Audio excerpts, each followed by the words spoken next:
hello VOD viewers and perhaps the astute YouTube video watcher. We are going to cut a live video from today's whole stream, hopefully. So if you came from the YouTube video, timestamp down below so you can skip ahead. It's going to be about starting items, deep dive. I have a whole bunch of stuff prepared. We're going to try to do a video live. I think if I made everything a video, it'd be like 4 hours. So that's what the stream is going to be, is those 4 hours. And I'll try to cut like the exciting parts into a video and then link to this for, like I said, the real ones amongst you who really want the deep info. Now I'm going to give people a moment to tune into the stream so we can have like questions taken and stuff as we go through it. So we're going to start with a replay that is not strictly starting item related, but the person who submitted it had some clean questions. It should be easy to just take a look, answer, and then move into starting items as we have some people tuned in to ask questions as we go. And I am testing a new multi-chat, which I just used to put the pinned messages, which is not working in YouTube right now. Oh, there we go. Okay. So hopefully that works and is all nice and clean. Okay. I am going to start with this one. Where's the guy? I should let him know I'm looking.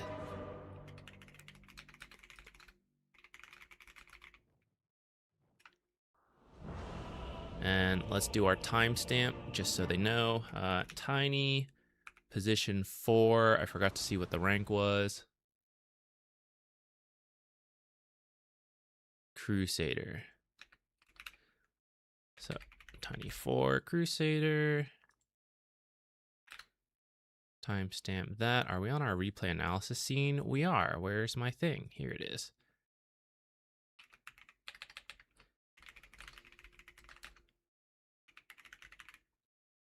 All right, there we go. Okay, this should be a pretty clean question. So, you weren't sure about the lane, which we may actually come back to this later once we talk about items, and maybe some of your items will affect your lane. But there is a fight at 36 minutes that you weren't sure if you should have been in or not. So we're just going to jump to that, take a quick look. Like I said, not at all related to starting items at this point, but just to get us off for the day. All right, let's start around here just because we need a little bit of build up to understand if we should be in a fight.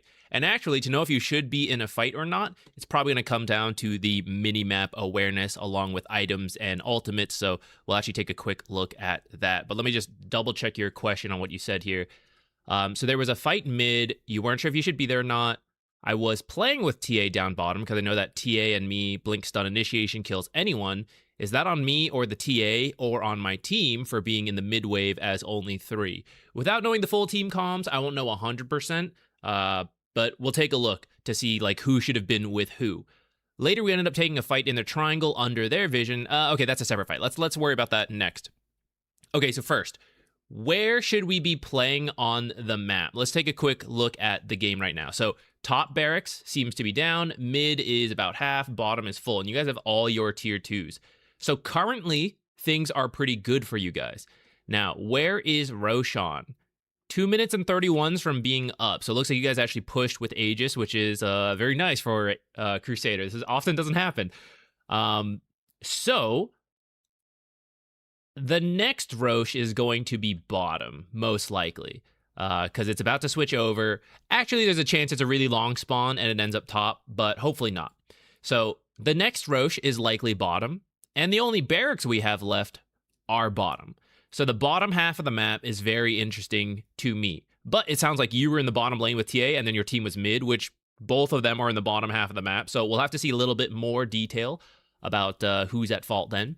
We also take stock of cooldowns and items. So it looks like Lotus Orb is almost done on Tide, plus Ravage in a minute. Skywrath is dirt poor at 35 minutes. Where's your money, my guy? What is this?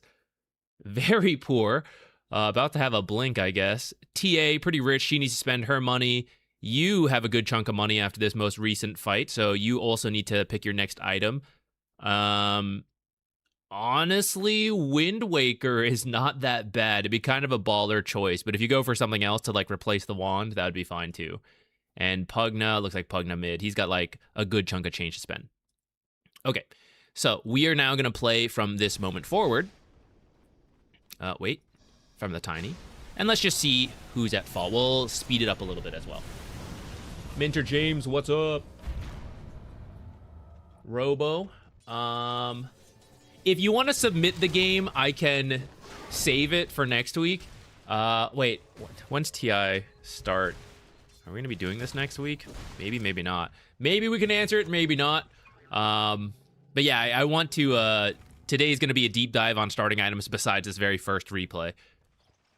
Okay, I got a little sidetracked there. We're back, but actually, no, we're not back. Eyes on the mini-map. I'm talking to myself this time. Okay, Shadow Shaman and Tinker are here. That doesn't mean that much for a Tinker. Okay, Lich is also mid. You're coming bottom with the TA. I agree with your assessment that you and TA, I mean, she's top net worth by a huge margin, right? So, oh, that was weird. It got cut off. I never noticed that. Has it always done that? I'm sidetracking myself, but this is necessary. This is necessary. Where are the alerts? Ah, I see. They're way down here. Hold on. Just changing the layering order. All right. Should be good now. I never noticed. Okay. I didn't realize how huge TA was. Sorry to go back to this screen so you guys can see. TA is freaking massive this game. So I am fully on board with you playing behind her, and you guys should be able to kill anyone. It looks like all the abilities and items are up, so your team is ready to play together if we want to. Now, you don't have to force high ground because it is tricky, right? It's like a Tinker lineup. I missed what happened to let you guys do this, but forcing high ground is always the hardest way to go about it. You guys have a pretty good lead at this point, 21k, so you could do it. I'm actually going to move this Waddle Dee slightly down. There we go. Easier to see the money now. You could do it, but we could also just wait for Roche.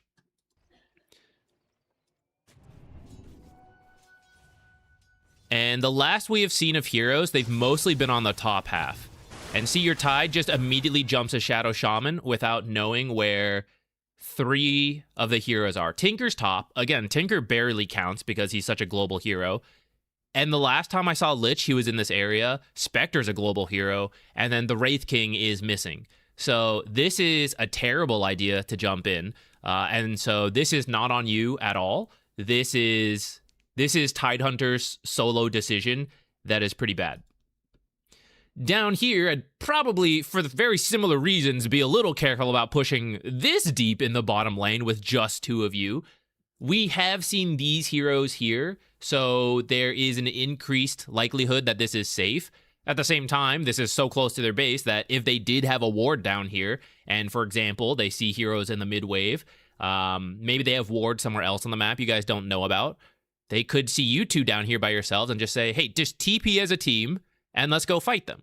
So this is a little far in for the 2 of you. Farming a little further back would be nice, but I am more on board with what you are doing than what this Tide is doing. And in fact, actually, let's not even look yet, because it looks like this fight's going to go poorly according to what you said. All right, so here's Pugna and Skyrath coming in. Oh, look, here's the Wraith King that was missing, and now he's here. He actually feeds a little bit. And then the rest of the heroes get here, the full fight. Here's the global heroes all showing up. So after a little bit of time, what do we have? We have the full enemy lineup in this fight, and you 2 are still down here. That is not on you, really. I mean, once this happened, you guys could have run up instead of trying to push this. If you're not going to go, I do think you should push this. But really, your teammates just shouldn't have started this fight. Like, based on what I saw on the map, I could tell that this was a risky play, and here it is. Here's the risk. Now, sometimes it's the Tide killing the Shadow Shaman, sometimes the Tide jumping in and then walking away. So sometimes that risk leads to nothing, but you don't know that. You literally don't know that, right? So you don't want to take the risk, and you only want to choose plays that work out well as much as possible. So I absolve you of your sins and worries. This was not on you. No sins to absolve, actually. It's the Tidehunter who must repent. And you guys have a window here, and then you have to get out right around now, but maybe got stuck around a little too long. The gut feeling was 3 seconds. We're sped up a little bit, because right after this fight, they can TP back and jump you guys. So we have about 3 seconds as the first fight ends, and you at least could have not died. Okay, let's look at your second fight, and then we'll probably get going into the deep dive on starting items. Okay, so later we end up taking a fight in their triangle under their vision, and the game just snowballs badly from there. It was just supposed to be a Tinker pickoff into Roche, but Tinker Yules plus bad spellcasting on our part equals a bad fight. Did I bait my team, or was our spellcasting just bad?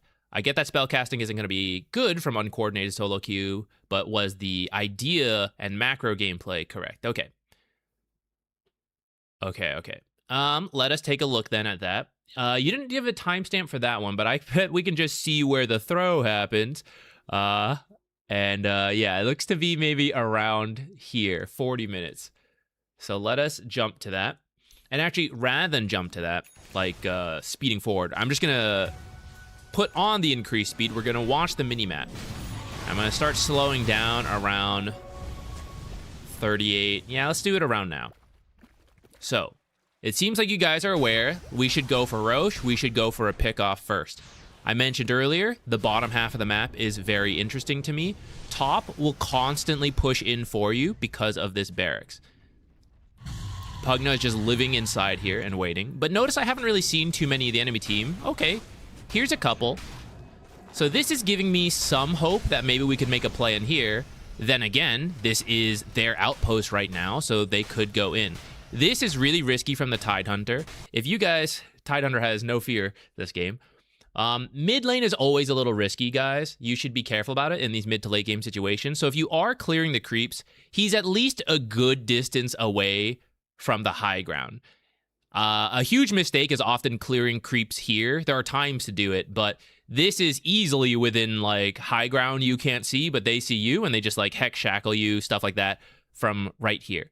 So this is at least one blink distance away, which is if you were standing here and they try to blink as far as possible, this is like right at the edge of where maybe they can't reach you yet. But for that reason, you'd even want to like kite backwards as you clear the creeps, so you're just a little further from it. Now notice as we go further back, wait, aren't I now in blink range of this area? Yes. So that's why if you're controlling bottom and you want to get the creep wave, aggro the creep wave. If you can kill it instantly, do it and get out, I suppose. And Tide kind of can. But also, it doesn't hurt to drag it this way, which is out of the range of blinks from over here, and then out of the range of blinks from over here. I'm using my hands to motion, like you guys can see it. Yeah, so kind of risky on that regard. Okay, back to you guys. So decent control of the bottom half, but notice you guys are literally showing in two different lanes. So if they jumped either lane, you guys wouldn't be able to react in time. Here, huge risk. Again, if we happen to miss any kind of observers and they see these heroes and they see these heroes, they go, well, what the heck? We're the global team, not them. Just jump these heroes and they don't have the full team. So pretty dangerous from you guys. See this. Why clear the creeps here when we can just clear the creeps further away?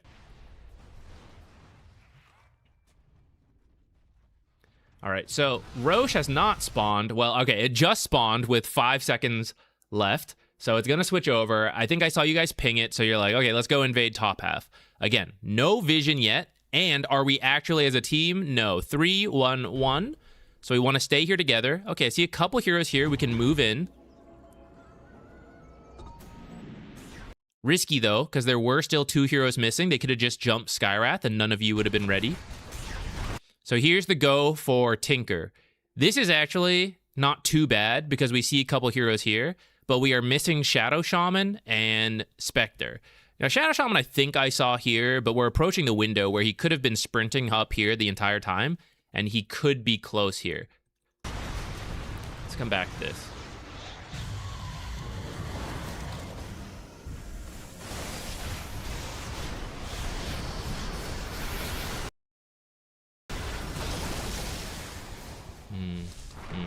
I see. So it's actually not that bad of a jump from you guys with seeing them down there. This whole invade, Skywrath should have already had sentries and observers to be checking this. And in fact, you guys should assume there's vision here the entire time because you haven't been controlling top. So they should have been controlling top, which means vision wards somewhere. And Tinker even jumps forward, showing he's like somewhat confident to play in this area, even though he also shouldn't really be. This was pretty close. Tide should actually Ravage just to kill Tinker. It's worth it. Up to here is also kind of like, okay, this is just Tinker being very annoying, having the spell casting. This isn't actually really anything on you. TA jumps in. Oh, you are going the Wind Waker. Sick. I can't help but notice your carry doesn't own a BKB. That's not on you. What can you do? Right? So, this part is actually pretty good. Tinker is dead, no buyback. We are under their wards, but like, let's cheat a little. Free cam, right? So they're all clumped here. If TA BKBs and just attacks Wraith King, she probably kills the supports by accident right now. And then you guys are good. If Tide instantly ravages, he catches these three, TA BKBs, kills all this. Game's over. Game's done. If Pugna was closer, better positioning, right? You guys choose the fight a little smoother. Again, this was not a bad jump, so it's Pugna who should have been closer. If Pugna's abilities are already down, Shadow Shaman, half his mana pool, half dead because of Nether Ward, right? The Ethereals, the saves, the nukes, they come in, they kill some of these supports before the other abilities come out. I don't hate this jump. It was pretty risky. But actually, the biggest issue is just itemization on TA. No BKB was incredibly greedy versus this lineup. And she died to supports because of that. Despite having like a 15k lead over them, combined practically. All right, I'm realizing my multi-chat, my new attempt at this multi-chat doesn't seem to be taking in the Twitch chat, even though it should. So I'm going to open the old multi-chat doc.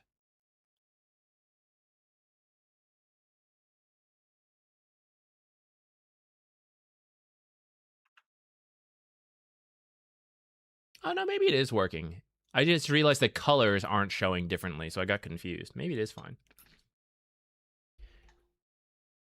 Hey, Alex, what's up? NPR, how you doing?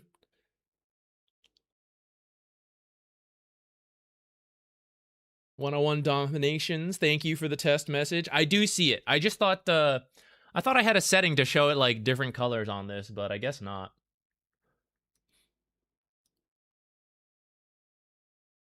Oops. Let me redo that.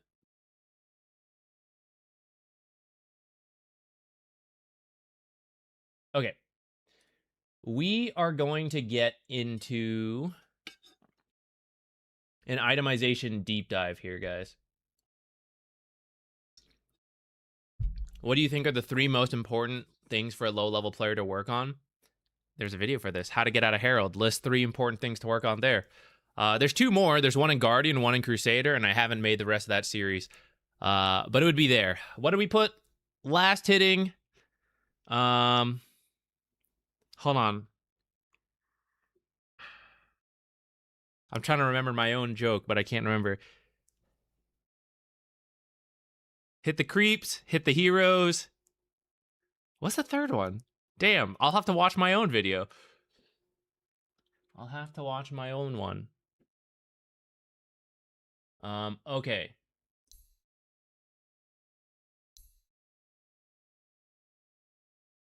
Let me regather my thoughts real quick. We're going to do our itemization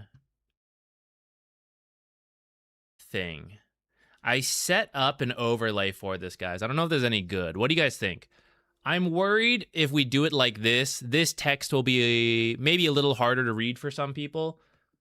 So I blew it up over here. I also have an overlay chat here. Do you guys find this interesting? Do you want to be like overlaid in the YouTube video potentially? You want to be here, the chat, for questions to come through? We could maybe shrink the text a little bit. This is kind of large.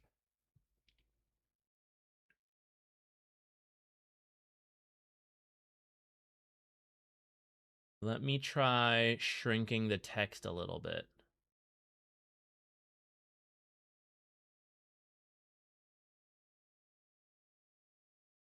Where is the setting for this? This is the first time I've used it. Before I could only overlay Twitch in, but I found a tool to try to get all of you in here. I asked a question, I haven't read any responses, but we'll shrink the text first. Because that's too small, probably. How's this? This seems all right. Do you think if you were on your phone, you could read this? Did you want to humor me with the immense troll item theory? Sorry, I keep meaning to look at that and go over it. Not today, because that is like late game troll questions, and we're talking about starting items in general, with more emphasis on support than the cores, but we'll put in what we know about cores as well. But I just don't think there'll be time to do everything. I think I'll be talking about starting items for like 3 hours, and then we'll look at games quickly to judge people's starting items. That's my rough feeling.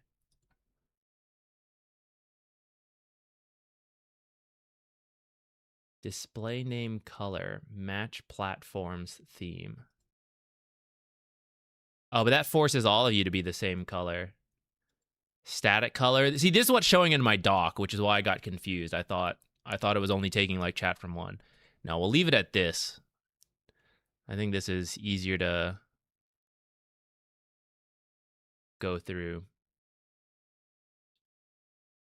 I will try to remember to look at the troll stuff later. I think it won't be too different from what I was saying when we looked at your Juggernaut stuff, which is like, I know the whole point was like overthinking a little bit, but I think too much overthinking can detract a little, where it's like we're trying to plan for like really niche situations, and there's probably better base fundamental timing. I closed it. Hold on. I didn't mean to close that.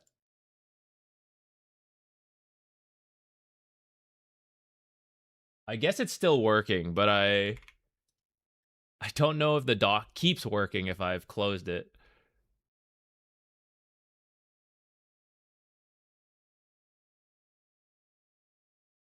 All right. We'll reopen. I hope that's fine now.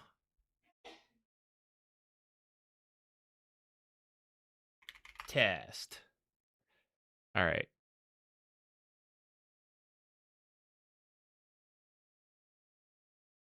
Did I cook it?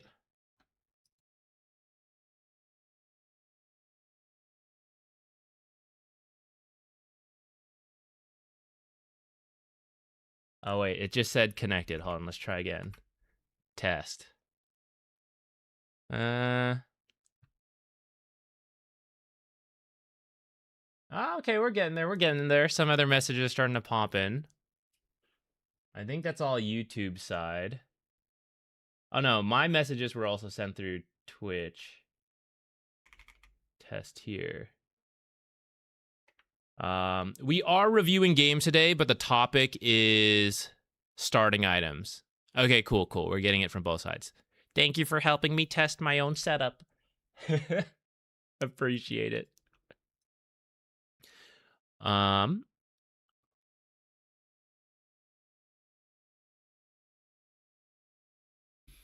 Okay, let me find my notes. We're hoping to cut this into a video. This will be like the full deep dive for those that want that level of information.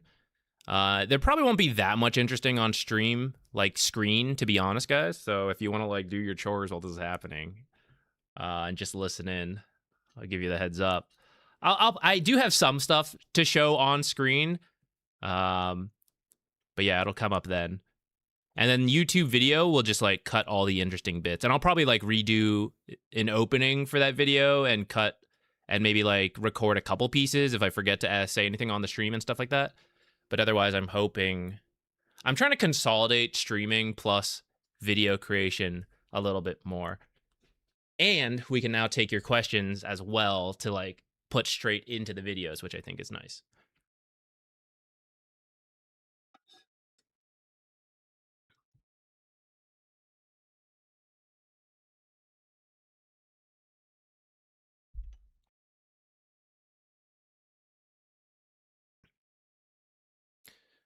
Okay.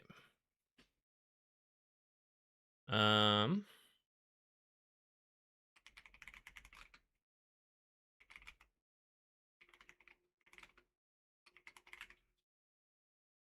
should have done an intro timestamp where I just said everything we just said, but I'll do it again, whatever. Okay, welcome. In the YouTube video, I will cut the highlights, but I will mention in the YouTube video that the VOD will have the full deep talk. So if you're looking through timestamps, this is the start. We're about to get going into it. YouTube chat, Twitch chat, as you guys have questions, as you can see, you're going to be on the screen for now. So we'll try to address them. I'll probably be rambling and I might miss the question for a little bit, but as I see him, I'll come back and answer them. I have my various notes ready. We're going to talk. I have a couple tables and stuff prepared to show you guys, but they're not that important. And then once we go through all the like items, we'll jump into some games and kind of we'll look at your items, analyze if they match what you're trying to do in the lane, and then we'll actually watch it happen. So most of these replays will only be probably a couple minutes to just look through those first few minutes of laning and then move on to the next one just to try to cover everything. I obviously have more experience with support starting items, but I think we can at least give general advice for cores. And I will say here, everything I'm saying is very general, with some of the like deep dive info to get more specific. But like the higher up you go, especially if you were to look at Dota 2 Pro Tracker and pro games and you're like, oh, well, Zach, you talked about this, but he did this. At that level of play, they will do hyper-specific things for certain players, certain matchups, things like that. So let's not worry about that as much. It's more in our human games, our average player, right? These are things I have learned and noticed after watching a bunch of different replays, high level, low level, whatever. So general best practice for these kind of items. So we're going to start with some starting item philosophy. So before you even get anything, and I think in the video we'll like overlay a game playing or something for you guys on the stream. Sorry, like I said, I don't know how much interesting stuff we'll have on the screen. It's mostly me talking. Starting philosophy. We're trying to get as much out of the lane as possible. This is going to be kind of matchup dependent, and this is something you work on as you play a lot of Dota, get better. You start to understand like how the lane's supposed to go, all of that. Once you know how the lane is supposed to go and what you're supposed to get, then your items need to match that idea. So as you get into Dota and as you start improving different things, it's fine to do a cookie cutter build. Like, I just get Iron Branches and a Magic Stick. Yeah, it's probably decent in like 80 to 90% of games. But as you get better and better, you want to be like, for this reason, I am doing this. For this reason, I am doing this. And this will shift a little bit with the patch, but a lot of the philosophy stuff we're going to talk about is not really patch related. It's stuff that's been true for like ages. 3 things to ask yourself. And this is what I'm doing in the draft. After I pick my hero and I'm just like watching picks happen, I'm thinking through this stuff. I don't always verbalize it, but I think a lot of players do this to some level, whether it's active thinking or it's just like gut instinct. First, it's what does your hero need?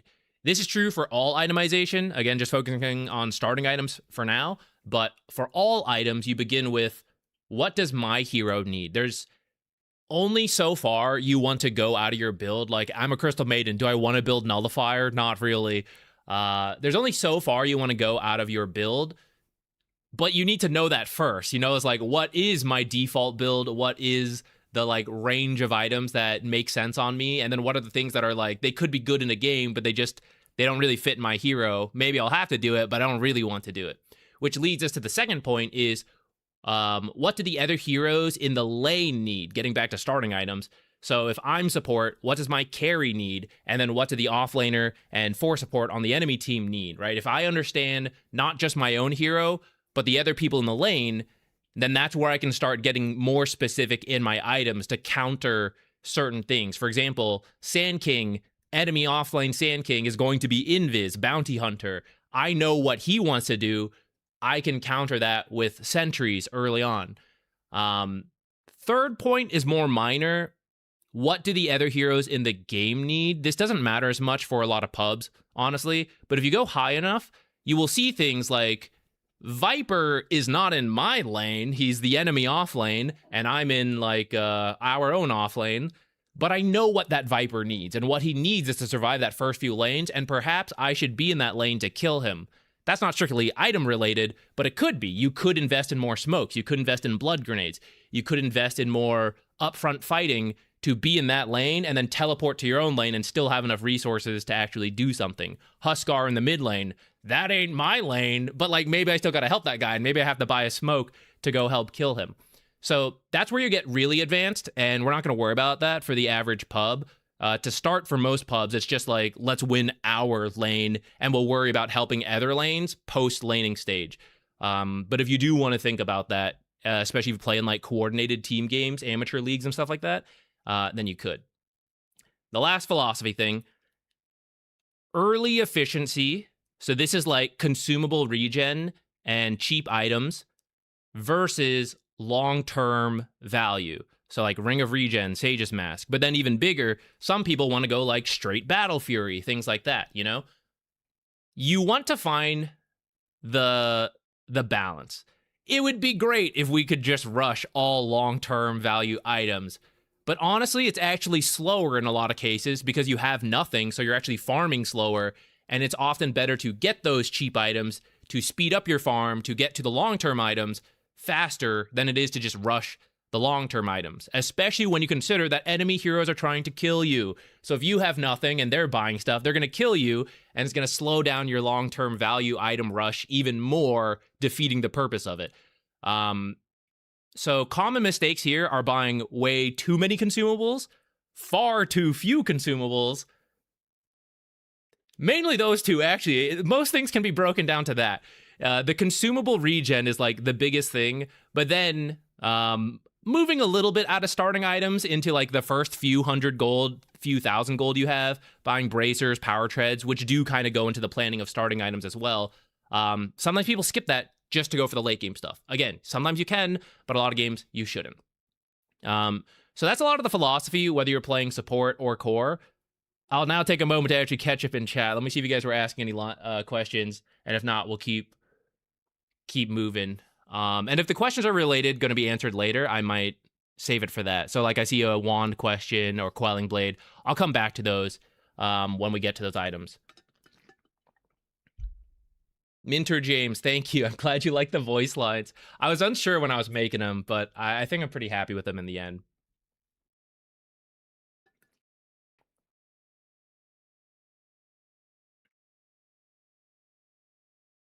What are some things I can do to work on that? Oh, sorry, I skipped your first question. I recently started playing again and went from Crusader to Ancient 2 in the last month. Still need to work on game sense and farming patterns. Okay, so that'll be a little bit different from what we're focusing on today, but to just give you a quick answer, map awareness is essentially what you need there, right? To understand I'm supposed to be playing top. Okay, two things. One, a general understanding of the game plan, which is going to be found in educational content. One video on my own channel I would recommend is the Gold movie we have. I keep calling it the Gold movie, but it's not titled the Gold movie, and I should give it an alternate title so it shows up when you guys search like what the hell's his Gold movie he keeps talking about. I will link it now. Oh yeah, The Truth Big Farm Doesn't Want You to Know. That's what I titled it as. I will link it there. That will give you some game sense, like game plan of where to be. And then to choose between those things, you need the map awareness. And when you have map awareness combined with timing awareness, and this is covered in the Gold movie, along with the smurfing video, actually, that's another relatively recent one if you want to find that.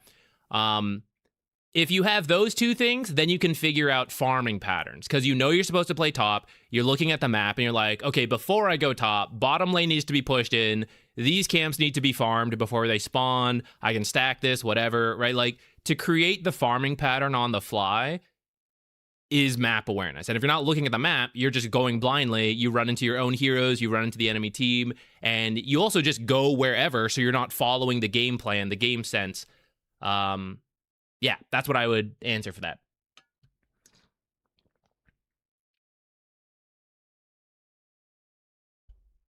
Okay. I'm going to keep going then.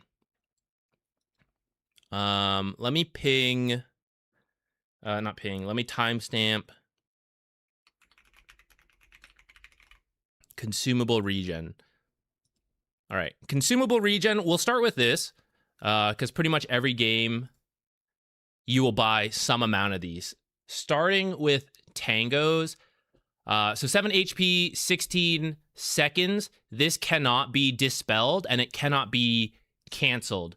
It is 112 healing per tango you use, so 336 at the end. You don't strictly need to know these exact values, but I will pop up some values for you guys in a moment to kind of compare some of this stuff. Tangos are good. Wait. One more philosophy thing that I probably should have started with a timestamp, but whatever. Another philosophy you need to have when it comes to how much regen you should buy in the lane is this idea. Every hero has different stats and different amounts of damage. That's what makes it tricky, and that's why if you know more about different matchups, it gets easier to figure this out, and why it is often good to play one single hero or a few quite a lot so that you understand your own hero to simplify this. But the idea is that, to put it very simply, if you have less health than the enemy and you do about the same amount of damage, you will always die first. And because I will die first, I have to run away every time we fight first. And they will probably get one more auto attack on me or spell. And that will increase the health deficit in an eternal state. I fall behind because I slipped up. I'm down 200 health. I have 400 to their 600. If we fight, who dies first? I die first. I turn around and run. I get hit again. I'm now down 250 health. As I tango, they tango. I heal, but I'm still down that 250 health. Every fight, I have to run away first. It just starts this endless cycle, and that is going to lose you the lane. You're too scared to walk up for creeps. You're too scared to fight the enemies. You're too scared to do pulls. So buying the right amount of regen is very much related to this, which is that you need to have enough health to do what you need in the lane and not be killed. And possibly win trades as well so that you can do it to them. So tangos are good because they cannot be canceled. You can stay in the lane the entire time. You're a 600 health hero. You take 100 damage. They used a spell on you. I don't really want to salve at that time. Skipping ahead, we're going to get to the salve, which actually I'll just go over the stats real quick just to show you guys. 30 HP regen, 13 per second, so that's 390 healing. But I can't do like partial value, right? So I'm a 500 health hero, or sorry, I'm a 600 health hero sitting at 500 because I just got hit by a spell. I don't want to salve. But I also don't want to wait till I'm at like 200 health to then salve, because if I wait till I'm 200 health, one, the enemy might kill me in that time. But when I'm at that like 400 health to the enemies, whatever, we reach that issue that I talked about, which is I have less health, they're killing me. I still don't want to use the salve, but like I can't approach because I just keep taking losing trades because I keep having to run away first. So that's what tangos are for, is that not only can you start healing at like 500 health, you also have a few seconds to take a bit more damage because I was only missing 100 health, so a little bit of that tango is going to get wasted. So I can tango when I'm even missing 50 health and still plan to play a little bit more aggressive. We trade hits with each other, and I take the remaining 100 damage I need to take so that the tango's not wasted. And the entire time, I can be in the lane going for last hits, unlike the salve, which can be canceled and it can be dispelled. If I pop the salve, I must be out of the lane for 13 seconds. And that means I could miss creeps. I could miss trading opportunities. Sometimes that's just what needs to happen. But if I don't need to do that, especially when I'm at that like 500 health range, I don't want to salve. That's what the tangos are for. Why it's very hard to skip tangos. This is all for normal Dota, by the way. Turbo plays by different rules because the couriers are like instant. Some of this will apply, but because the couriers are so quick, Turbo is different from everything we're talking about. Salves are good for the kind of opposite reason then.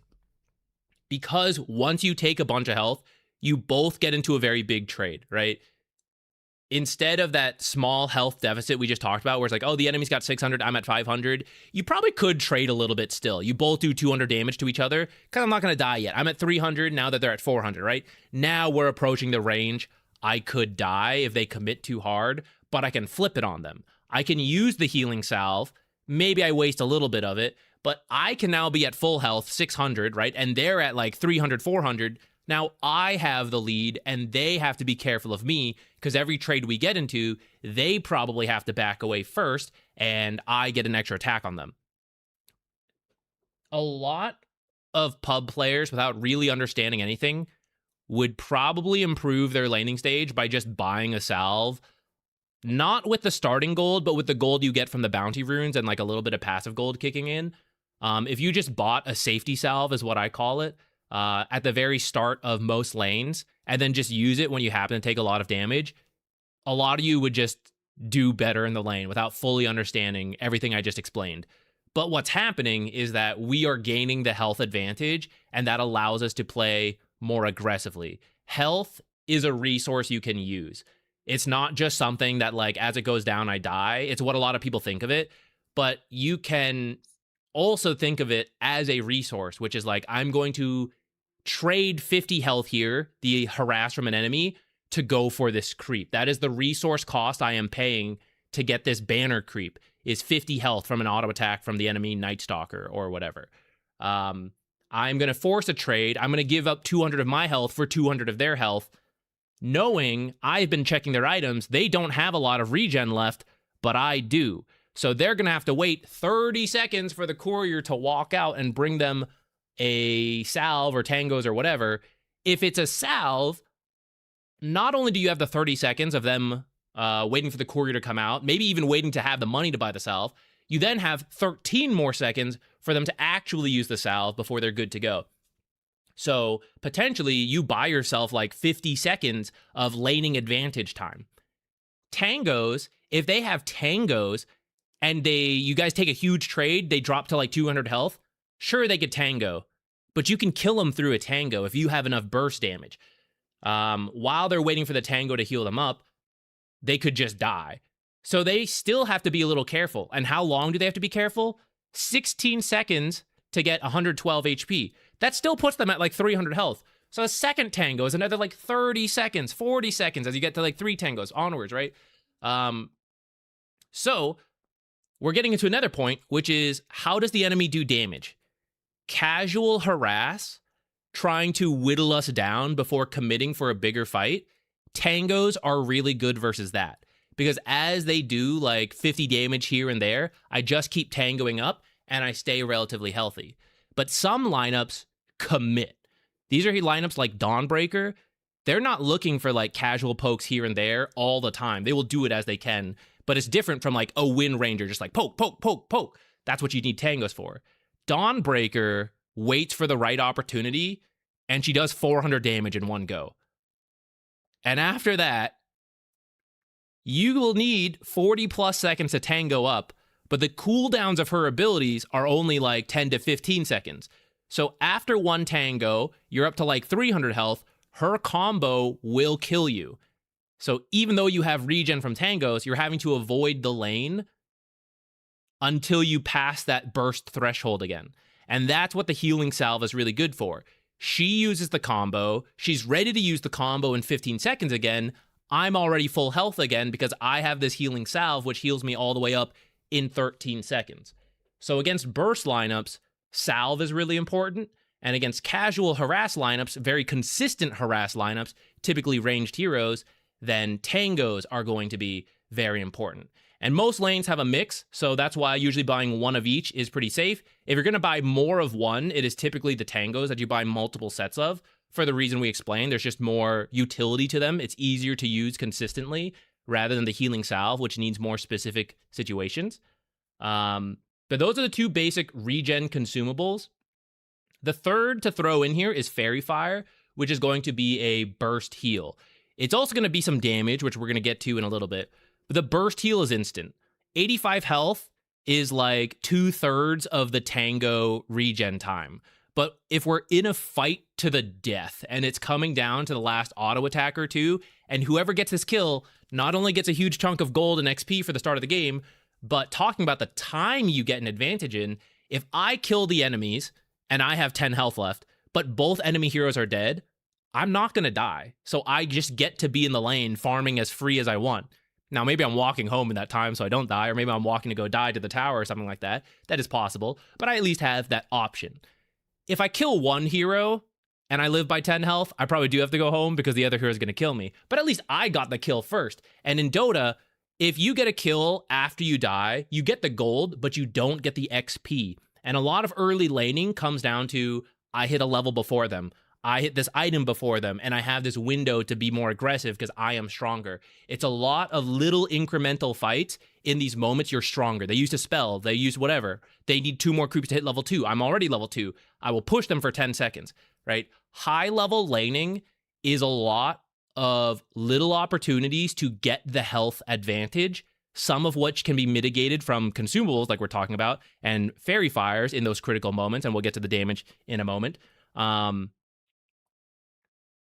Actually, I have nothing else to say on that right now, I think. Yeah, the Fairy Fire Burst heal is just good for those really close fights.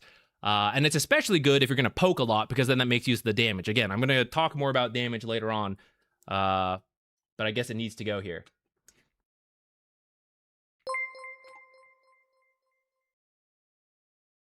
I'm going to take a quick moment to read what you guys were saying.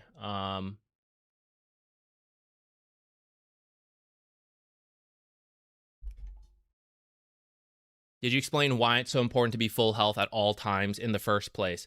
It's not strictly full health. There's like 2 things. One, high enough health that I don't die in one enemy attempt. You know, like the burst combo we talked about. But even if it's right clicks, maybe they can run you down for 10 seconds. How much damage can that do? Do I have enough health to survive that? And if not, the enemy should just kill me, right? So we need enough health to survive that. And then 2 is, can you get the, as Galaxy Brain was saying, summarizing for me, the compounding value that if I have more health than the enemy, also keep in mind, sorry to sidetrack myself here, but this is why Dota's so complicated. I might have more health, like 500 to 400. Let's get lower. Let's say 300 to 200, okay? But my hero is like Venomancer. I am a very whittle them down type hero. I don't do a lot of damage quickly, but they are the Dawnbreaker. They are the Crystal Maiden, Lich type heroes. They do their 200, 300 damage burst in half a second.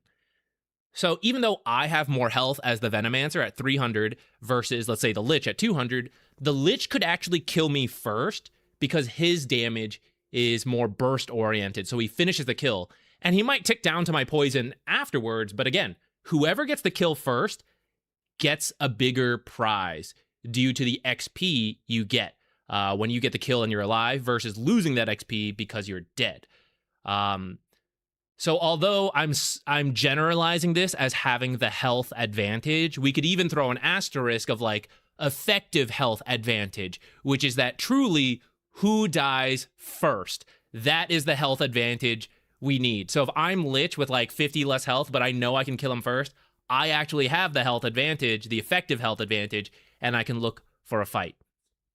And Fairy Fires just throw people off on that because it's a little bit more burst heal they may not be expecting in that sudden moment. A lot of people, myself included, are bad about checking enemy items. And so you look at the health, you're like, oh, 100 health on this guy, let's go kill him.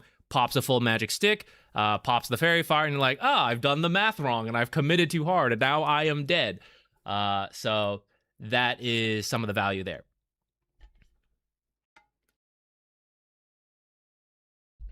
Okay.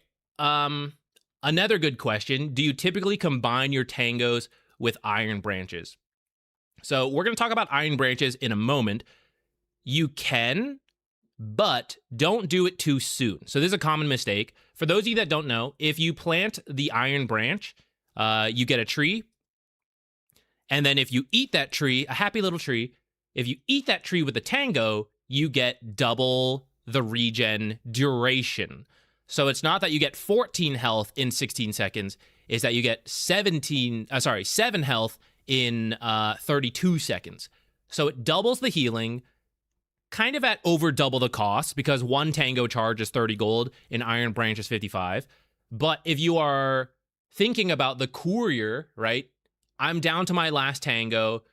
I need to save the money for the regen. The courier then has to travel all the way to me, and then I start regenning. Sometimes eating the Iron Branch, it starts the healing process sooner, which is very important for emotional and mental health, but also for Dota, right? If I wait for that courier 30 seconds, and then another 30 seconds of tango time, so I'm giving like a full minute to the enemy where they're stronger than me because of that health advantage. But if I Iron Branch tango, maybe I just live without that Iron Branch. Maybe I buy another Iron Branch from the courier. I have a little bit more freedom to wait for that Iron Branch, but I have less freedom to wait for regen to get me more health.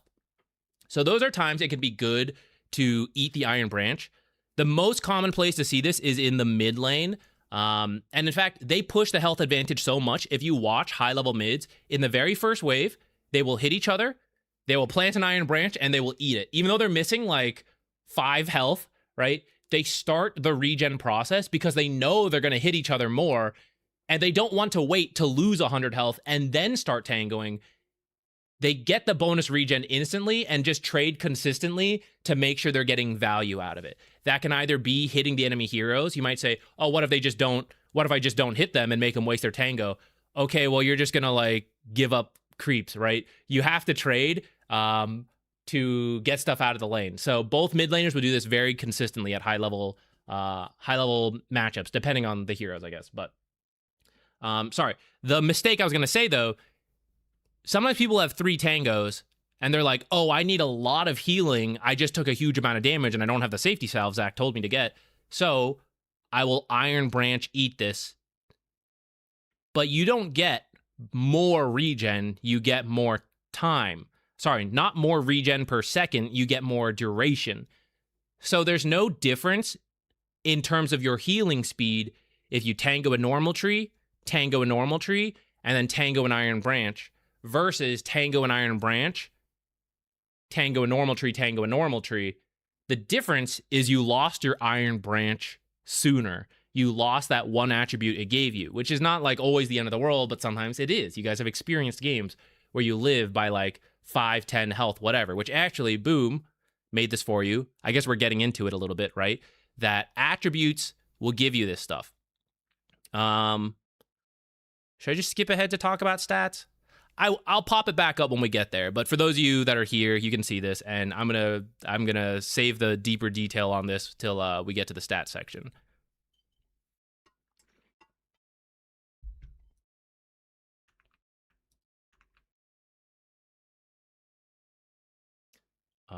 One second, I lost my notes.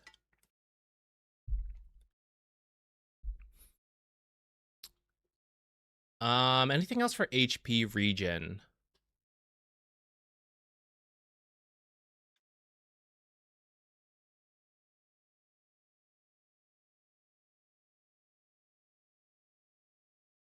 Should we talk about the Ring of... I guess we should talk about the Ring of Health and Regen and stuff now. I was gonna get to those later, but I feel like it also makes sense right here as we're talking about HP regen items, and one of those is like often skipped for this. Okay, yeah. Let me pull up. I have a chart for this that I want to show you guys. My current MMR, I think, is 6-1 after the squish. 6,100. Used to be an NA player, currently playing on EU. So that's EU 6K for whatever that means. Okay, which is the one I want here?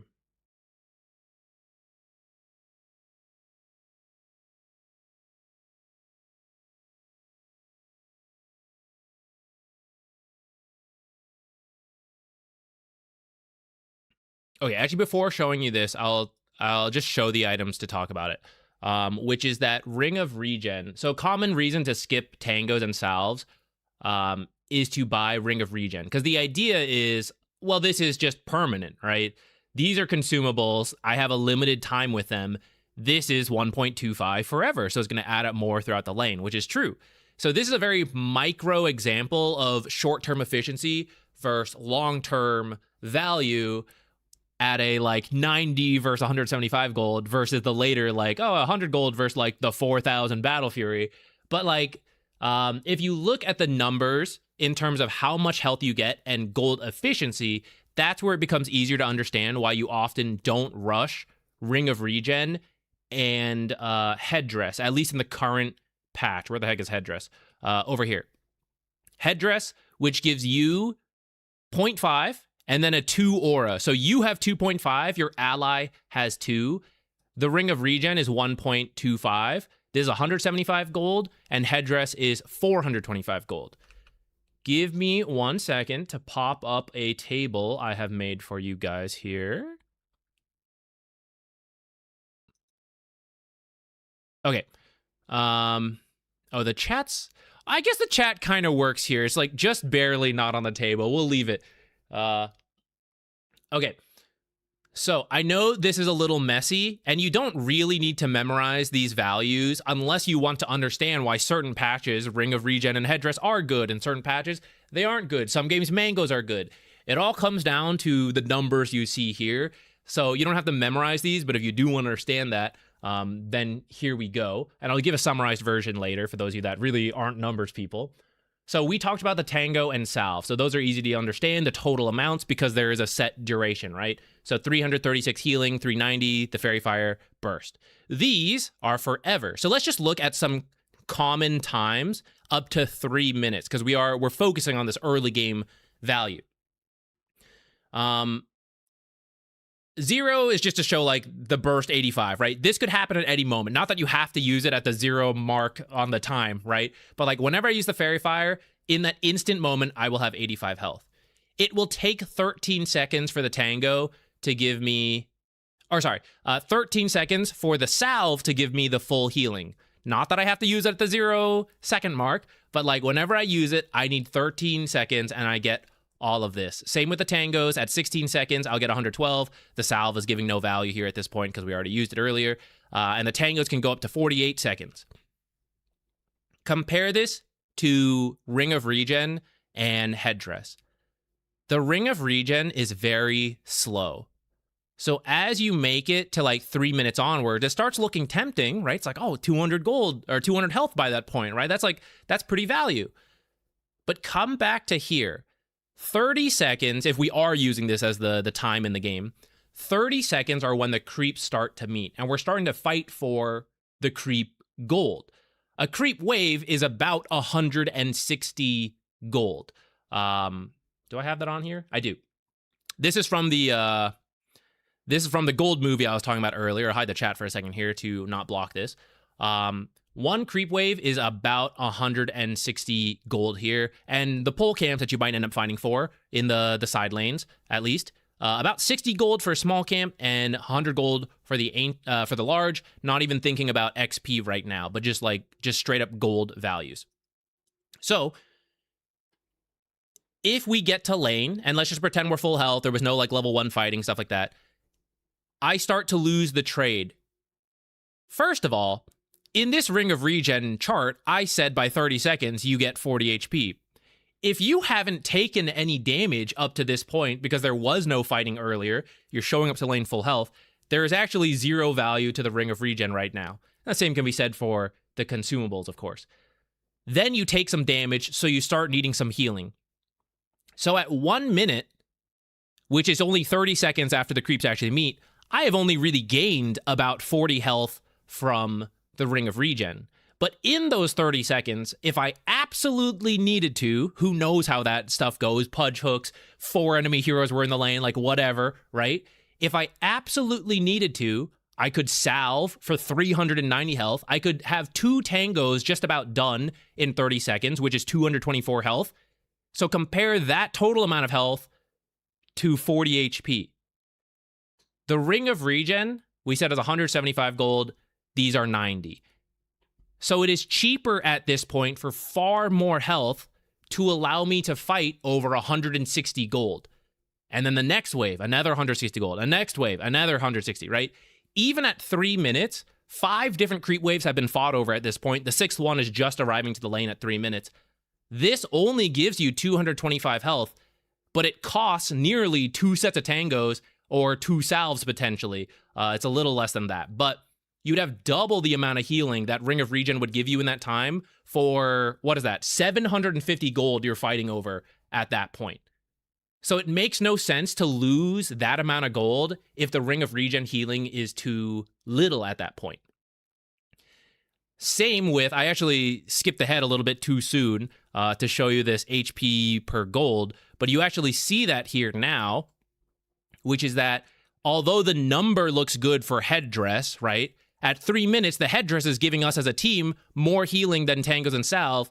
But if you look at how much that cost you for the HP per gold, because this headdress is 425 gold, is like a 1 HP per gold spent. So this is over 3 times, nearly 4 times more cost effective to buy Consumable Regen. And I know it's gone once you use it. And this, if we kept extending the time on the chart, right, this would pass in gold efficiency. It just continues to rise as time goes on.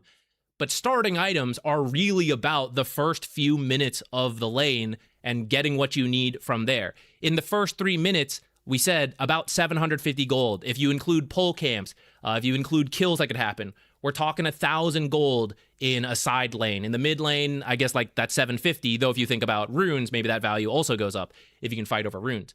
Point being, you don't want to lose right off the bat because you're being too greedy. And for a lot of heroes, the Ring of Regen and Headdress are too greedy. Not all of them, but those heroes tend to be unique. That I think we'll talk about in a little bit. Little teaser, maybe. No Ring of Tarrasque here. Yeah, we might get to that. Another thought on the headdress, by the way. These totals and values assume that it was affecting 2 heroes the entire time. In lower ranked pubs, the 2 side lane heroes do tend to stand next to each other the entire time. But as you go up, the supports often move. They go do pulls, they roam, things like that, right? Anytime you're not near your carry or your offlaner, you don't get this middle value, right? They don't get the aura when you step too far. That distance is 1,200. That's the blink range, if that helps you visualize that in your head. So a lot of laning, you can be close enough to the core, but there will be times when you're doing pulls, roaming, dying, right, that you just don't get that value. Another thing about Ring of Regen and Headdress, which I kind of touched on earlier. Oh, sorry. This is the summarized chart. If it's a little easier, If it's a little easier to see all this info, I'll hide my face as well. The gold efficiency here at 3 minutes, and then the total time it takes to get like a certain amount of healing. So at 48 seconds, you get 336. In 13 seconds, you get 390. That burst, 85. And this is the 3-minute value for these long-term items. I was just about to say something for those long-term items, and now I'm forgetting. What was it? What was I going to say? Why no mango? The mango HP regen has been nerfed enough that it's a mild consideration, but if you need HP, you're buying other things. The mango is being bought for burst mana that we're going to get to, and the HP regen is just like a bonus that you shouldn't really consider it as like the reason you're going to buy that. It's a very minor detail, which is why I didn't bother including it on this chart.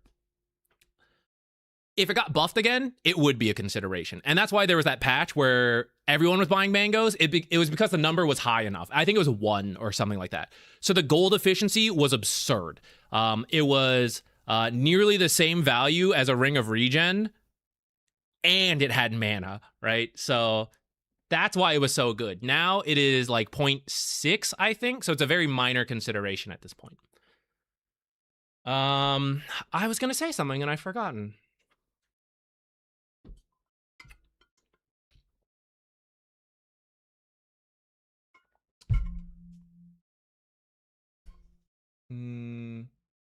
Yeah, Ring of Health is a potential starting item. You have to save some money for it. We're going to get to that. Those are like specialty cases, saving money instead of spending starting gold. I can't remember what I was going to say for Ring of Regen and Headdress. There's like one more point I feel like I was going to make, so we'll skip it for now and we'll get back to talking about other items. Do you see what I mean about like this is going to take literally the whole stream? Because what if we covered Tango, Sal's, Fairy Fire, Headdress, Regen to a certain degree, and there's like 100 other items to talk about? Oh, sorry, yeah. Mangoes are a 0.4, so it's even less than that. Yeah, really just not as good right now. But it's a very minor consideration. I'll talk about a bit more as we get into it, which I guess we can get into it, right? We covered HP regen items. I guess let me ask real quick, any questions on the HP regen items we just talked about? And if not, we'll go into mana regen items. And we are going to have to go back and connect these points, because you have to like compare the different items, which is why this is like a bit of a hassle, and it's going to take forever. But I'll start talking about like the core parts of mana regen in a second.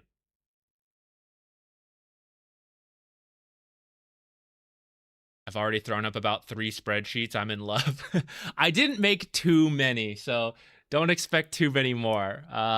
Because a lot of this, technically the numbers matter, but for a lot of people it's like the feeling. So I just wanted one spreadsheet to like at least show the numbers explaining the reasoning, and I didn't feel like we would need to keep repeating that for strictly all of them.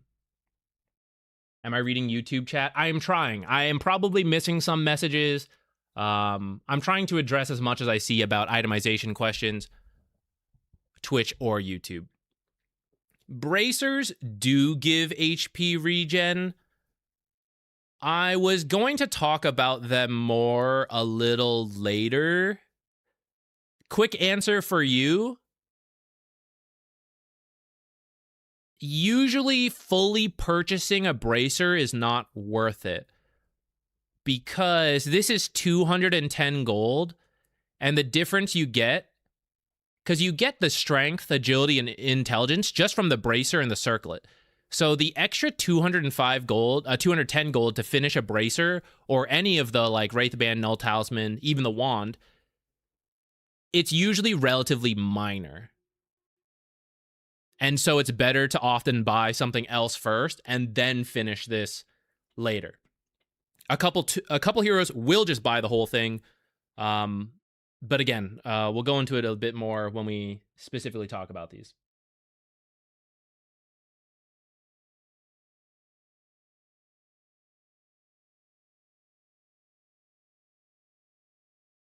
I think you were saying something about roaming negates the effectiveness of Ring of Health. I guess before... I think we were done with that roaming point, but I guess I'll say this before moving on from these items. Sometimes you will see heroes buy Ring of Regen and even the Headdress, and usually the reason is that they only need health. Either it's a hero like Phoenix who uses health to do damage and very little mana, so they mostly need health, or they have something that gives them extra mana. So Lion, Crystal Maiden, Keeper of the Light, right? They have boosted mana regen sources, so they mostly just need to solve health, and then they're good to go. Another case could be boosted HP regen values. So someone like Io not only gets the Ring of Regen for themselves, but when they're tethered, also then boosts the ally. And if they get a Headdress, they get the normal Headdress value, and then boosted Headdress value because of the tether. So the heroes that do rush Ring of Regen and Headdress have some reason why they don't have to solve something else, typically mana, and because they're saving the money on the mana solutions that we're about to talk about, well, I guess what do I spend my money on? Well, if I only have to solve health, really, then I guess I'll solve that health issue. For the record, again, you don't typically trade the consumables, the like Tango and Salve, for the Ring of Regen. They're trading the mangoes and the clarities they don't have to buy for the Ring of Regen. Especially if they want to rush Tranquil Boots, which is, again, heroes like Phoenix and Lion that are like, mana is barely a consideration for them because of mana drain for Lion and because Phoenix is mostly HP cost with minimal mana cost for the spells they use. Or someone like Keeper, another example. Keeper's Chakra Magic, I think level 1 is equivalent to like 5 mana regen per second, which is absurd, right? It's like he has like 3 Void Stones for free, you know? So that's kind of why he doesn't really need to buy anything for mana, and he's mostly just like, yeah, how do I solve my health, and then I can stay on the map forever, because I have health from my items, and then mana from my abilities.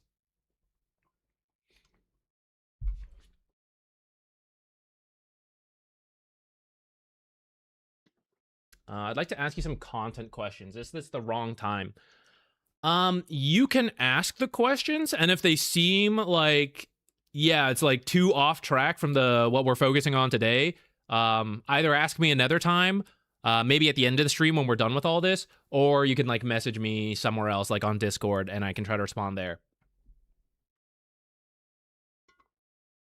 We will get to Null Talisman in a moment. Well, maybe a little bit more than a moment. Let's move to mana regen. Let me actually timestamp mana regen timestamp.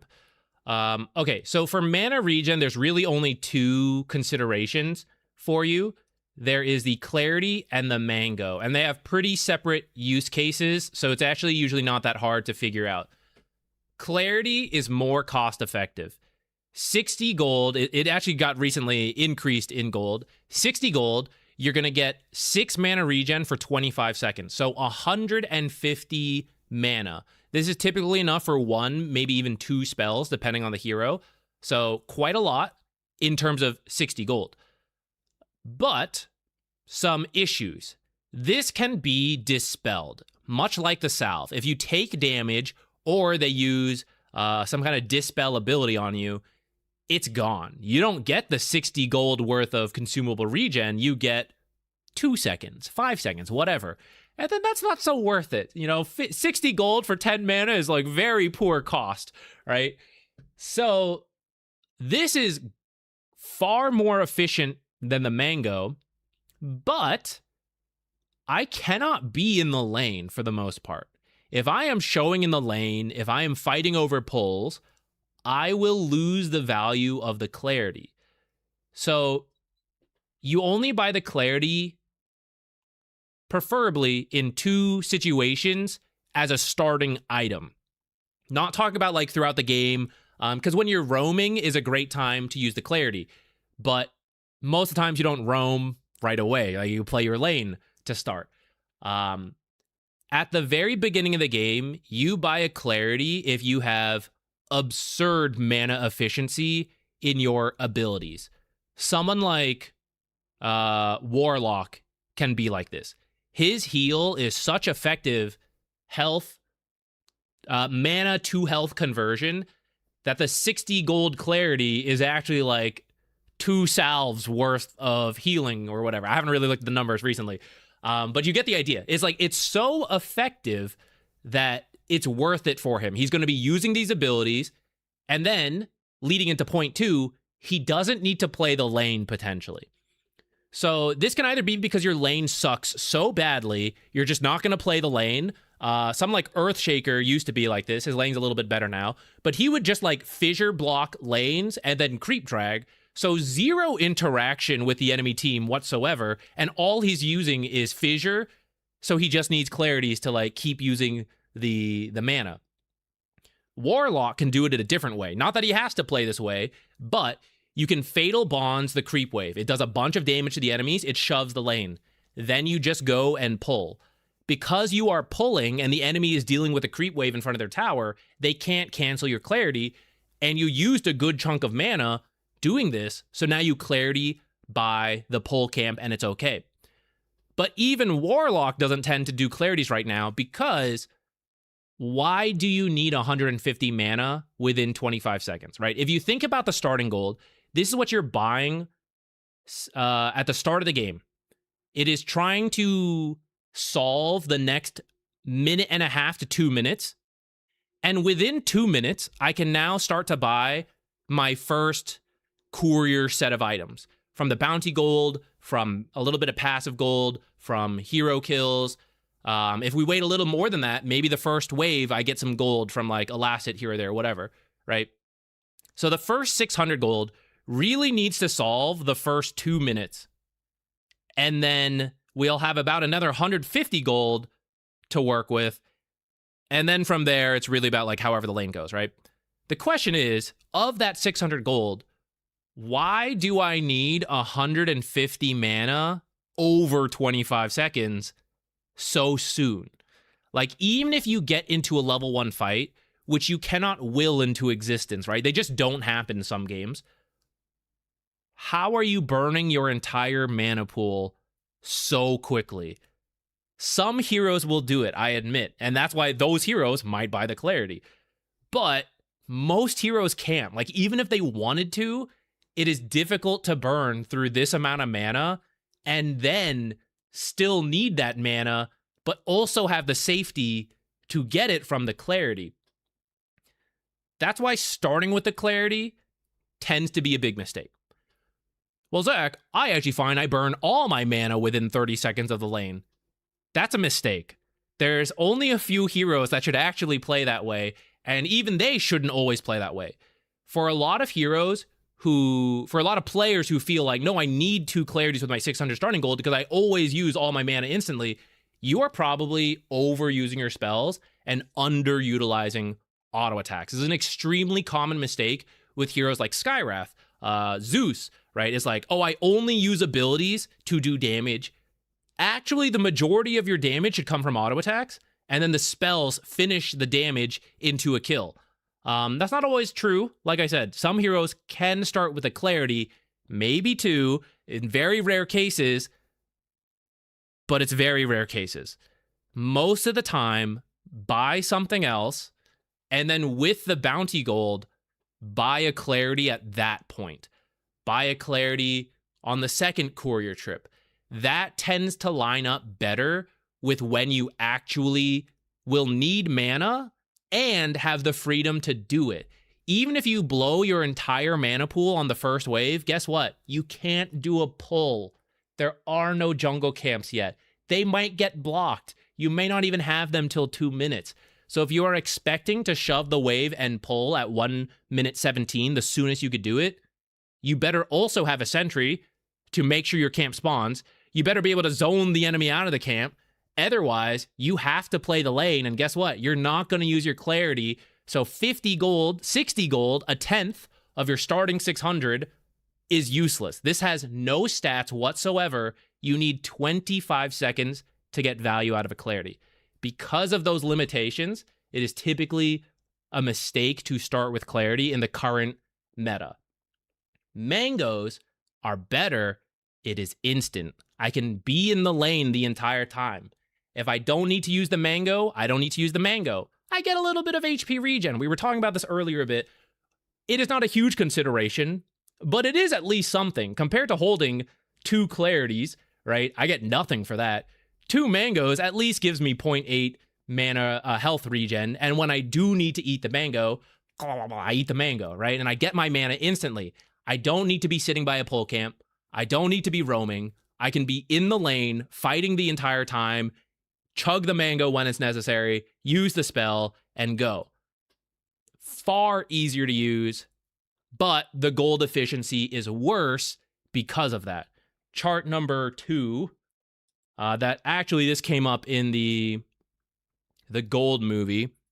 This is just to summarize it for this stream.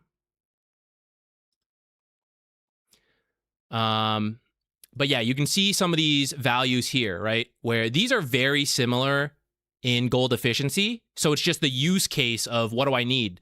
Longer term constant regen versus like burst healing on the salve.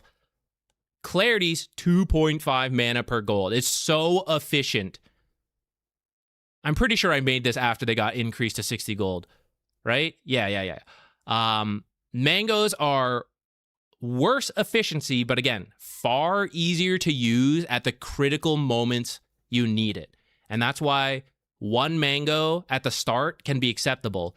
2 mangoes, depending on the hero you play, like Lich and Undying can do it.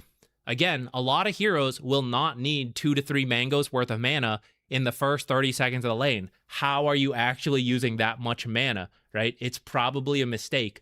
A Venomancer should not be using 4 spells in like 40 seconds. Why is that a mistake?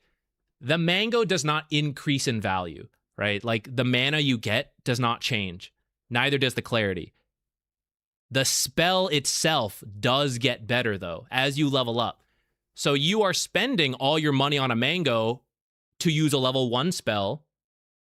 If you actually are more restrictive at level 1, depending on the heroes, again, I know this is the complicated part.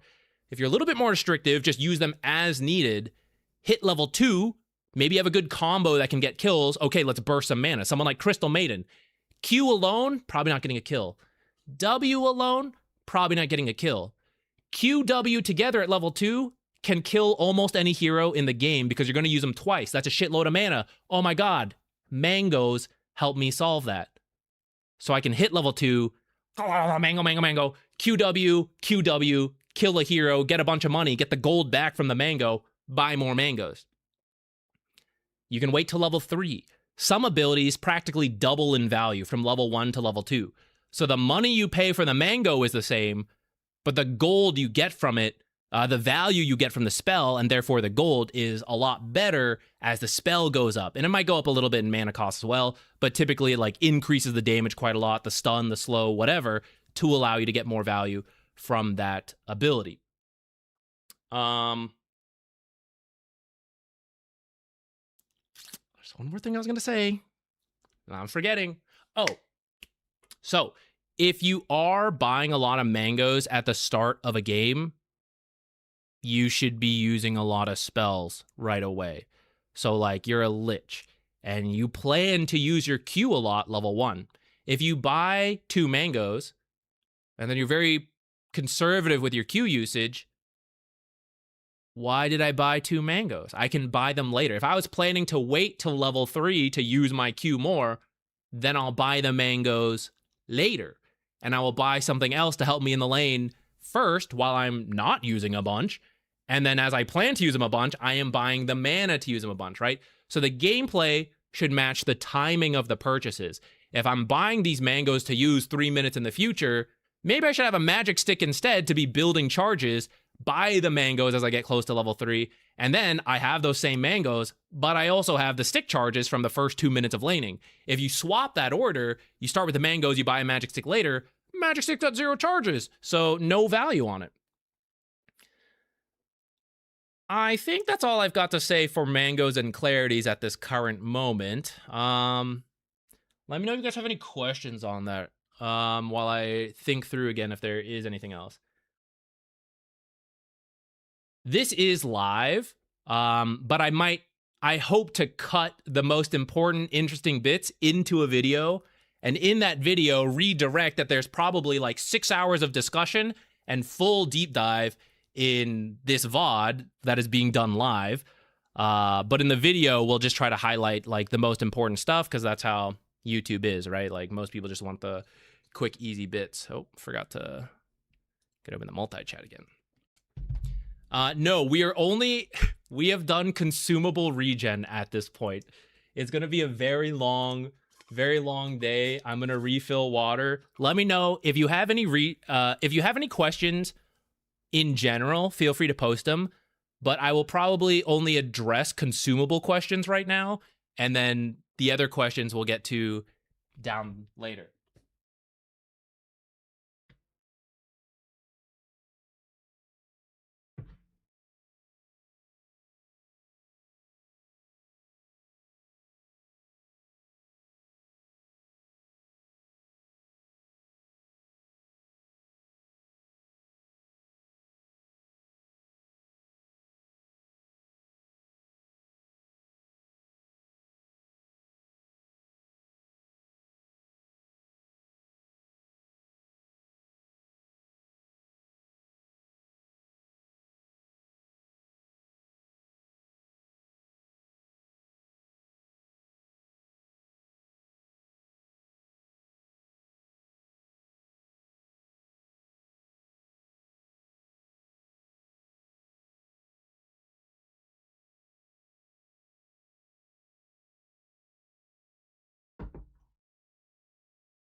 I need a camelback for these streams. That's a good idea. It's actually even more important because we recently moved into this place, and the fridge that is here, the water comes out kind of slow. The old fridge, the place we lived at right before this, you could like set on the fridge to be like dispense 2 cups of water or whatever, right? So I put my cup there and I'm like dispense 2 whatever, go do stuff, come back. For example, on these stream breaks, I would put the water there and then like grab a snack, go to the bathroom, whatever. We have a container to fill preemptively, put in the fridge because it's just faster to pour that way. And then when we're like on our phones chilling, we like refill it at the fridge because now it's so slow and you got to stand there and you got to hold it because it's not a good place to like put it and have it auto dispense. So truly, I need the camelback now for streams.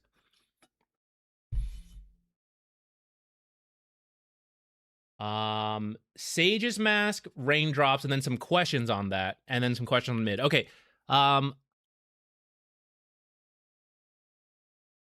much is the mango worth with mana pool top? I have another spreadsheet. I didn't expect to show you guys, but I actually have another spreadsheet to show you then. Okay, wait 1 second. Let's go in order of these questions then, in a sense that, in an order that makes sense. So we talked through consumables. Sage's Mask is the long-term solution for like the laning stage of like 10 minutes, right? Sage's Mask, 0.7 mana regen for 175. Now, it's very similar to the Ring of Regen, which is that in a lot of cases, this is a little too greedy. It takes more time to get Sage's Mask value that, like, it's like roughly the first 3 minutes. Again, same deal with the Ring of Regen that I showed the table of earlier. I didn't make one for mana regen because it's the same concept. The Sage's Mask just takes a good chunk of time to pay off, but you will see it more than the Ring of Regen. So why is that? Couple different reasons. First, there are less sources of mana regen, and in fact, the sources that exist are less cost effective. If we bring that table back up,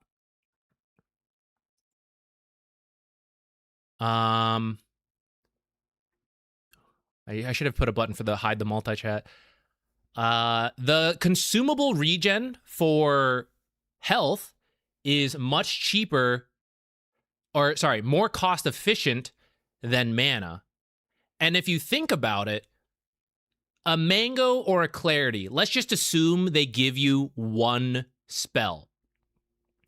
That spell probably does like 200 damage max. 1 salve does nearly 400 health healing. And then, don't forget, there is armor and magic resistance in this game. So not only do I get roughly 400 healing, effectively it is then boosted by my 25% magic resistance by base amount, and then armor for physical damage. Whereas the spell, there's very little spell amp at that stage of the game. So what you get is what you get, and what you get is actually reduced when you're reducing to the enemy's magic resistance. So mana tends to be a lot less efficient than health when it comes to consumables. Which is why when you weigh Ring of Regen versus Sage's Mask, it is a lot easier to get by without the Ring of Regen and just go with like tangos and salves. But for the Sage's Mask, it is closer in value to the clarities and mangoes because these are lower in cost efficiency. And again, the clarity is practically very hard to use to full value, but the mango can just go in the laning stage, and so can the Sage's Mask. Also, depending on how expensive your spell is, there is less time for the Sage's Mask to be useful compared to the Ring of Regen. Like if I need 100 health from Ring of Regen, that takes me a while. Maybe I only need 50 mana to use a spell. Maybe I need 100 mana still, but again, I just have less options when it comes to health and mana consumables, or mana consumables compared to health consumables in terms of efficiency. But also, most heroes simply start with less mana regen. So like most HP regen is like 2 to 3. Some heroes have much higher. The tower gives 1 HP regen. The tier 1 tower, if you're in the aura, you get 1 HP regen. Then we just talked about tangos and salves. So you have a lot of different things for HP regen. For mana, people often range from like 1 to 2 mana per second. And that's the high end is 2. Most are like 1. And there is no bonus from the towers or anything like that. So the Sage's Mask is nearly doubling your mana regen in certain cases, whereas the Ring of Regen is like a 1/3 to 50% boost, right? So the relative value of a Sage's Mask to the Ring of Regen is just better, which is why you will sometimes see it on certain heroes. And again, the heroes that do it are very efficient in their mana usage. Some spells are better than others. It's just the balancing of the game. I'll use Warlock as an example again. That guy presses W. He presses Q. That's his thing. W is so good at healing, right? If you have mana, you have health. That is Warlock. So he can do things like this because that's his gameplay. I'm going to press Q. I'm going to press W. I'm mostly mana and then a little bit of poking, and I do some pulling. So the heroes that do start Sage's Masks are very mana efficient heroes, or they have healing spells. So if they have mana, they have healing. But there's very few mechanics that turn health into mana. In fact, the only one is like Soul Ring off the top of my head. And there's very few health cost spells. Phoenix is the main example. Huskar's another, but he has built-in regen, so he also doesn't really need this stuff. Enigma, I guess, with Eidolons. And actually, he sometimes does rush like Tranquils and stuff, but that's kind of separate. We are going to talk about the context of items, but first we kind of need to go through everything at its like fundamental use case. Then we're going to take examples from games of you guys and explain, like, in this context, in this matchup, what are we trying to do? Here are the items that would let us do it, and then are we doing that? If you are starting Sage's Mask, you tend to also be planning to build like Ring of Basilius into Arcane Boots for supports.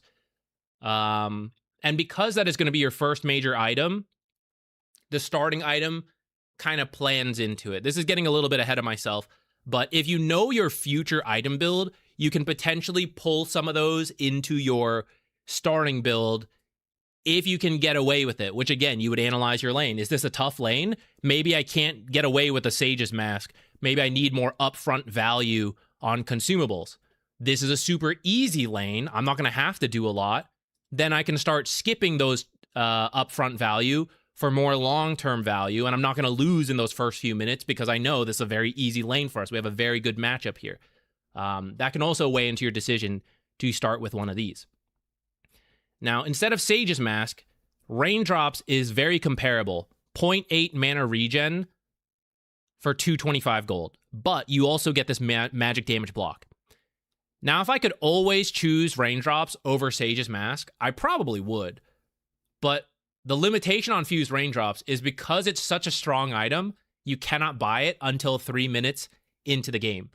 So you can't really think about Raindrops as part of your starting build. You literally can't. But if you know you want to build it, because you like look at your lane and you know the enemy has a lot of burst spells, they're going to try to kill us by throwing a lot of burst value at us. That's where the Infused Raindrops are very good. If they do that too well, then Raindrops actually loses value. It will block 75 to 120 damage. It doesn't proc for instances below 75. If you want a long-term mana regen item for like 20 minutes into the game, you can buy Raindrops to matter for a couple instances, but they don't have a lot of ways to cancel it, then the Raindrops will last 20 minutes. If you need it for like 3 minutes of laning, and you know they're going to try to kill you, and you need to survive those kill attempts, Raindrops are also very good. If they can casually poke with abilities that do multiple procs of instances, Disruptor Static Storm, for example, it procs very spaced apart. So every time he uses Q, it will actually break 2 of your Raindrops. That's when the Raindrops kind of sucks, because he's not even trying to kill you when he uses that Q. It's not saving your life in that moment. he's just harassing casually, and he's breaking 1/3 of your raindrop, 2 of the charges out of 6. Cases like that are when raindrops are not very good. Skywrath Mage is another where it's kind of like that gray zone where he casually harasses with abilities and he'll burn through your raindrops pretty quickly. Zeus is another. At the same time, when he tries to kill you, it is with the burst spells, and like they'll nuke it out of you, and the raindrops could save your life in those moments. So that's where it's a little harder to decide. And I think it comes down to if you think you can kill them back if you live long enough, and what your other item choices are, if you're going to buy the raindrops or not. If you can avoid the casual harass and only let them be active in those like critical moments. And what the other heroes are. Like, I'm just saying Skywrath, but maybe the other hero in the game is the support Disruptor. Okay, not a very good, like, yeah, I'm just going to lose him. But maybe the other support doesn't break raindrops, or they only break raindrops when they're trying to kill you. Lion might be an example, right? Like, yes, he could proc it with a stun, but also when he is using Finger to try to kill you, 120 magic damage block is pretty meaningful in that moment. So depending on the other heroes, if you think the raindrops will be value or not, it can help you in those gray zone cases where it's like, maybe it could go either way.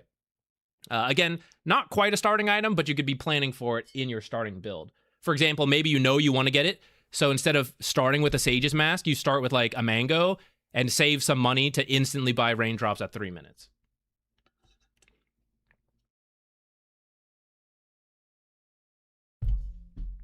Visage is a great shout out. There are certain heroes that their game plan is to kill you, and Visage in the laning stage is there to kill. At a high level, like Pro Dota, 3 minutes, raindrop, raindrop, raindrop. You see every hero buy raindrops because they know they can't be killed by the Visage. Like, they don't want to be killed by the Visage. Not that they can't be killed through raindrops, but like they don't want to die. So raindrops are very good in those fighting lanes. If you are not going to fight, this block is not going to do as much.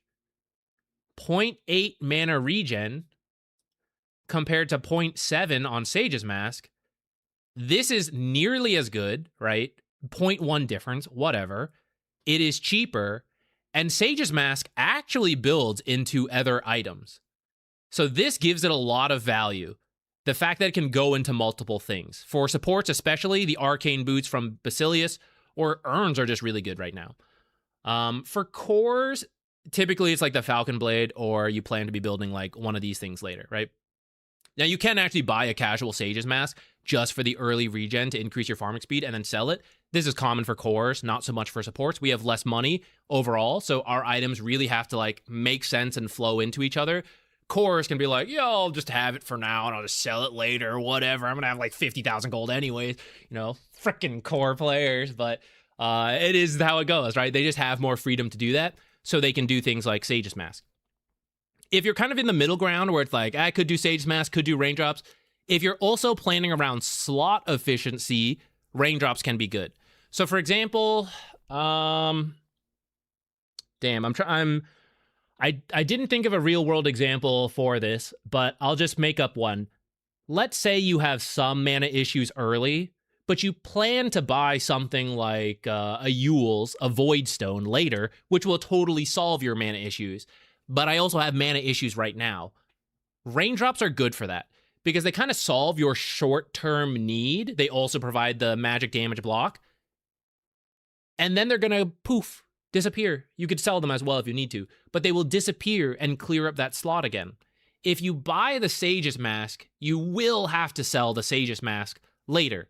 And there are times that's okay, like we just said for core heroes, but if the window is smaller, like say a 5-minute window, that's usually not enough time for the loss of money to have made sense. It was probably better to just get by without the Sage's Mask and not lose the 50% sellback penalty. But raindrops, you can get the full value out of raindrops. You get the mana regen you need in the short term until you get like the Void Stone or whatever for the long-term solution.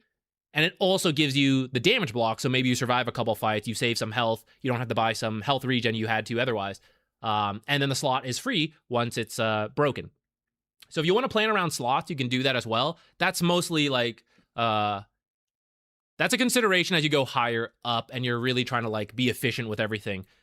For like an average game, you don't have to worry about it that much. The penalty is usually not the end of the world. Like there's so much mistakes and empty gold in like lanes and stuff. You can just like be a little bit more efficient and farm and make up the penalty. But at higher Dota, where like there's a lot more efficiency and everything and things are being gathered up, that's where you have to be like thinking about this a bit more.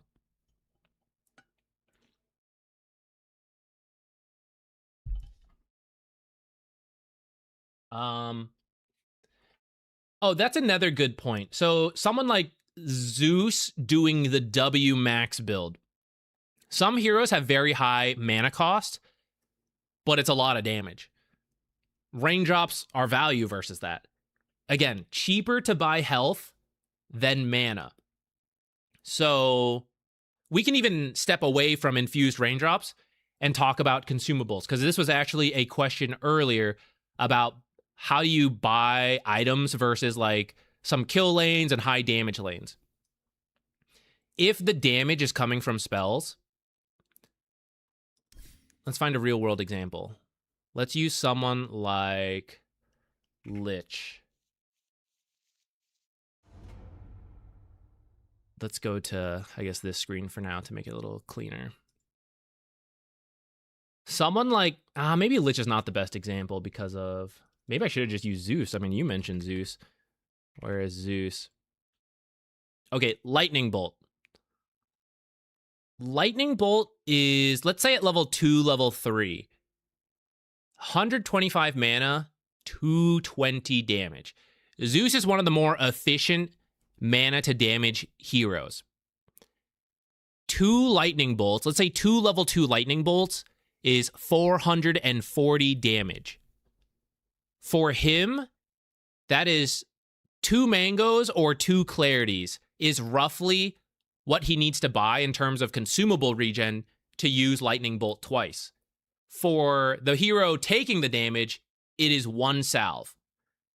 Health efficiency tends to be better than mana efficiency. Again, going back to the resistances as well. His damage is not even a true 400 damage. It's actually reduced below that. So a lot of these heroes who do a bunch of damage and are killing you, the plan is often, I have to survive the initial attempt, right? If Zeus kills me, that's it. I don't even get to use the salve, right? I can't use it in the middle. It's going to get canceled. I have to survive, step back, salve. 13 seconds, I'm back in with full health. Do you have 2 more lightning bolts? If I eat all my mangoes for less cost efficiency than you buying the salve, I guess I do. If I have a clarity, okay, give me 25 seconds and then I'll be back with my 2 lightning bolts to get you.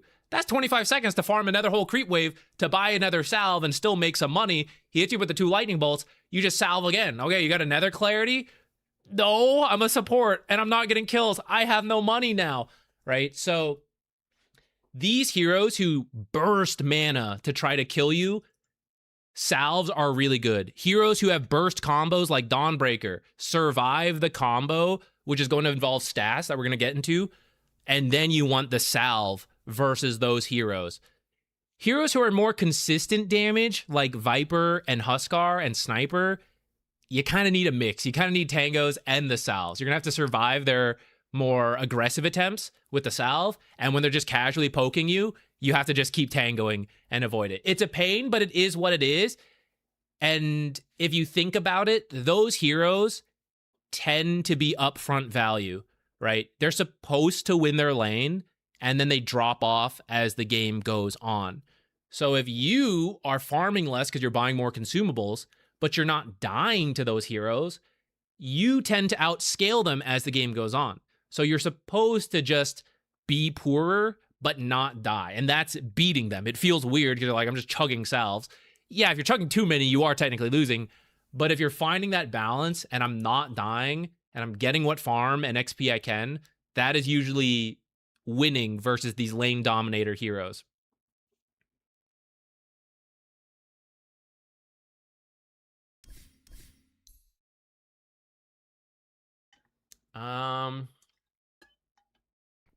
What do I have next on my notes? Let me see.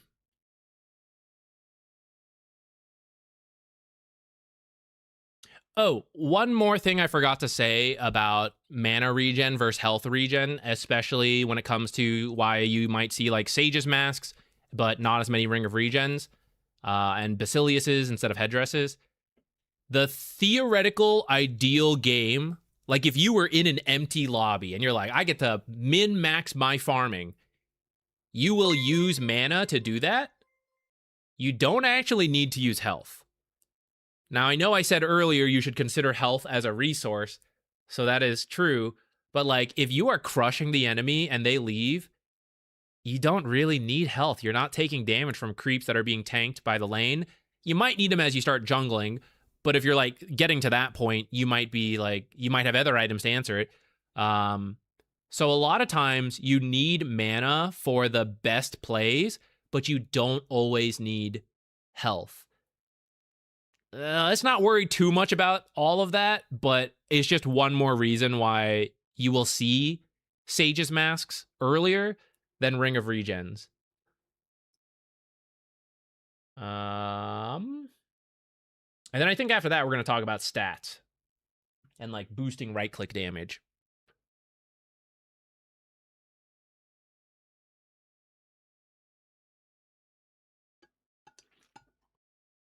Do you have an opinion on Lich starting items, especially in terms of mana, considering his recent changes to sacrifice? Yeah, I would buy some mix of Magic Stick and Mango. Maybe we should talk about Magic Stick first. No, let's talk about it later. Some mix of mangoes on the Lich or the Magic Stick, possibly the Clarity. But he has a lot of good kill combos with the skills, so you kind of want the mana when you need it, not like in 25 seconds. Once you get to Sacrifice on a full health mana melee creep is so much mana. So you need enough mana to get to that first Sacrifice, and you're often good at that point. You can greatly reduce the amount of mana regen you need at that point once Sacrifice is online. So you kind of have to imagine your lane. If there's going to be a bunch of fighting, you probably need to buy more consumables. If you are a strong lane, Lich and Ursa, versus like a weak off lane, let's say, we're going to kill them, and then they're going to have to be scared the whole time. And I'm not even going to get to use spells because they're going to be avoiding us. Then you don't need as much mana regen, and you can buy some other stuff. In the reverse, let's say you're a really weak lane. Lich is strong, but like your carry is ass, and the enemy off lane's quite strong. You probably need to burst a lot of damage in that level 1. That's where you might be buying more mangoes. Again, to line up the starting build with the actual game plan. I am actually not saving my mana for level 2, level 3 kill combos and efficiency, right? I need to make sure this level 1 works out. The Viper, for example. I can't let this Viper take over the lane. As he gets to level 2, level 3, he's going to be too scary. Necrophos, right? I must burst this hero down now at level 1. You would buy a lot more mangoes to just keep using those spells. But if you have a very chill lane on the Lich, let's say, yeah, nothing's going to happen much. It's going to be like pulls, maintain the lane. Why buy 3 mangoes? I'm not going to use that many spells. I might even do like a Clarity instead, or just try to get away completely. I might opt for Sentries because I need the pull camps if I identified that. Skipping ahead a little bit, but this is why you kind of like mix and match your items. Hopefully that helps.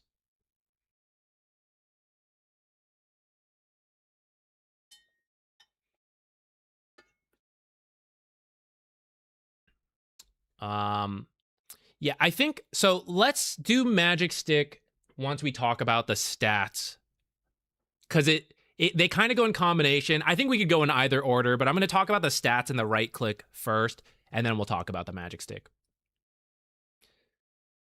You said you had a spreadsheet on stat boosting mangoes and such. Yes, I did. Okay, let me show that before we move on. It might be a little hard to see. I hadn't actually set this up for mangoes. It was set up for arcane boots value, but I think we can adapt it for mango value at like level 1. I haven't used this spreadsheet in a while, so we'll see if I can. I'll have to familiarize myself again. Flashbang warning, guys. This is an Excel spreadsheet. It is bright white. If you're watching at night, okay, hold on. I'm gonna put a gray fill on a lot of these, but it'll still be quite bright. I'm just warning you. I am warning you now.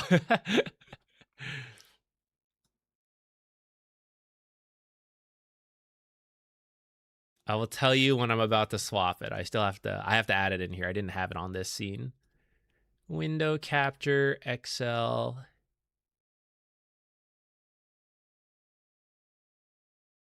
Okay. Let me just shrink it down like this.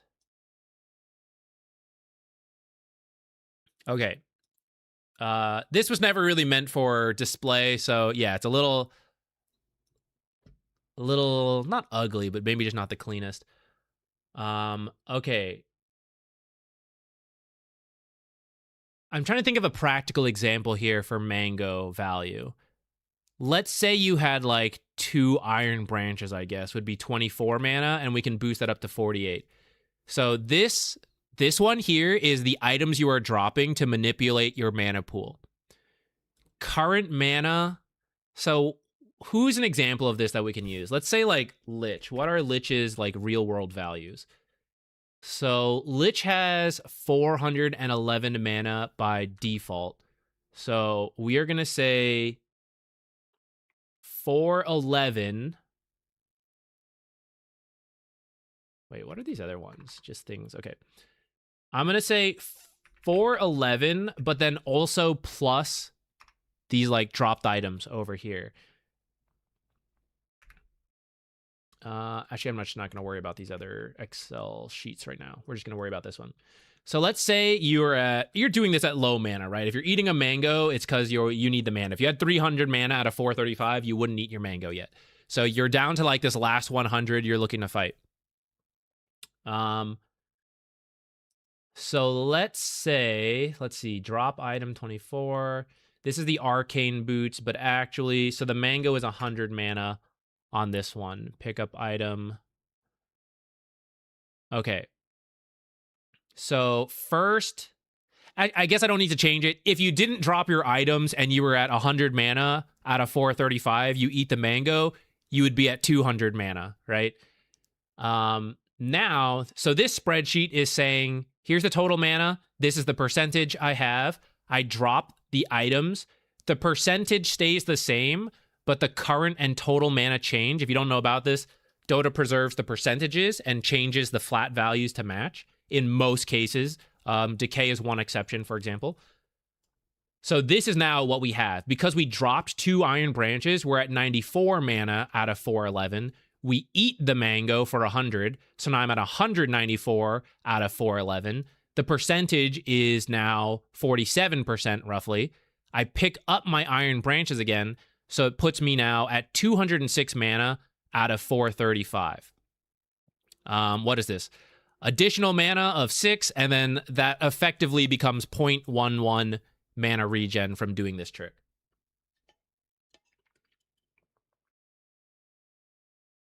I will say, if you can drop items before you mango, great, as you can see from this spreadsheet, right?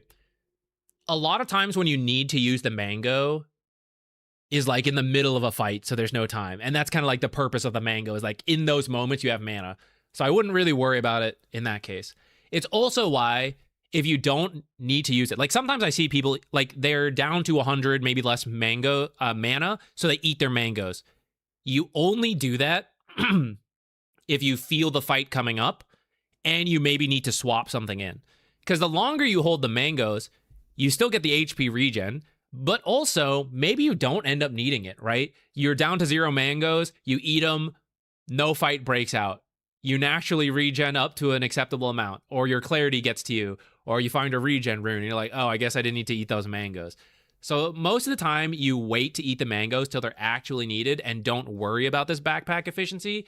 But if you're like really clutch for mana and you suspect the fight is about to break up, then you could preemptively drop the mangoes and drop your stuff, eat the mangoes, so you can be ready to like, I need to instantly hex when they jump in, and I don't have time to like eat the mango and then hex. Maybe you just don't trust yourself. Like, technically you could do that pretty quickly, where I don't think it would really matter if you weren't worried about the like 0.1 mana difference. But if you're like, no, I got to think about pressing G and then W, right, and it just slows me down, then yeah, just eat the mangoes.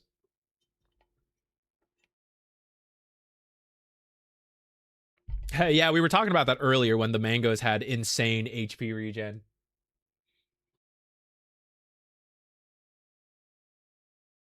All right, I'll close that for now. And let's get back to items.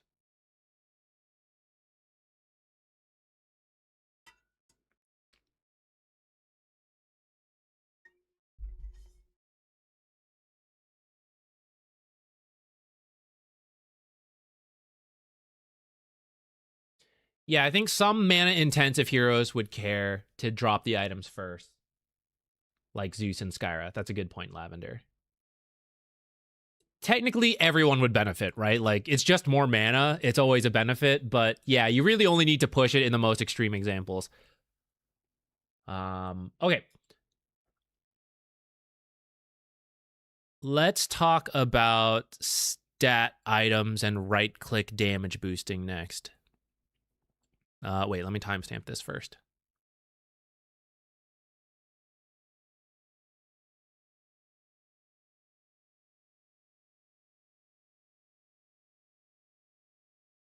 I'll do right-click first, actually, because there's technically a mild difference.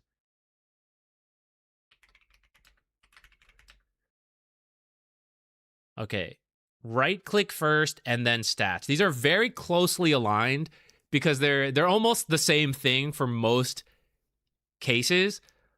For core, let's start one with for cores where it's not the same case. Blades of Attack and Quelling Blade are...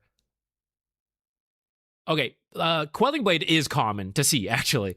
For most melee heroes, and sometimes even ranged, it is 4 damage for 100 gold.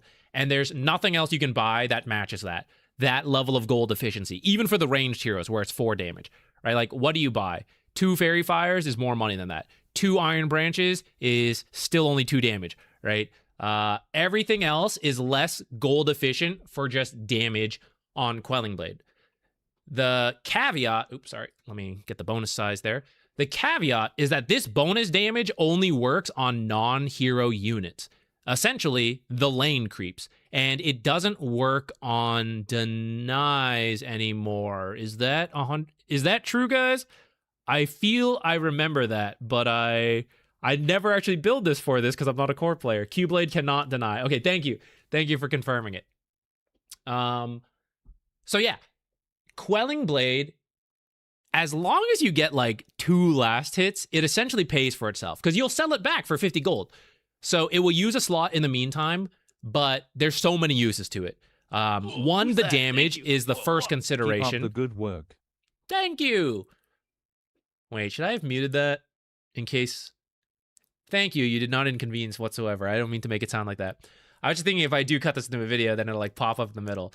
Let me mute them, but I'll let them keep playing so that they'll pop up on screen, but I'll have it quiet. Thank you so much, though. Hopefully, this is the good work you had in mind. 6 hours of talking about starting items.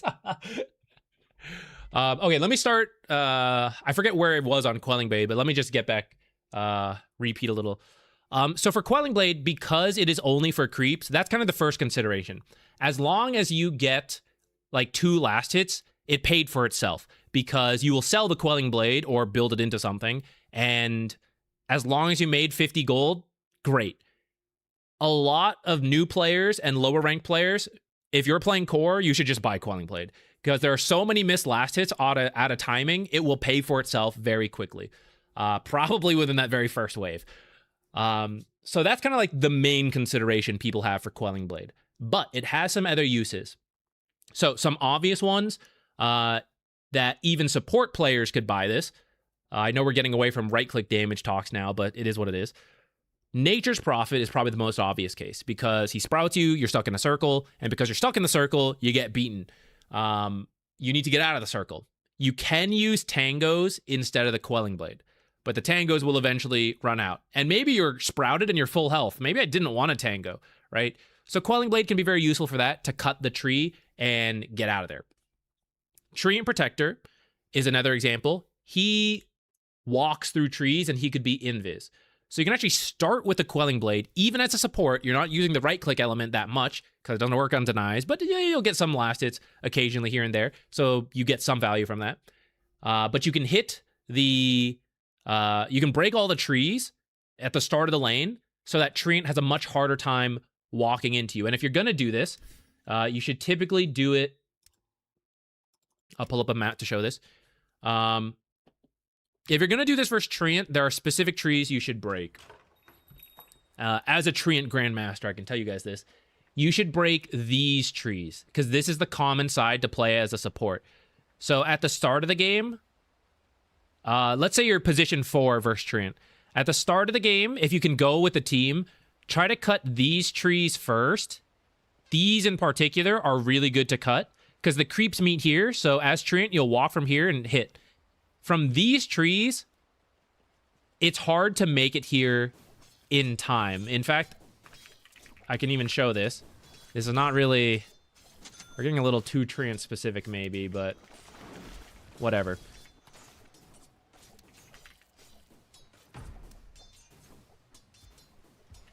So he's invis.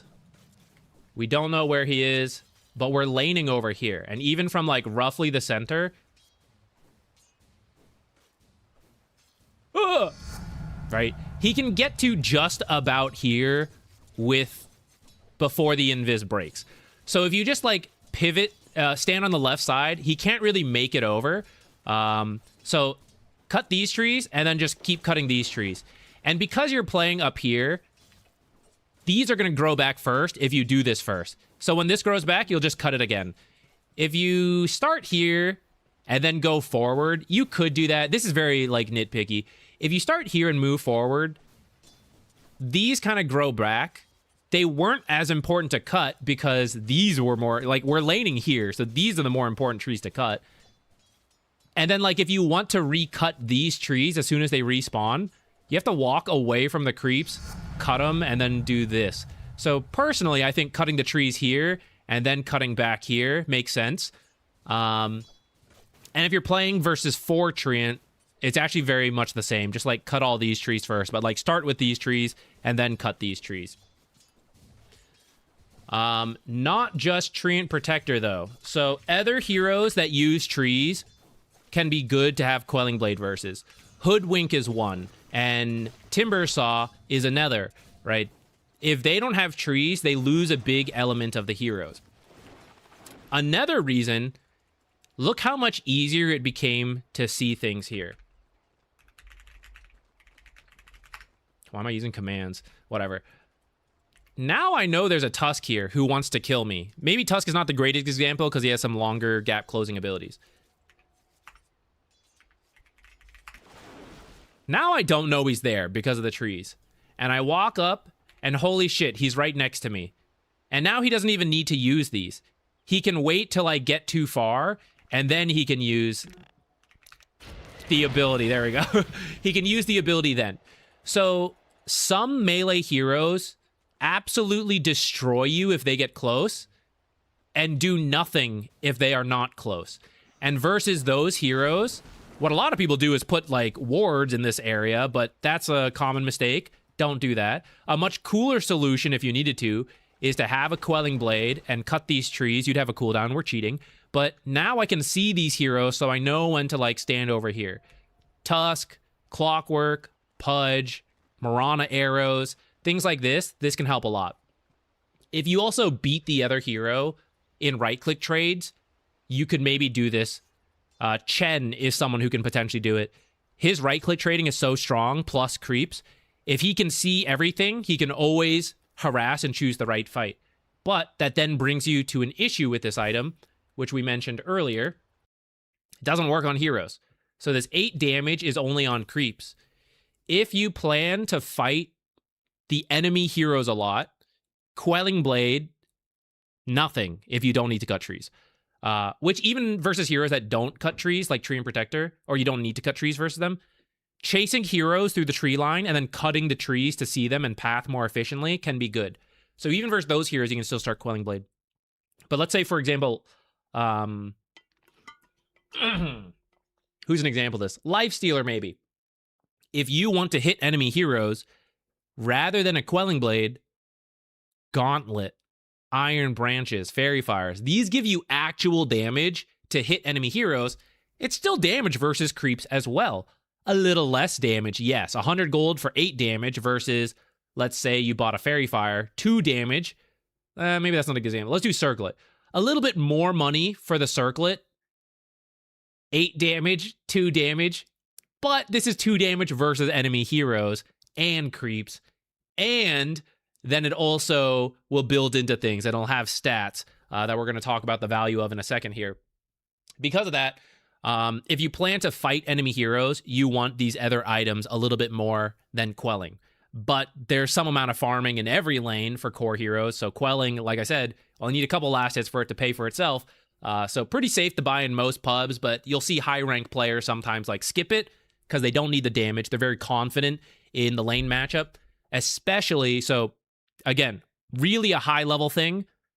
Who's going to get the last hit first? If I have 40 damage and that guy's got 50 damage, in theory, that guy gets every last hit because he times it perfectly to hit the creeps when 50 damage is enough, and I'm still waiting at my 40 damage. I just can never compete.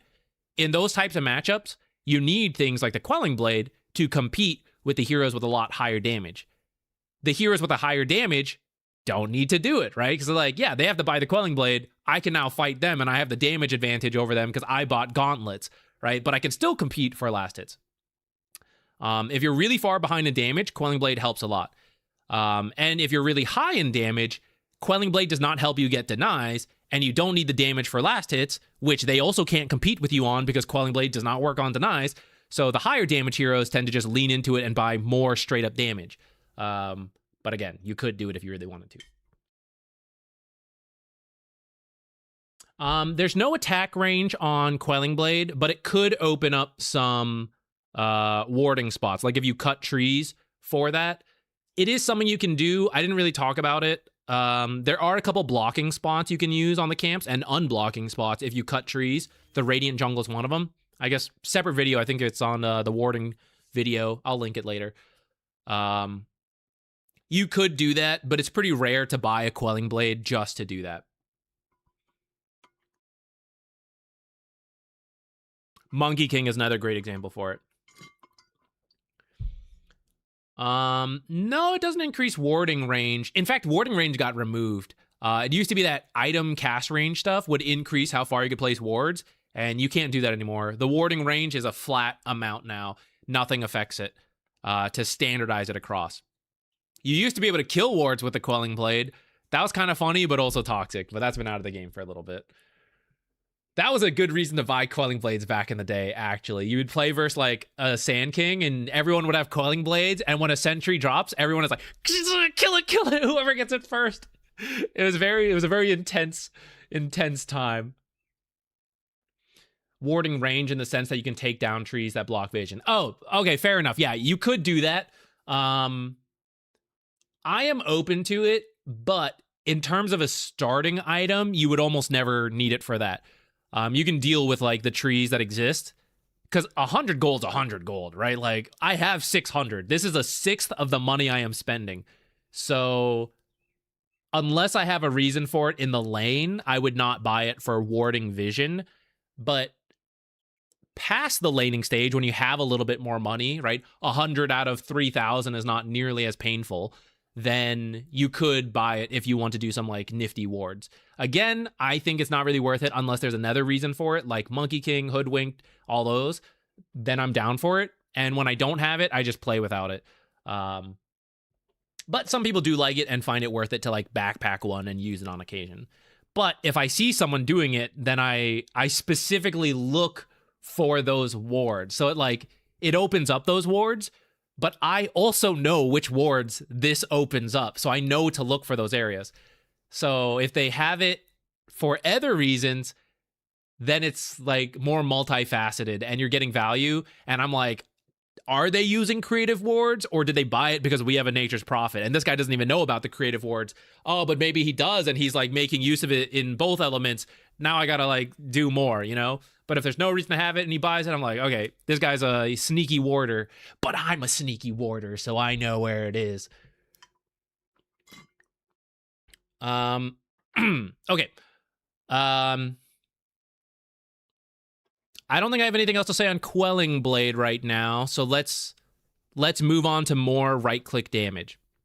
So this applies to both cores and supports. Cores are picking up right-click damage to improve their last hitting and harass. Supports are more for trading. Oh, sorry. The Blades of Attack is the other attack damage option that I skipped over. Very few cores do this. It's for the Falcon Blade build. So heroes like Lena were doing this for a little bit. It's not very common right now. You don't typically do it to like rush phase boots. The heroes that would need to rush phase boots need to solve other things first. The long range heroes who need some mana, like Lena, carry, going Falcon Blade, they can stay so far back that they can do a greedy item like Blades of Attack because they're going to attack a lot.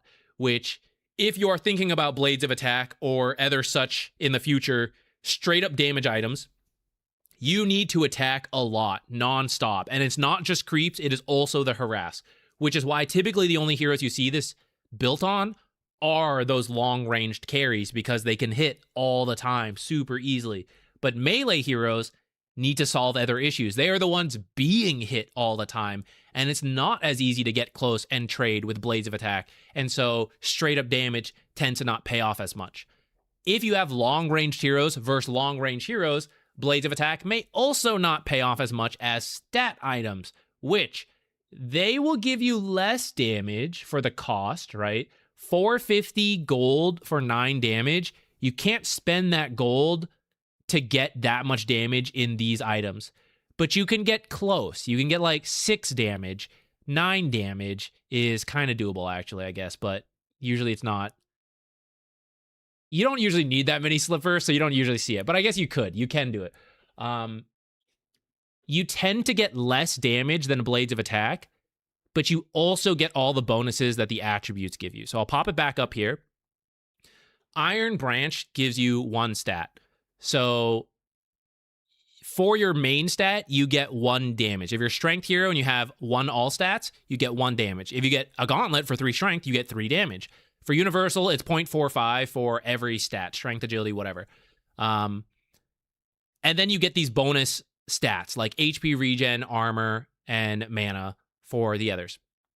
So this is some of the value of like Quelling Blade, Blade of Attack versus stat items, which will typically be less straight up damage, but I also get HP. I also get some armor. And those stats are very underutilized in many pub games. And something I want to emphasize here for you guys. We'll start with supports because I'm a support player at heart. We can actually just use 2 Liches to begin with. Lich has 560 health to begin with. That's pretty low. If you go too greedy and you don't buy like any stats and you're like all mangoes, you're buying this Sage's Mask, whatever, right? You're buying a Magic Stick, you're buying Tangos, you're just a 560 health hero. Other heroes, and I know everyone has different stats and it's tricky, but like Blood Grenade, very common. 2 Iron Branches, very common. This is just about 100 more health to work with. And 100 is a lot. Lich, when he levels up, gains 2.1 strength, 1.7 agility, 3.4 intelligence. When you buy 2 Iron Branches, more or less, you're level 2 in terms of stats. Like, if putting it that way helps you appreciate some of the value here. In the lane, a lot of times, like, oh, hit level 2, hit level 3 first, use that to your advantage. Yes, a lot of that is the spells increasing, but you do get more stats. So when you buy 2 Iron Branches, when you buy a Circlet, I am a level 3 hero when it comes to stats. 700 health to now fight this Lich to the death. And we're on the same team, so I can't do it. But as we attack each other and as we Frost Blast each other, our Frost Blast, our spells are probably pretty similar. There's no 2 Liches in a game. But like Frost Blast versus Fade Bolt, you know, Ether Shock. Some abilities are a little better than others, but level 1, a lot of things are quite similar. Auto attacks, again, there's a big range, but many are quite similar in that like 50 to 60 range.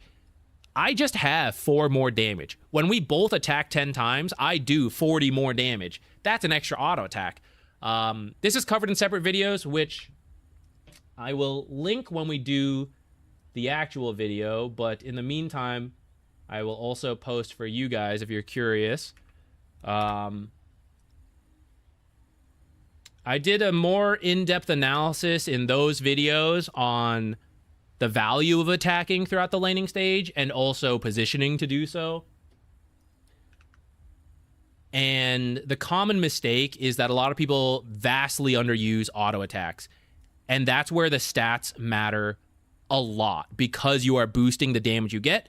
You're taking a little bit less damage because you have more armor. You're attacking a little bit faster because you have a little bit more attack speed.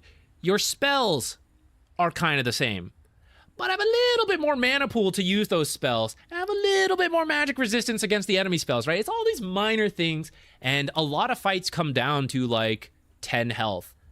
They'll come down to 100 health if this guy's got 560 health versus me at nearly 700, right? So it's not always obvious to see, but it's why if you look at any number of builds right now from high-ranked players, there's always some amount of stats worked into most builds. And we're going to talk about the exceptions in a bit, because the stats are just all around good, all around useful. It's like you're leveled up. It is very powerful to get the edge. And when you are someone who builds stats versus someone else who builds stats, we're just on even footing. But when you are someone who builds stats versus someone who has skipped them, you are in the lead. And that is just going to be easier in most average pub games.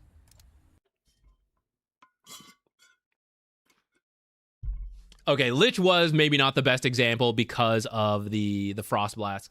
Though I will say, at full mana, those mangoes wouldn't even come into play. So if I was Lich, this Lich with a lot of stats, versus another mirror matchup Lich with no stats, I would take a very aggressive level 1 trade and keep fighting before I ran out of mana. And yes, once I run out of mana, his mangoes will beat me. But actually, the stats I had are worth one of his mangoes, and I still had money to spend, so I could just buy the salve. Like I said, my 1 salve matches his 2 more mangoes, which brings us then to another point. With stats, you can then manipulate them to get more value. So when you use the salve, when we use the mango, we were kind of talking about this earlier, you can drop them on the ground and get just that much more value out of these items. The salve is the main one to use. You can also eat the iron branches with the tangos. We don't always want to do this, but it is an option we have if we absolutely need to. You can do some cool plays with the iron branches where you can drop them on the ground to like block vision, block pathways. I don't recommend you do that like every single game, but it can be a really clutch thing in some moments, some games if you want to try. There's more uses to these than just a lot of these other like straight damage items. And they also build into things, right? So like the wand or circlet can build urn or any of these like starting items as well. This is the reason why you will see stat items beyond just the iron branch worked in. This is where planning ahead helps. So I know I want to build an urn. I know I want to build a couple bracers as a core. Straight up finishing these items tends to not actually be very good value. So right now, Wraithband is one such like strange item. You get all the stats from just the circlet and the slippers. 6 attack speed is kind of nice. It's not that much. 1.75 armor is not bad.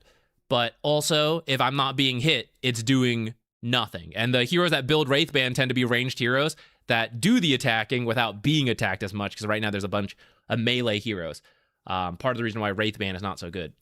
It is 210 gold to finish the Wraithband to get these 2 bottom stats.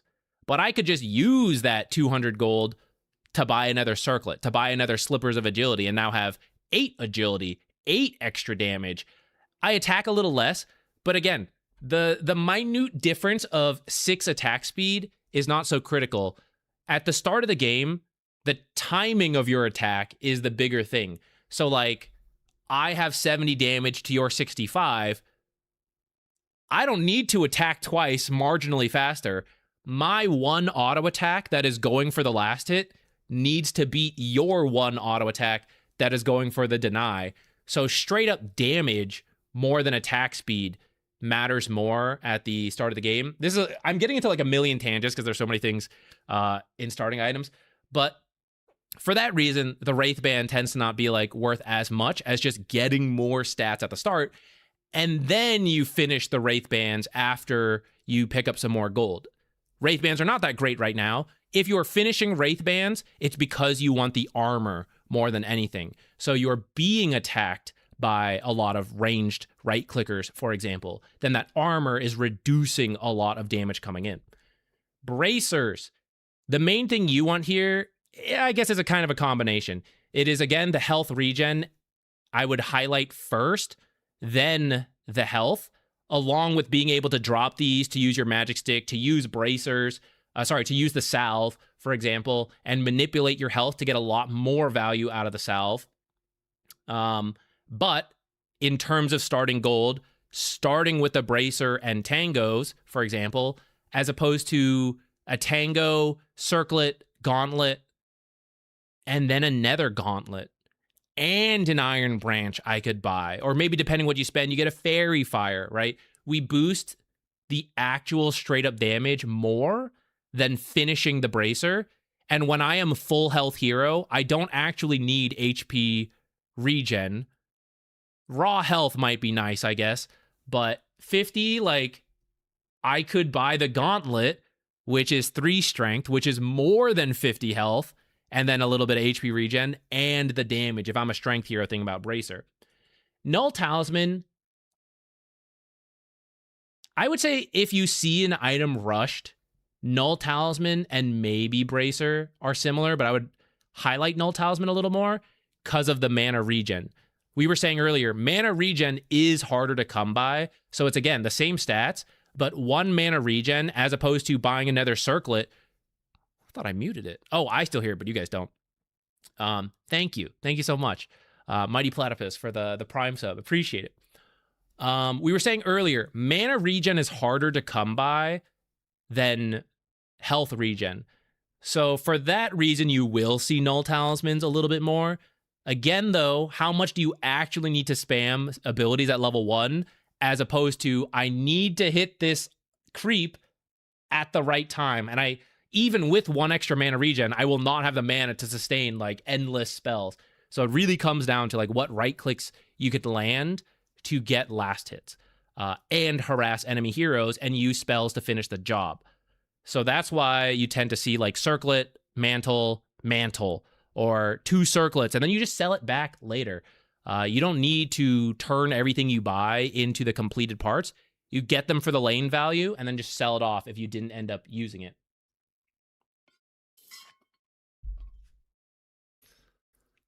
I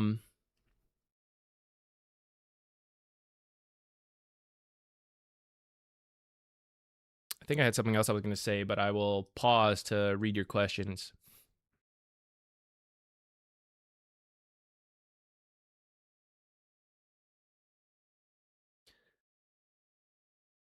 I've noticed that some people are using Wand and 2 Fairy Fires. I'm going to get into Wand right after this. Let me answer that then.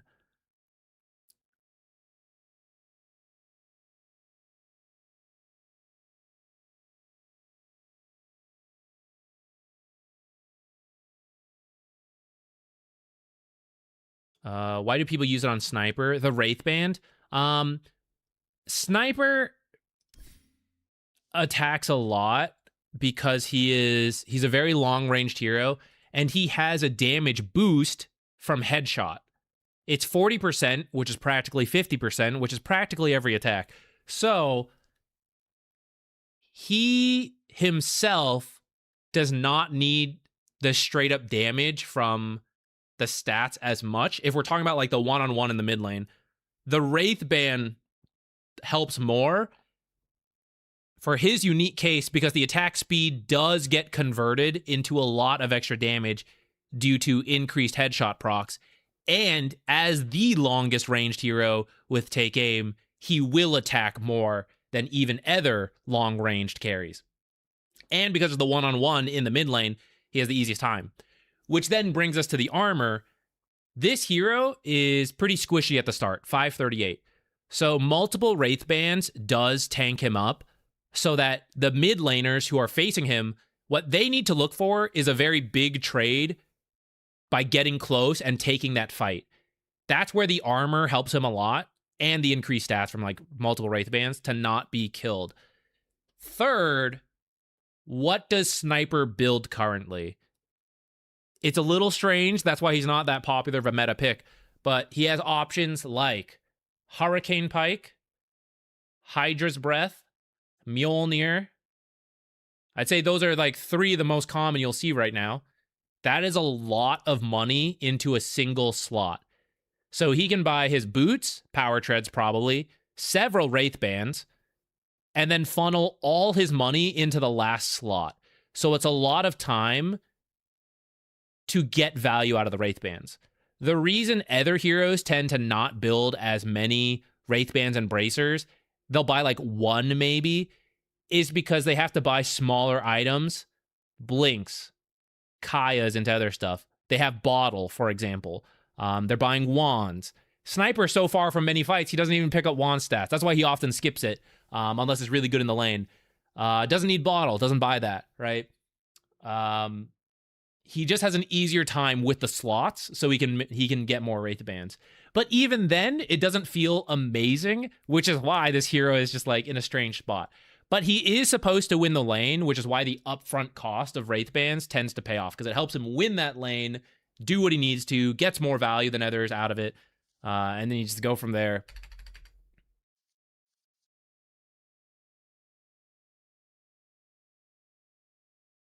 I have some real examples that I usually run into. Like if I were Legion that have 2 gauntlets and a circlet, should I just skip Bracer and go straight phase? Or finish Bracer first, then go phase? It would depend on the matchup and what you need. If you need phase boots, well, I guess there's a couple of reasons. So let's say you need move speed first because you're playing versus like Ursa.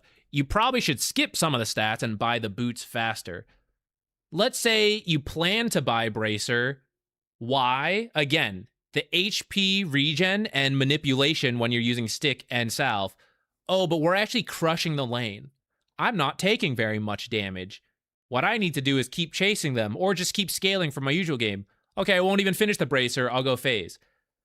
I will say if you're buying 2 gauntlets and a circlet, it's usually pretty safe to just buy the Bracer no matter what, and maybe skip the second Bracer that we could have potentially built and go straight for phase. I would say that's the safer way to do it, but if you do want to try to min-max, ask yourself that, right? Like, how much damage am I taking? What do I actually need this game?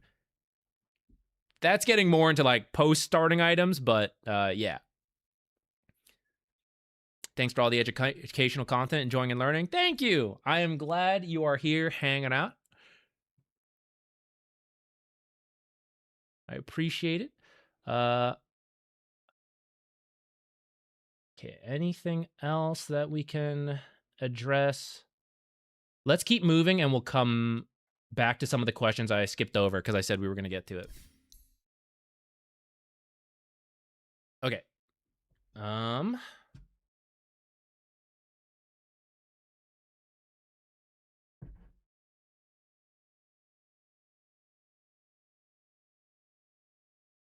Do I have anything else to say on stats? Probably, but we might get back to it after we cover a couple other items. The end point is that it just helps you with right-clicking and it gives you the enough health and possibly mana pool, like all the useful stats from you get from attributes, to fight in those early moments, and an early kill can really dictate how the lane goes. So we tend to fill out on that. Let's move on from there. If we remember anything, we'll come back. I want to talk about Magic Stick, I think, next. Did I miss talking about the orbs? No, they're going to be towards the end. On my list, we're going to talk about Magic Stick. We're going to talk about wards and sentries, move speed items. Then we get into the specialty stuff like quelling, which we kind of covered earlier, but we might repeat some points. Smokes, things like that. Saving items, saving gold to buy bigger items like bottle, ring of health, things like that. And we'll throw the orbs in there as well. Maybe the orbs go in specialty. Maybe they go here. Maybe they should have been covered in right-click boosting. But only the Blight Orb is for that. The others have other purposes under... I will save those for specialty, I think. Because they're uncommon. If they were more common, I think I might talk about them now that you bring them up. But I think they're in a weird spot, so we'll save them for later. Okay. Let me Magic Stick timestamp. Okay. Okay, so the Magic Stick. One of the iconic items of the game, I feel like. You see a lot of these every game. They are an insanely efficient item if you're using it correctly and if it's a good game for it, which most games are, especially in pub games where there's just like non-stop fighting, right? So you get one charge every time the enemy uses a spell in your vision. That's a high-level trick. Use your spells in Fog of War. They won't get a Magic Stick charge. It can be a way you scout out wards at the start of the game. If you're behind a tree line, you use a spell and you see they got a stick charge, there might be a ward that spots you. Most of the time, you don't have to worry about that. You also get this from neutral creeps using spells, by the way. So if you do pulls, you might get some stick charges from there. Because you get these charges for free, right? I pay 200 gold for the Magic Stick, but for the rest of the game, every spell near me will give me 15 mana and health. And guess what? Throughout the lane, there's gonna be spells. People are gonna use it to secure creeps. People are gonna use it to fight. So you're going to get value out of this. And then you're gonna be able to use it in those clutch moments in the fights to get a burst heal, to have enough mana to fight back. And if you drop your stat items as well, the backpack efficiency, then you can boost it even further. So why would we not start with a Magic Stick? Let's start with that first because it's easier. What if they just don't use spells? Who's a hero like this? Lone Druid does not use a lot of spells. Drow Ranger, certain things don't proc Magic Stick. It's mostly these orb walking, frost attack, frost arrows, Clinx's searing arrows. They just don't use very many abilities when you don't count the ones that don't proc the Magic Stick. So you pay 200 gold, that's a third of your starting money, and I get 2 stick charges in a minute, right? Like, that's just not very good. I could buy 1 tango, 1 mango, and far surpass that for like 4 minutes at that rate. So heroes that don't use a lot of abilities, you just don't get much value from the Magic Stick, and so then you don't buy it. Or they do use abilities, but I'm not going to engage with it. If your lane sucks and you don't plan to do a normal lane, this is a little bit uncommon in pubs. Most of the time, people just play the lane no matter how the matchup's supposed to go because there's just so many mistakes. It might work out anyways, but also people don't know how to do the creep dragging, things like that. If you're going to creep drag, let's say you're talking pro Dota, they're going to creep drag it behind the tower, stuff like that. I do not engage with the enemy. I am not there for their Magic Stick charges to be picked up because I am behind their tier 2 tower. I am behind my tier 2 tower, right? I am jungling very early. You just don't get Magic Stick charges, so then there's not much value for it. You might buy it later as the game starts to develop and there's going to be more team fights, so you're going to get value out of it then. But if you're not going to get any value in the lane, then just skip it. That's the easiest case. Most games, if you're unsure, it's probably pretty safe to buy the Magic Stick because it will build charges throughout the game. Maybe you don't get the best value out of it in the first minute or two like we would like, but I'm going to hold it for like 40 minutes, especially support players. You're going to hold it forever. Core players are more likely to skip a magic stick or not upgrade it and sell it a little sooner because they get more gold to replace the slot, so they don't need to max the efficiency of a magic stick for 40 minutes. They've replaced it 30 minutes ago. So again, for core players, if you're not going to get good value out of the magic stick in the lane, all the more reason to potentially skip it. But a lot of games, you will get some amount of value. It might be a little more, might be a little less, but every hero has some kind of ability that they will be using. Long gone is the one button king of Wraith King, and even he had the one button, right? For the side lanes, there's 2 heroes, so they're going to be using some spells. Like some mix, there's always some amount of spells. If you are someone like... So certain heroes use a lot more abilities. Bristleback spams them. PA with the daggers. Certain heroes use a ton of spells. Absolutely buy Magic Stick versus those heroes. If you play those heroes, you should probably also buy Magic Stick because you are giving so much mana to the enemy. They are going to use extra spells, so you might as well pick up more stick charges to use your immense amount of spells, which leads me to the point where if you look at high-level Dota and you're like, everyone is buying Magic Stick. Even in games I don't think it makes sense. Sometimes they're going straight wand. Why is it? If we all have Magic Sticks, we're kind of on even footing. But if not, someone is getting more value out of all the fights. And high-level Dota is very sweaty about the like incremental advantages in the lane, right?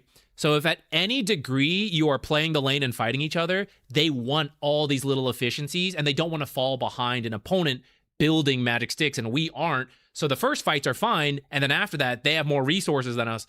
So that's why so many high-level players get the Magic Sticks. They're very efficient with the spells they use, and therefore the charges they get. They also make more active plays, so more heroes are moving around. The same spell will give multiple stick charges, right? It's not limited. So when they move 3 heroes and the enemies respond and they're like, oh, panic, throw out 3 spells to run away, all 3 heroes get the stick charges.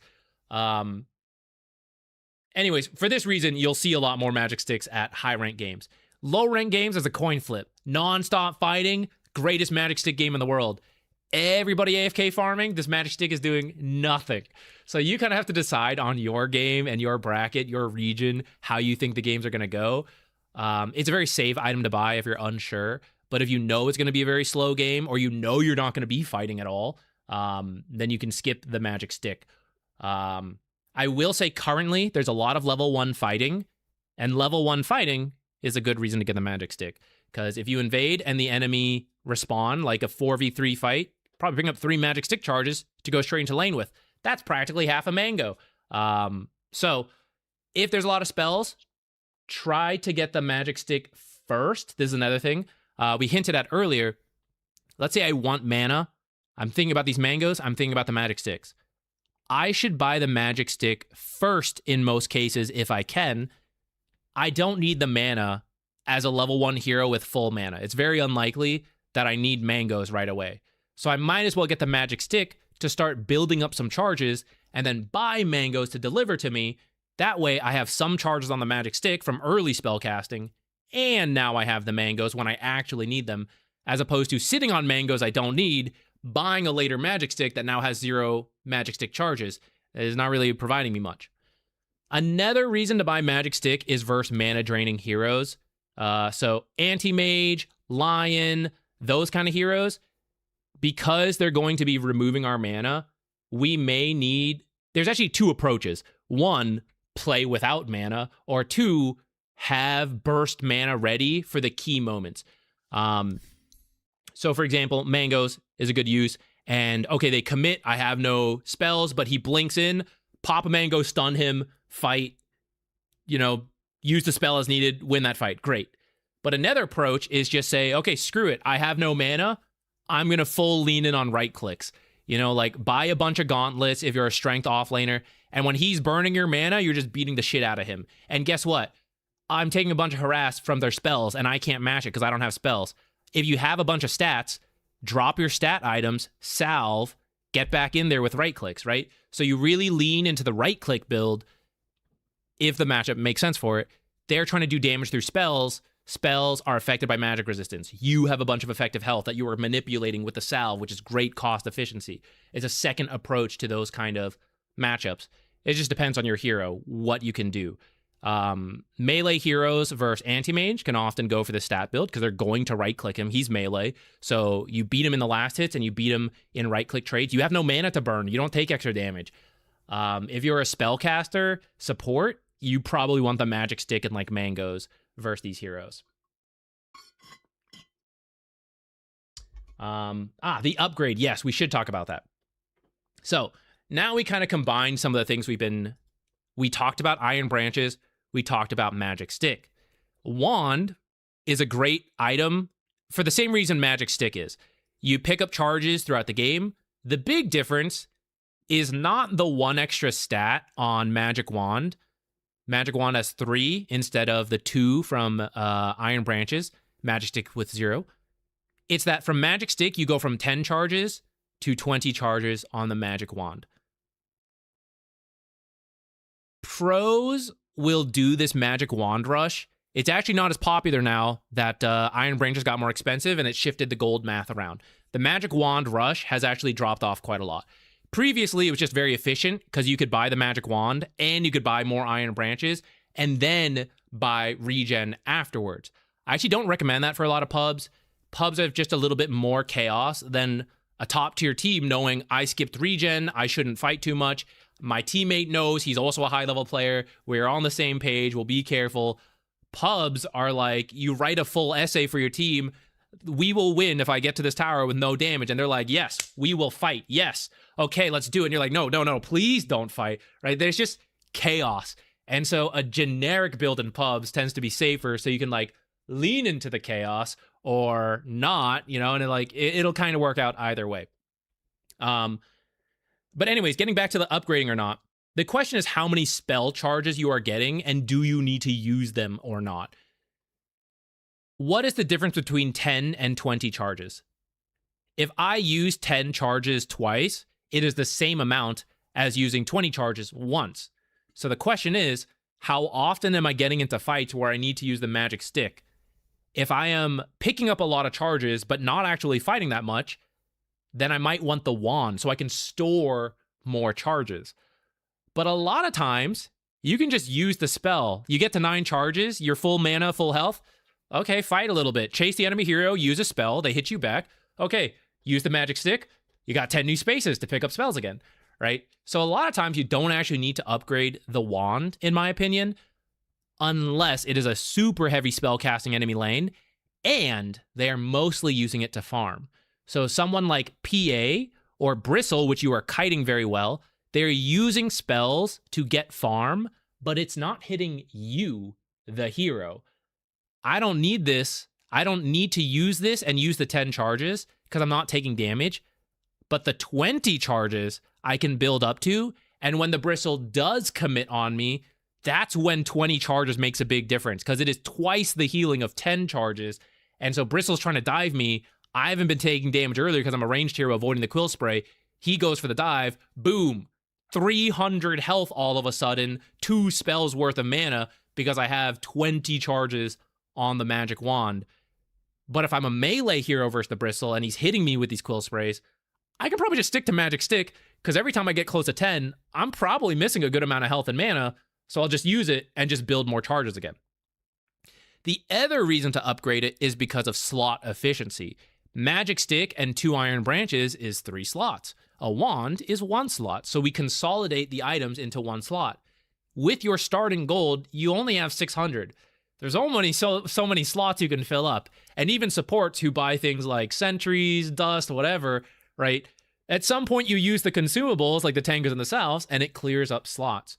So a lot of times you don't need to upgrade for slot efficiency until after the laning stage has progressed.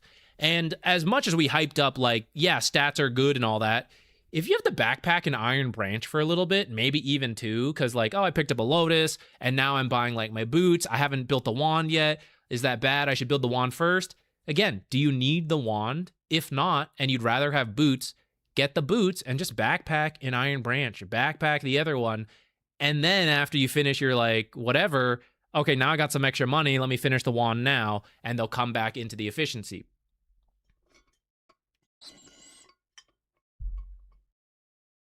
I'm running out of my water again. We're at 2 refills now. I want to say it's going faster than expected though. We've probably been talking about items for 2.5 hours now, and we're reaching the end of my syllabus, though we haven't even begun talking about your actual gameplay yet. So I expected to be on this for like 5 hours and then only have a little bit of time. Okay.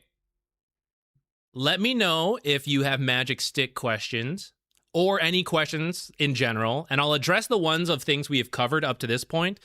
And if not, we will push them off till we cover them because we have a couple more things. Let me catch up in chat a second, and I might also go get like the water and refill and everything again.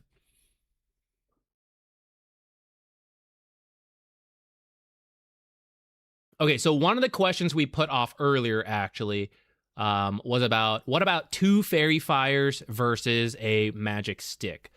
So I would say the use case is like slightly different, which would help you decide which one you want more. So fairy fires, I'd say that's a little easier to understand. 4 damage. If you're getting 2 fairy fires, that's 4 damage. If you are going to right click a lot, let's say you're a long ranged hero, you're going to get a lot more value out of that 4 damage. The healing, 85 health plus 85 health. That is similar to the magic stick. In fact, it's a little better, but there's actually a cooldown on the time you can imbue with fairy fire. There's 5 seconds. So in a fight, you will have to fairy fire early and then fairy fire again 5 seconds later. Is that okay or not, right? Magic stick, let's assume you have built up to 10 charges. It's just 150 in one go, right? So there's no waiting in between or anything like that. It'll be a little easier. The other thing is that there's no stats on the magic stick. The stats come from the Iron Branch. But I'm getting mana with the magic stick compared to the fairy fires. So fairy fires are very right-click focused. Something like Drow and Wind Ranger. And their spells are secondary. They're good, but like you can get a lot of damage with just right-clicking. But maybe you need the spells to do damage, right? Maybe you are a Tusk, for example. Yes, he right-clicks. But how much is he right-clicking? It's probably more a key moment that he is using Ice Shard, Snowball, and he's trapped you into a good fight, and a lot of his damage can come from the ally. That's another thing. Are you the person doing the damage with right-clicks, or are you setting up the right-click damage? If you're the setup, or you're a spell-focused damage dealer, again, everyone does right-click damage, but maybe you do a bit more through spells than others, you may want the magic stick instead, because the mana is very important to you. It also comes down to how you survive a fight. This is another thing. What if you double fairy fire and you just die anyways? What if you use the magic stick and you just die anyways? Because they have so much more damage than you. But the way you survive is blinking out, using Shikuchi away, right? Using a spell to escape. If the way you survive is a spell, then the mana is probably more important for magic stick to burst heal, have enough mana to use the ability, and get out. If we do not have that escape, and hey, we get into a fight, we're in a fight to the death. Whoever has done more damage up to this point has an advantage, and whoever has some burst heal has some advantage. So that's where fairy fires help out again, right? Because I harass them ahead of time with my 4 extra damage, they commit, maybe because I got them down 100, 200 health, and I burst heal 85, and maybe I do it again in a little bit, right? Maybe that wins me the fight, and I don't have an escape. So once they're in, and like, okay, here we go, like this is it, right? Then this may be the answer. But then again, maybe a very high damage spell, and like, okay, the magic stick will give me a burst heal and the mana to use the spell, right? So we're getting all sorts of stuff, and it'll really come down to your hero. I will say, just to like make this a little easier, at the current patch, double fairy fire is not as common unless you can right click a lot. You might see the pros do it on some of the supports especially, and it's like, oh, Zach, they don't seem like a support who right clicks a lot. That's the burst heal for the fighting. That's like some very coordinated shit. for the average pub, one Fairy Fire is often good enough. If you are like, even a Clockwerk, for example, it's for that burst fight. It's more for the health than the right click. But if you're thinking for the damage, one is still usually enough. Two at most if you're a very long range right clicker and it's very easy to right click. Like it's not versus other ranged heroes, you're versus two melee heroes. So it's like free reign auto attack. We're going to get a little bit more into that in the end. Like once we talk about individual items, we're going to talk about generic styles of gameplay that push you towards certain items. But yeah, hopefully that helps answer Magic Stick versus Raindrops. Magic Stick versus Fairy Fire. We did talk about Raindrops a little bit earlier. I don't know if I time-stamped it. I think it was under Mana Regen. I don't want to repeat too much. I don't know. I do want to answer these questions, but if we have to repeat too much, then like, we're already at like 3-ish hours. It's going to go forever. If it's a unique question to a certain item, I can answer those even if we talked about it before. But if you have something specific on Raindrops, we can try to answer that. But I don't want to just like repeat too much about what I said earlier.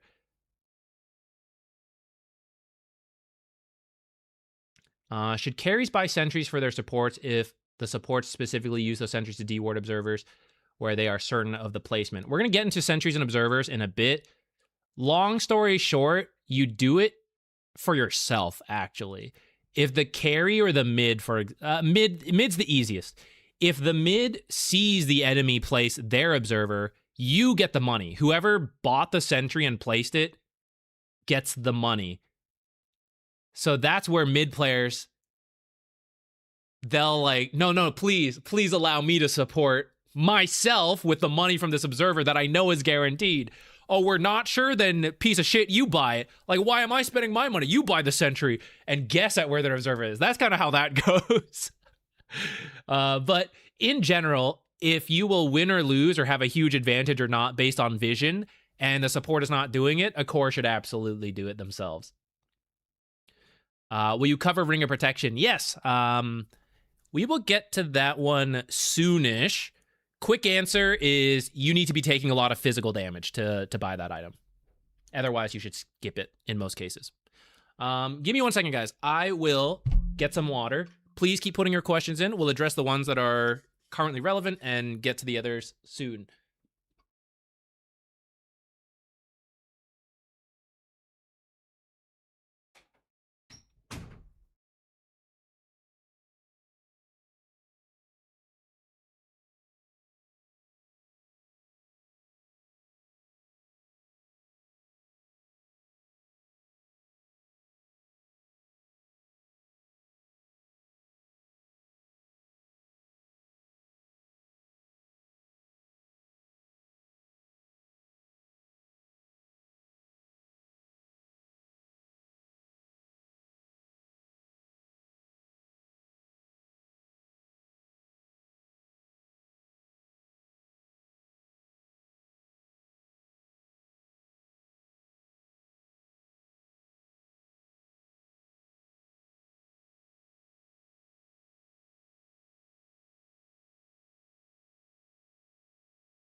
Okay.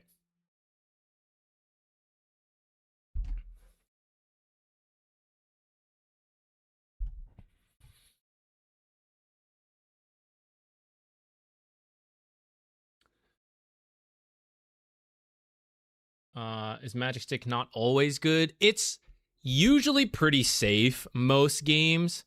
There's going to be games it's better than others. And there's going to be games where something is better than the Magic Stick. More than like the Magic Stick is bad, it's like something else is better. And the Magic Stick was still just like okay. That's why it's safe. Like it'll be okay at worst.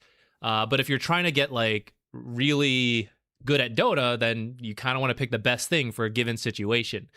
And hopefully, as we're explaining all these different items and going to get into a couple more, it's starting to understand like why what cases that Magic Stick is going to be better or worse.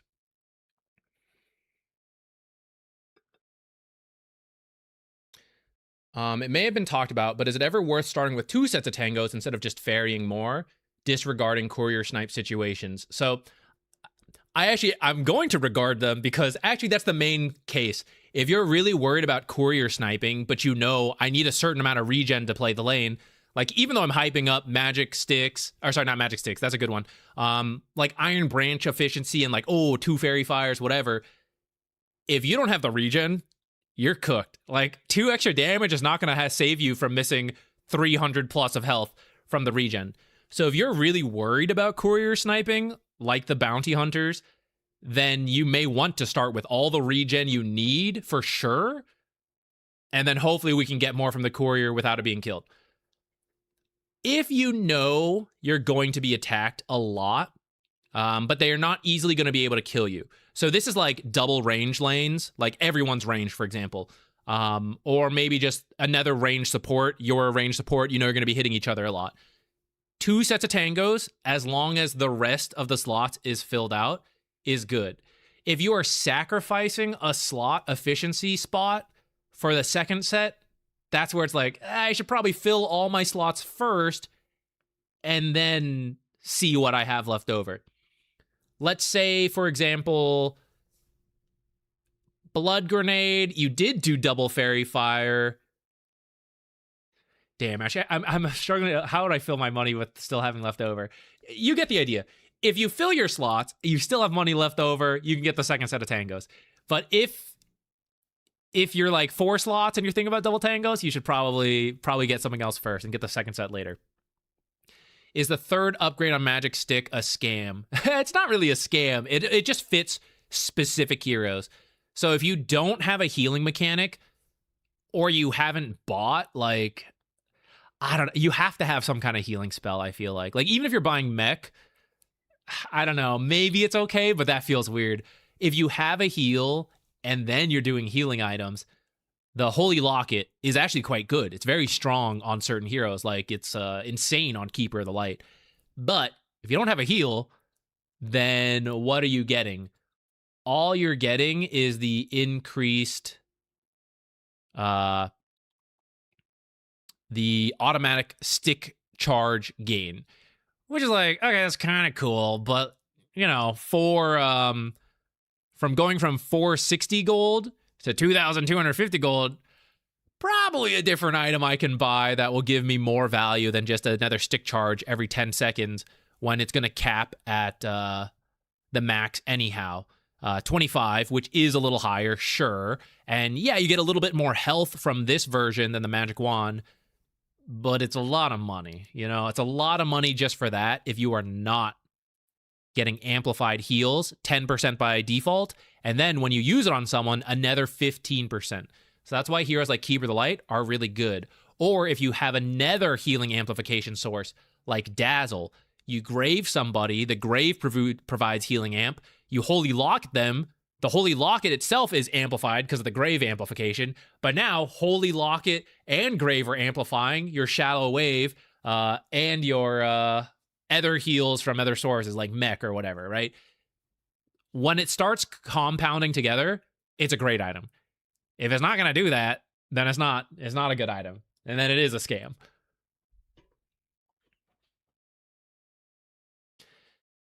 It's not really a beginner's guide, but it would be information a beginner might use. It's just a lot of information for a beginner, whereas probably just like some cookie cutter stuff for a beginner is good enough. But if you want to, like, especially if you came from a Nether MOBA, if you take all the information we are saying here in whatever 6 hours plus of starting items, you probably know everything you need to know about starting items until you're like Divine Immortal. But it would be a big info dump.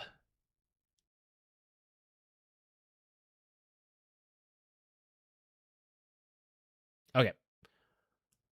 Is there any time you buy Magic Stick but don't upgrade it to Magic Wand? If it's mostly good in the lane... Okay, hold on, wait. Let's separate this into a couple cases. If you're a core hero, you're more likely to skip the Magic Stick... Or sorry, the Magic Wand upgrade. Why? Because you just farm more. Magic Wand is a very efficient item for what it is, but it is like a 460 gold item, you know? So as you're a core and you're picking up, let's say what? You got your power treads. Let's say you had the wand. That's 2 slots. You have your Battle Fury components filling up a lot of the other slots. You eventually consolidate into 3, sure. Maybe you had a Wraith Band from the lane if you did upgrade it. Get the Manta. The thing is, Battle Fury and Manta, for example, we're saying those are 1 slot.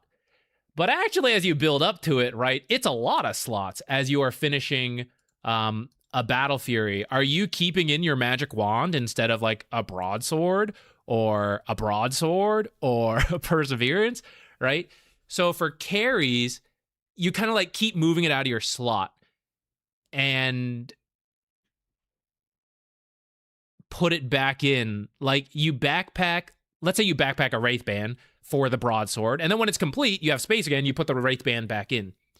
You can only do that with so many items before you have too many.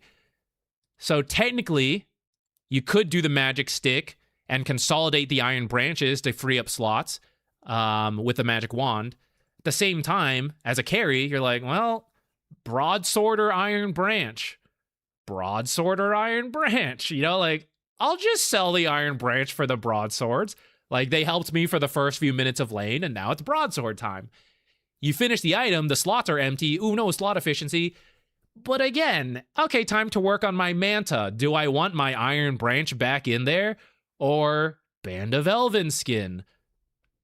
Blade of Alacrity, right? If you're a good carry and you're farming fast, it's only a small window of slot inefficiency.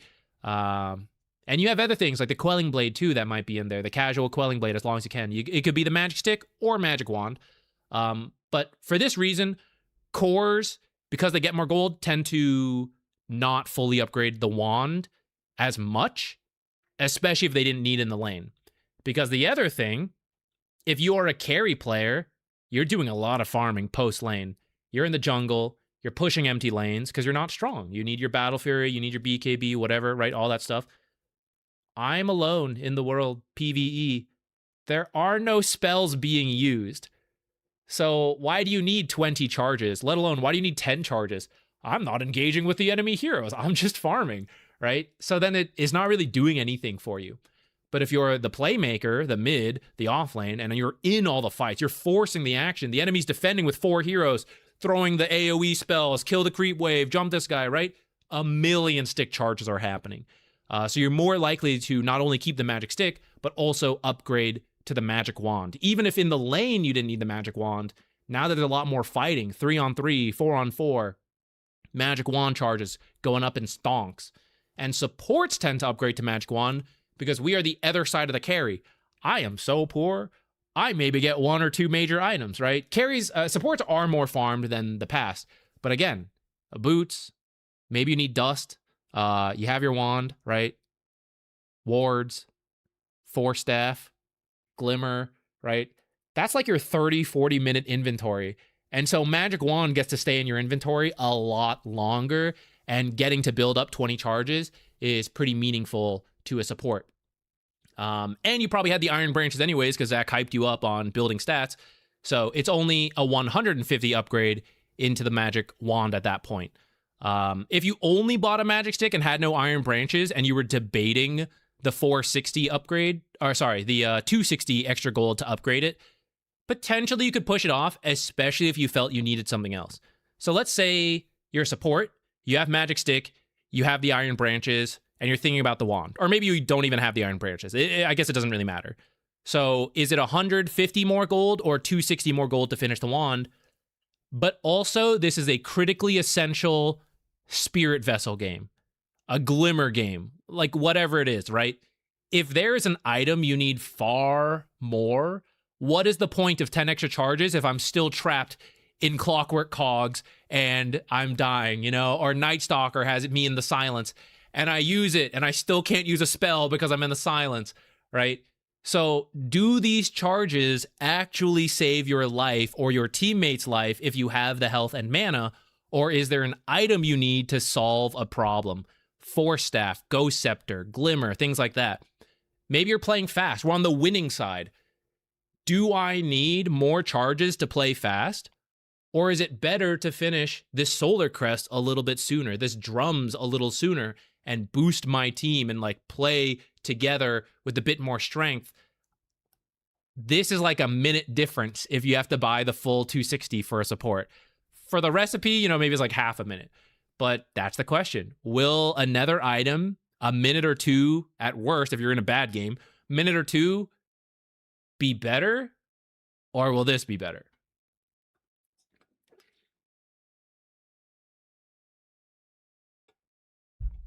Yeah, who's in? I think so too. This will be a very long video if we even just cut things from this. This will probably just be the full deep dive. I may end up having to re-record stuff for the YouTube video, and the YouTube video will be like one-liners for each item, and then more emphasis on the philosophy of starting itemization. I don't know yet. But I'll try to turn it into something and point out that the full deep dive is like in the VOD here. But I did want to do this. You know, it's just the kind of thing that, this is the weird part. This is the stuff I really like about Dota, and talking through it with you guys is a lot of fun. It is not good YouTube content, you know? Like, for the typical YouTube short video, clickbait video, whatever, it is just not it.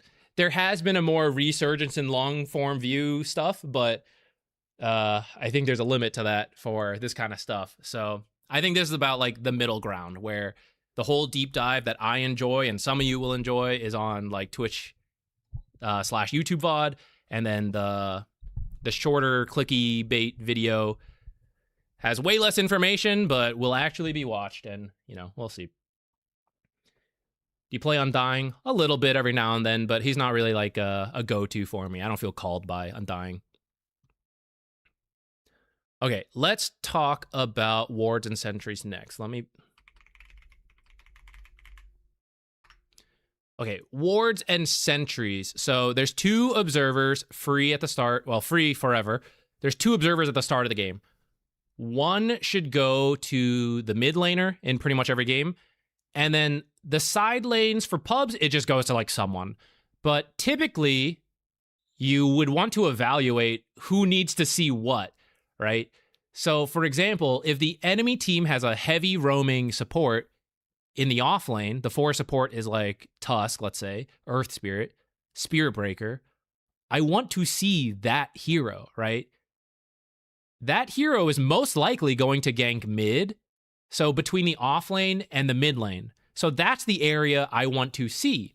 If I put it on the other half of the map, the Spirit Breaker is probably not going there as much as the other spots, so it's not as important to see. So you need to evaluate that. Is there a roaming hero? Is there a skill shot hero in one of the lanes? So a Pudge who lands the hook versus a Pudge who does not land the hook is complete opposite ends in terms of impact, right? So maybe the observer helps you dodge hooks. It helps you dodge Marana arrows. It helps you dodge Clockwerk running around and pushing you back. Tusk getting close, right? In those cases, the observer can be very useful for that. Let's say you can't play the lane and you're going to do alternate stuff. Let's say like a bounty support is going to do a lot of creep dragging. An observer in the lane to let your offlaner know like how to navigate the 1v2 while you're dragging creeps could be great. You could also use it for courier sniping as you're doing the bounty creep dragging and you're like free to do stuff, but I'm not really strong enough to force fights in other lanes. Let me kill couriers, right? That's another good use for one of the starting observers. Nowadays, level 1 fights around the bounty rune are probably the thing to ward for in most pubs. You just take it and go invade. Wonder Cow recently did a video, I'll try to link it somewhere if I remember, about statistical analysis on like invading as a group, whether it's all 5 or just like some amount, is pretty much the best play you can go for every game. Not that it always works out, but just if you know, on a large sample size, if you did it every single time, it's pretty much the best strategy compared to other things. So as you do that, dropping the Observer to help you look for a kill because you're invading, or if you're not, to use it defensively. Like put it in your own jungle near a bounty rune and see the enemy invading or not to avoid being killed or not. Anyone in like, I would say like from Herald Guardian, it's probably not as worth it to do that just because like it's so chaotic there, but it also could still be fine. Anyone who's like starting to be the average Dota player and up, I think it's pretty worthwhile to use an Observer like this. If you feel you need the Observer in the lane, the classic Guardian ward, it's more a mistake in the lane than a necessity. I know I even highlighted some heroes where it's like, it's really good to see that hero, and you could do it that way, but most matchups can be played without that level of information. And in fact, even if you won it 50% of games, you probably do, right? Because the other lane took the Observer, so you just have to play in the dark. So knowing how to play without an Observer is actually very important, and a lot of people have an over-reliance on having an Observer in their lane. Third Observer should go to like whatever lane didn't get it, for the record. Starting items. Sentries. So Observers were mostly about bounty runes, and we listed some things you could see. Sentries have a lot more uses at the start of the game. One is blocking and pulling. This is probably the most important, blocking the pull camps. Probably the most important consideration for Sentries at the start of the game. Pulling can be useful in just the majority of games, but certain matchups, it is even more important. So for example, Warlock cannot help but shove the lane when he plays correctly by using Fatal Mons. So for him, having the pull camps available is very important, because if he shoves the lane and they're blocked, now what, right? Like, it sucks. So you don't really bother blocking the hard camp, because that's just another camp you could use, but it's really important to make sure your small camp is available. So Warlock can start with the Sentry and choose to use it on the preemptive small camp unblock. And maybe it's so important to him, he buys 2, depending on the matchups.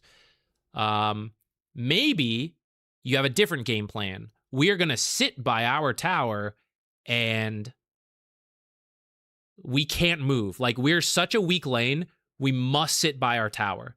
That's a good example of when to block the enemy camp and unblock your camp. So you might start with 2 sentries in those cases.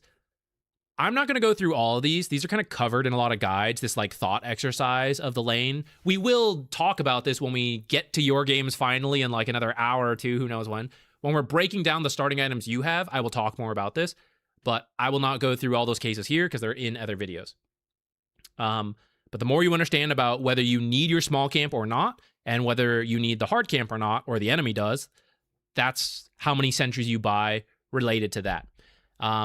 Much like the safety salve is very good generic practice in most pubs, a second sentry, or an additional sentry, I'd say, however many you bought, buy your starting items, and if your default, whenever you're unsure of what to buy next, queue a second additional sentry, whatever, and a salve.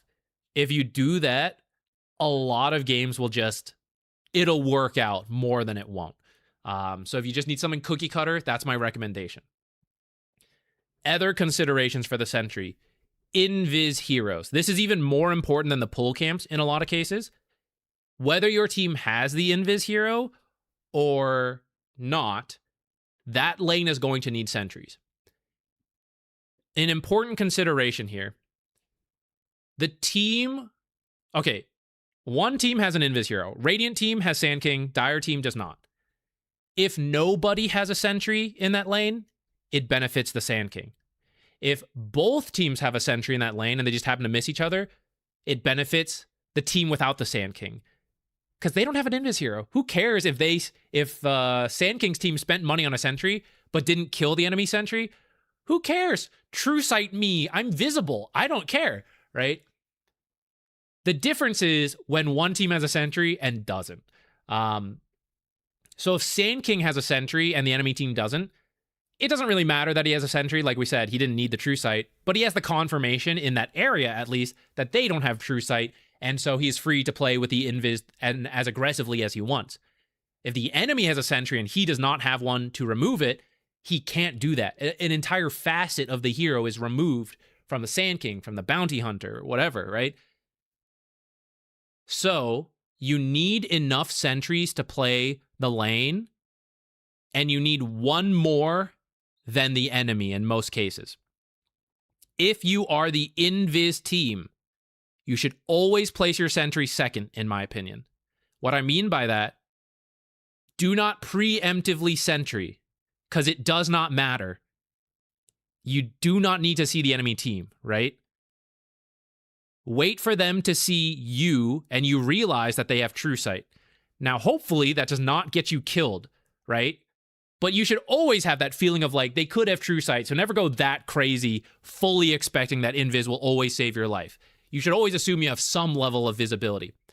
Once you can tell there is invis, detection, because the creep chased you, they hit you all invis, now you wait for the right moment to place your sentry and kill theirs. So currently, economically, we have bought one sentry, they have bought one sentry. We're even, but I'm the invis hero, and I place mine second, so my sentry is still alive, and I am good to play the lane. They have to buy a second sentry. So even if their second sentry kills mine, and we leave it at that, they have bought 2 sentries to my 1 sentry. So there's been an economic difference of 50 gold. Plus, there are a limited amount of sentries, so they can only do this so many times. Which then brings us to Sand King can buy a second sentry, and he places his after their second sentry and kills it. They buy a third. Sand King buys a third. At some point, the sentry limit will be reached, especially if other lanes are buying sentries, and as long as Sand King has been placing his sentry second and not feeding in the times when they have the sentry down before he can remove it, he will end up on top because they will run out of sentries to do anything about his invis. But if you place yours first, you essentially just switch that cycle, which is that they will end up with the last sentry as the sentry supply dries up, and now you're screwed in the lane. You have no way to deal with that sentry. You cannot use your invis, so you're cooked. So invis teams, put your sentry second.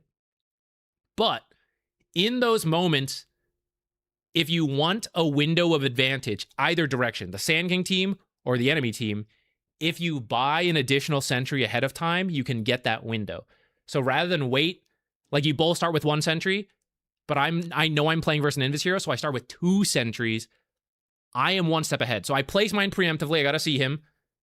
He places his, he kills mine. I immediately place another one, kill his. He has to wait for a sentry to come out. So I have 30 seconds to compete for a creep wave, a pull camp, whatever, to beat him.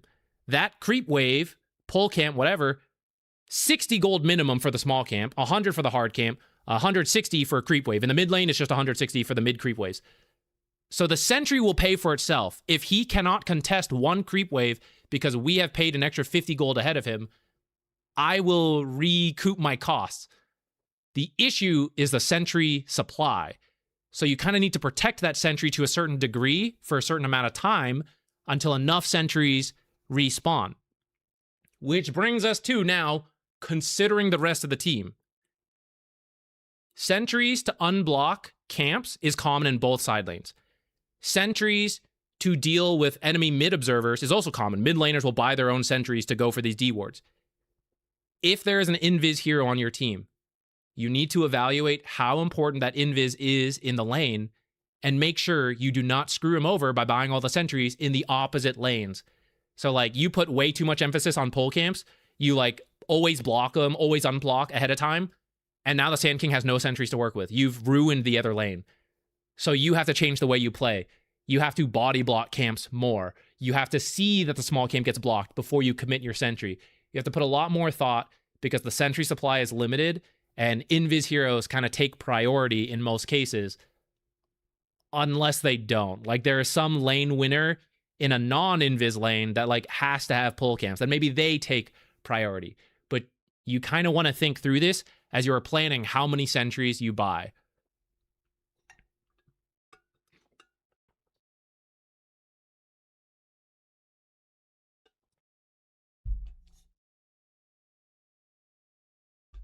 Can you talk more about the mid lane ward? It's me. I'm over-reliant on them. Hey, Robert. So this will probably be easier to show later on when we get into the gameplay examples. For the mid lane, if you need to be reliant on a ward, the mid lane is the place to do it, because the mid lane has the unique feature of the river being a low ground point. So a big danger in the mid lane is when you step to the low ground and you can't see above. So you can't see teleports coming in. You can't see Lina doing the like light strike array animation, so you don't know to step back. That's the big danger of the mid lane of not having an observer. Now you will also be affected in terms of harass. Because I can't see Lina up there, until she attacks me, I can't attack back. Now maybe I get the attack back and it's okay, but maybe she attacks me as I'm running away, and then I have to like turn around to try to get her and she's already backed up and I miss the chance to attack back. If you have vision of her and you see her attack you, you can attack back right away. You can also do creep aggro tricks. This got a lot easier now that you can aggro off the top bar of the game. But before, it was a lot easier to aggro off the enemy mid laner, so if you could see them, you could A-click them and drag the creeps back. Now you can depend on other heroes in the other lanes, which you could do before, but it was harder because you had to go over and click them as opposed to clicking the portrait at the top. But the creep might not see you. So let's actually open up a lobby to demonstrate this one. And I think we can do a demo lobby because the demo lobby also has the river. I don't have as much like experience with this because I'm not a mid laner, so I will admit some limitations here. If I am a melee hero and we reach the point where these go under here, and hold on, let me think through and say this all correctly. The creeps need to see you in order for you to draw creep aggro. This is why in the side lanes, a common support trick is to attack from behind trees. Even though there's a creep right here, he didn't see me when I issued the attack command, so I don't draw creep aggro. So in the mid lane, if you're a... this could work in either direction. If you want to draw creep aggro, but the enemy actually doesn't have vision of this area, you can't draw creep aggro from the safety of your high ground. You have to step down to the low ground to draw aggro. So because of this, sometimes you actually don't place your observer in the mid lane, and it tends to be melee matchups versus ranged heroes. The ranged hero, instead of using Luna's, let me do like this. And again, I'm not really the mid player, so I don't 100% understand the times they do this or not. You would need to ask someone a little bit more experienced. I just know this is like generically a thing. So like Lina is here. How do I remove? Where is it? Remove. Right. I can't see Lina. So if Lina tries to aggro my creeps from this high ground, which would put me in a worse situation, it doesn't work. So the creeps stay here, which is more manageable for me than if she aggroes them back to here. This is now a very tough spot for me if I did a little better of a job of it, because I would have to walk up to here, which is getting more and more dangerous. So sometimes you will see mid meleeers not ward the mid lane, or at least not see this area versus long-ranged heroes, so that they have to step down into the low ground. You have to enter the pit with me, right? And as a melee hero, this helps me because the long-range hero is not just poking me for free from here and making creep equilibrium worse for me. They're actually stepping down where maybe we can take some kind of fight because they got close. But if you do want to ward, especially to look for rotating heroes, you might put it to the side. Now, this is the demo map, so, you know, not really what it looks like. But, for example, something over here doesn't see this area, but the rotating heroes, they would show as they're coming over to kill me, and so I can back out a little sooner. Let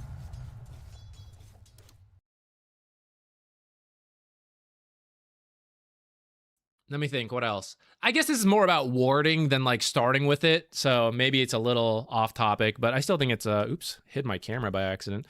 I guess it's somewhat relevant. I don't know if that really answered your question, though.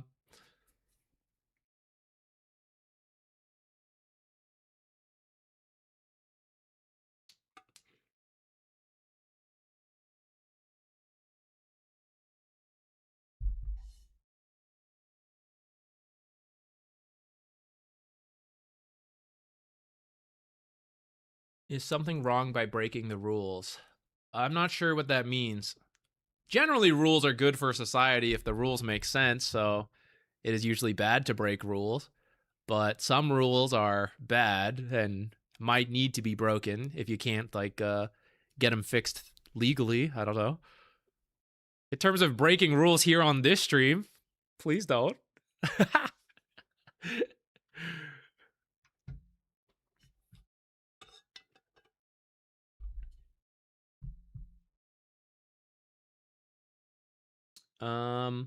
Well, let me know if there's more questions on that mid ward, but otherwise, let me see, what else do I have to say?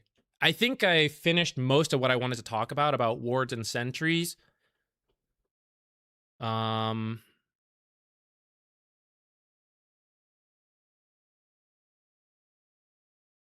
The other considerations about them are not really about buying them or not. It's about how you use them, which I think goes beyond the scope of this. And I've already been talking about them anyways, but like before getting further into the scope of how to use them in like high level ways, that drags us out of like, yes, you should buy them, but using them themselves is like maybe a little later, a little different. Is it generally good practice to share a sentry for mid? If you think about it, most mid D wards are a 50-50 because a lot of mid laners, and it depends on your rank a little bit here. Let's use an actual mid laner, I guess.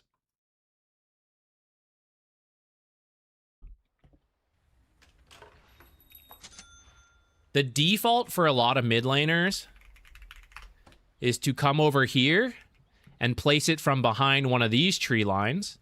So it's like over here, or it's from here and you place it here. Same on this side, behind this tree line over here, behind this tree line over here. The other is to just walk up and place it straight in the middle.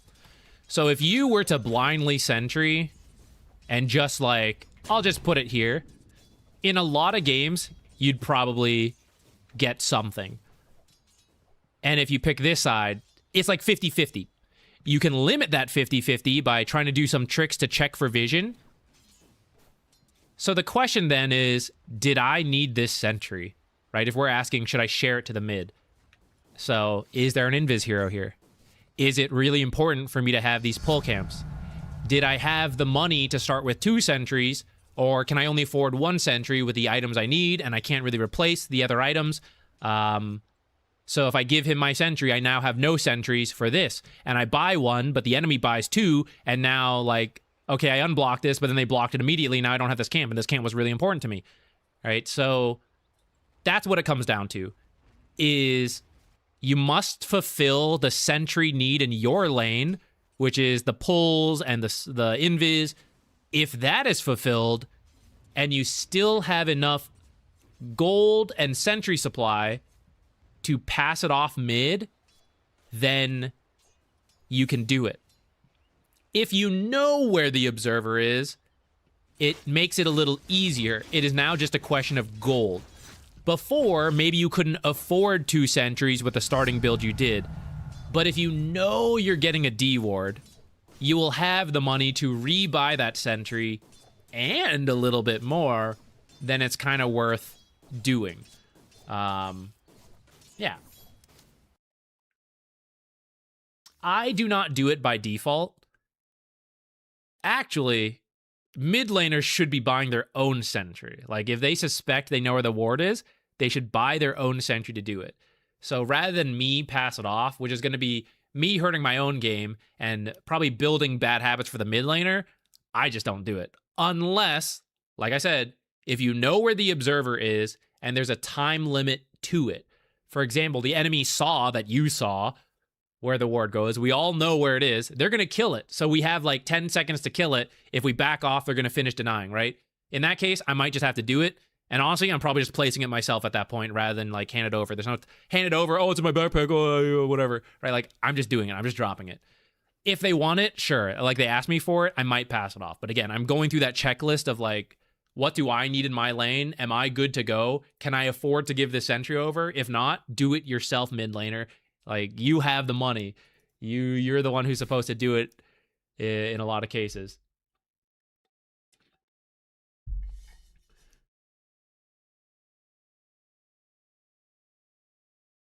Okay.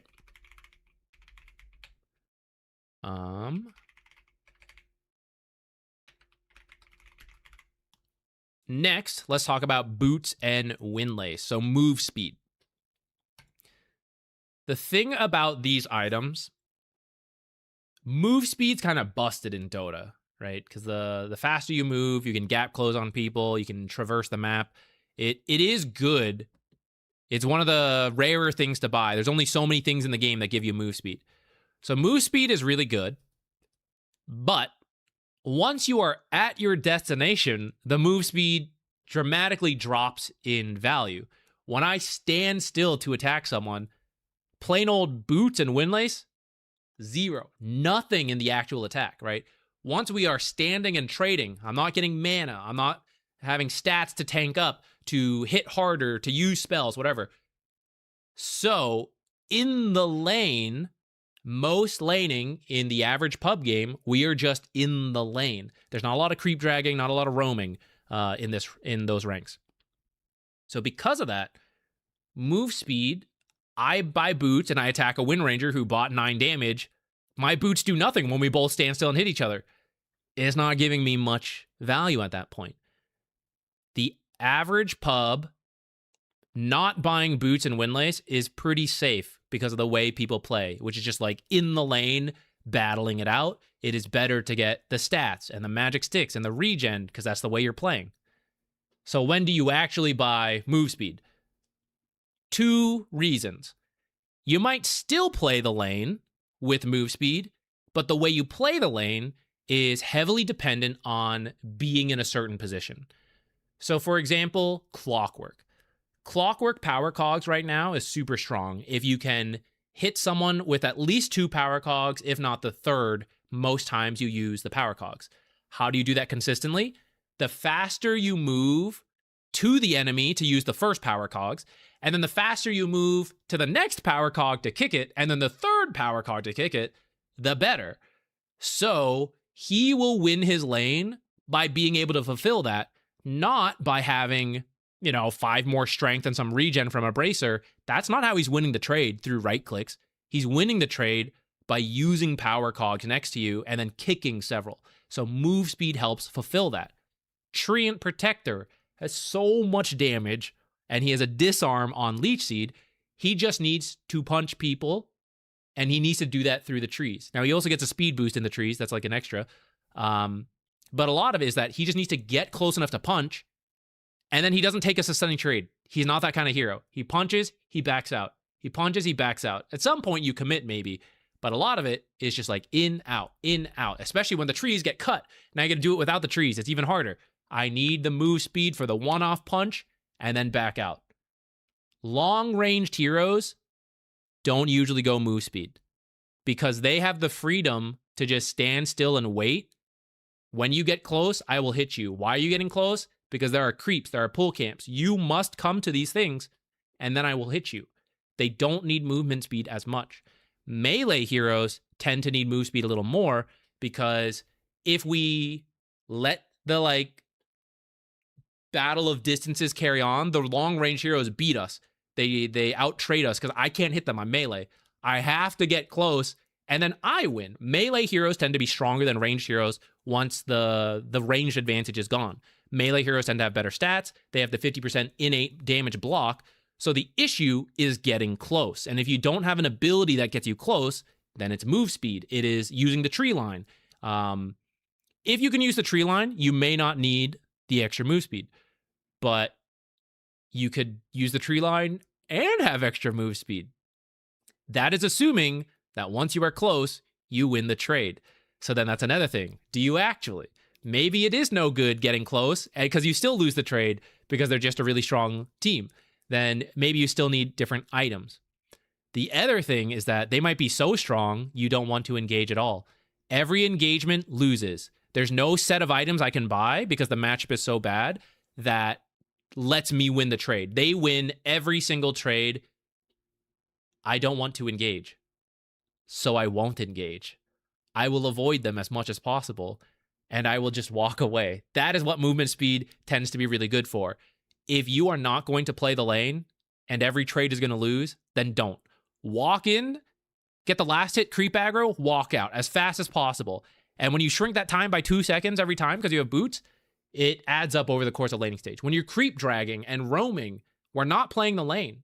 I don't need to hit them harder with stats. I don't need to fight over pole camps. I'm not doing any of that shit. I'm dragging creep waves from one tower to the next, and then I'm moving around the map.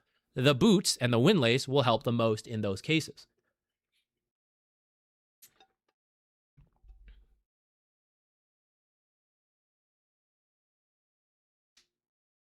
What about 2 range supports right-clicking, where you can outrange and get 3 hits in versus their 2? Then you can hit them when they run and get another 2 hits. So, yes, but no in practice. The 15, let's say you got Windlace, 15 move speed, boots 45. For most heroes, because of how fast the auto attack speed is at the start of the game, it's really difficult to actually use this move speed in practice, to do that. Like, to walk in first, attack, back out before they can get, like, more trades in. Just because the attack is, like, you know, like, it's 100 attack speed for a lot of heroes. It gets easier the longer the game goes on for one of 2 reasons. Either the move speed's a lot faster, like Wind Run, Yasha's, things like that, or the attack speed is a lot higher up. So you walk in, and then you walk out. It's a lot easier. But at the start of the game, it's very difficult in practice to do that outside of mistakes. And in fact, the easiest way to do it is Fog of War. If you can see the enemy hero and they can't, by the time you attack and back out, due to human reaction speed, they tend to not be able to trade back. Or because they're going for a deny or they're hitting your carry, you attack from Fog of War, hit them, and then back out. Or you stand your ground, but you attacked first. So then as they hit back, you're getting your second attack in. So you're always 1 attack up. That is not strictly move speed. That is positioning, which is easier with move speed, but can be done a little slower, right? Hiding behind trees, timing things around creeps. You can do that stuff without the move speed. So if I can do it without the move speed, I'm going to buy 9 damage instead, then maybe the 9 damage will add up more than the move speed, especially if I'm going to be in the lane hitting. And once I have the advantage, I want to hit more. So that's why ranged heroes tend to go damage, stats, fairy fires, things like that, over the move speed. And it's the melee heroes that tend to do the move speed, unless the lane sucks, or you're a very short ranged hero like Shadow Shaman, and it's all about gap closing. That's another thing. Are you actually the damage dealer? So Shadow Shaman does a good amount of damage, and he hits pretty hard. So actually, he wins a lot of one-on-one trades without having to buy more damage. So for him, it's just getting close with the Windlace to actually attack. But he also has great crowd control. So let's say you have like Ursa. I don't need to do the damage. I don't need to do like 4 more damage per auto attack, because Ursa getting to hit, because I got close enough to Hex Shackle, he will do 300 damage with Fury Swipes. So rather than me build for a little bit more damage, I just build for Ursa to do the damage when I close the gap and crowd control. But if I can get killed while doing that, then that defeats the purpose, right? I get there with my boots, but they just kill me. Oh, that didn't really pay off. So maybe I still need like stats, and I just have to be pickier with when I go with my slow move speed, so that once I actually commit, I have the stats to survive the crowd control for then the Ursa to do damage.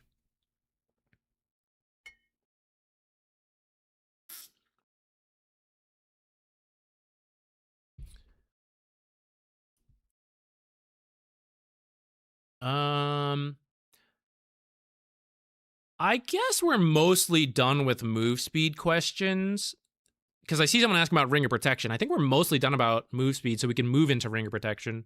Though, okay, one more thought about move speed. So when will you build it? Because a lot of the times in the lane, you're playing the lane, so you want to hit creeps, you want to fight over pole camps, and we're not moving that much. Yes, some movement speed will help to get to like the pole camp faster, or maybe you are going to go for the rune. If you have boots, it will help there. But a lot of times, and you can experience it in your own pubs, right? You're in that little section, you're in the lane, you're near the pole camps, and that's all you play.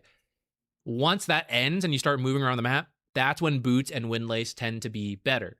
So if you're a roaming hero or you know the lane sucks, like we were saying earlier, that's when you buy boots and move speed a little sooner. And if you know you're going to be playing the lane for 20 minutes, then you don't need boots as soon. You should still get them at some point, but you tend to not need them at the start, and you don't even need them with like first blood. You get some kill, you get a huge boost. Sometimes people buy boots right away, but then you just still sit in the lane and you do the same stuff and you don't really move. So buying like a null talisman at that point might have been better. It might have given you more damage, more mana to play the lane, and I wasn't moving, so I didn't need the boots. But if you are going to move, then you could build the boots early. But a lot of times the way we see people play, the boots just don't really pay off because they don't really use the boots. Okay, maybe there'll be more movement speed stuff coming up later, but for now, let's move into other items. So, ether. I'll just type this ether. Actually, maybe I should type the items as I talk. Maybe I should have done this before. Oh well. Ring of Protection. Let's talk about Ring of Protection. So, this is 2 armor. Relatively cost efficient for the price. Couple issues on why you don't see it all the time. Armor reduces a certain amount of damage and it's percentage based. So let's come to who's got like okay armor. What's Enchantress at? 4. Let's find someone with 3 armor because I think that's more average.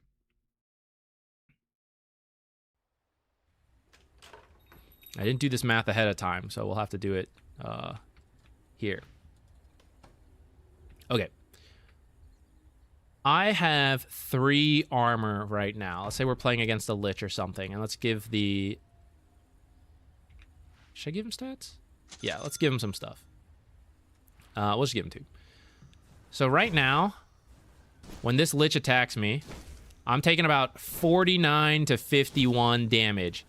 It just depends a little bit. It looks like 47 to 51. It just depends on the damage range on what Lich procs. But I'm just taking some chunk of damage from 54 to 63 and then reducing that by 15%, which we saw was about 47 to 51 damage. Let's buy a Ring of Protection now.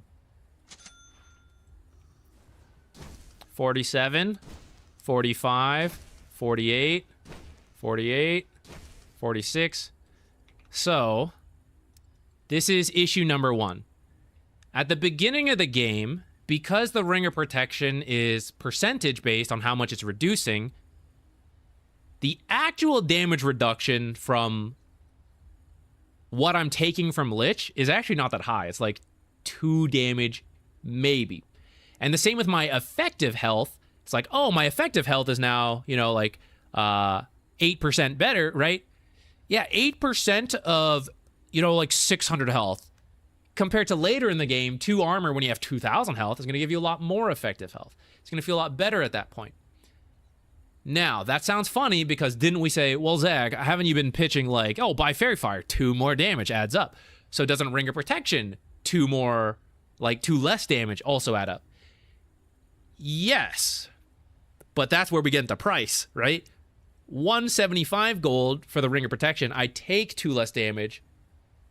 But for half that price, I could do 2 more damage. In fact, for the Ring of Protection, I can do 4 more damage. So, when it comes to trading with the enemy, rather than I take 2 less damage per trade, maybe I can do 4 more damage per trade. So, what is the context of the lane? Am I being attacked a lot and I cannot hit back? In this case, every time Lich hits me, I am also a ranged hero, so I should just hit him back. Rather than reduce the damage by 2, I'll just do more damage as well, whether that's like stats, circlets, whatever, right? And these tend to build into more things And they tank me versus magic and pure damage. That's a huge difference from the Ring of Protection. This is only armor, so it's only physical damage. So the most common time to see it is against 2 ranged heroes, and you are a melee hero. I can never really hit them back, and they are hitting me all the time. So taking 2 to 3 less damage per auto attack is going to add up as I get hit 100 times in the lane. But if I'm a ranged hero, and when this guy hits me, I can just hit him back, probably stats or something is better. Like, let's just do the circlet because it's a similar price to the Ring of Protection. This is kind of the same if you think about it. I just do 2 more damage to the Lich rather than taking 2 less damage to myself. But I also get the extra strength. I also get the extra mana. When they use spells on me, the magic resistance I have is affecting not only the circlet, but the circlet actually gave me a little bit more magic resistance. The circlet gives me a very minor amount of armor as well. So this just has like broader applications, I guess, is where we're getting to. The Ring of Protection is very specific. There is a lot of physical damage hitting me, and I am not returning damage. That is when the Ring of Protection is an okay starting item, most common on melee heroes. Or if your armor absolutely sucks. That is true too. I used a very average armor, so 3, so we said like, oh, I'm taking like 2 less damage. Is that great? Centaur has 0 armor, so 3% physical damage reduction. If he buys a Ring of Protection, he goes up to 13, and there used to even be a build where he would get like 2, right? So for Centaur, ignoring the cases where the damage... no, we can't see it because I'm not the Centaur. Okay, let's be the Centaur. What is happening? Okay, here we go. So for Centaur, sometimes there will be damage block. So 41, 43, 43, 40, 50. There we go. We proc the damage block so many times in a row. Holy shit. We're ranging from like 40s to 60s depending on if this damage proc happens or not. Damage block happens or not. With 1 Ring of Protection, those 40s to 60s, 37, 49, 48, 55, right?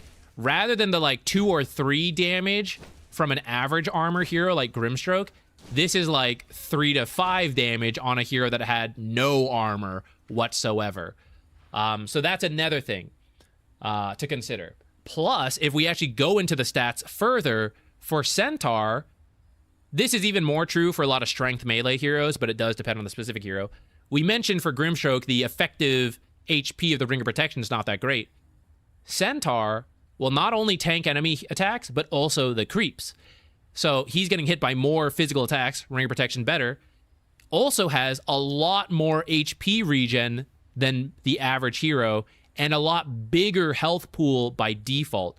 So the value of the Ring of Protection is much greater than many other ranged heroes. That's a good question.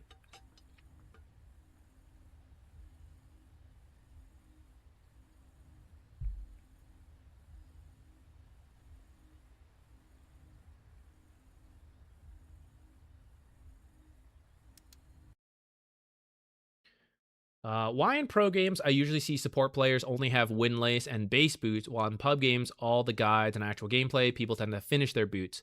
Good question. Let's show what these boots offer.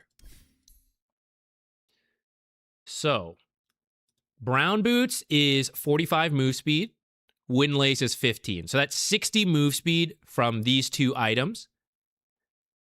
If I want to finish the Tranquils, I have to pay another 175 gold.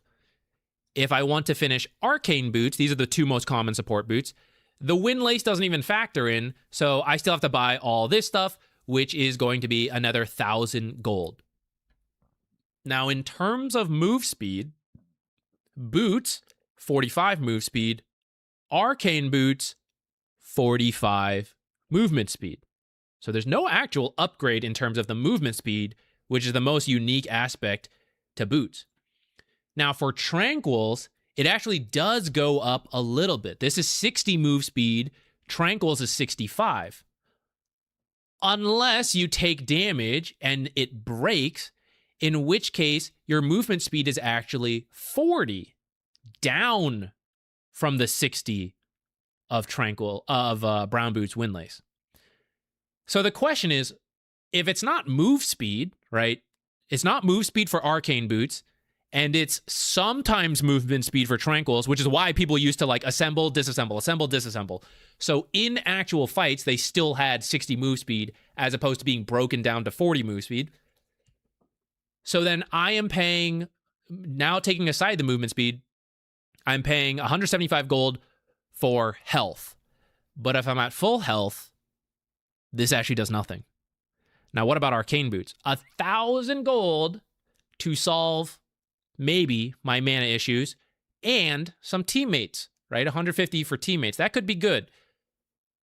What if we don't need mana for the team for whatever reason?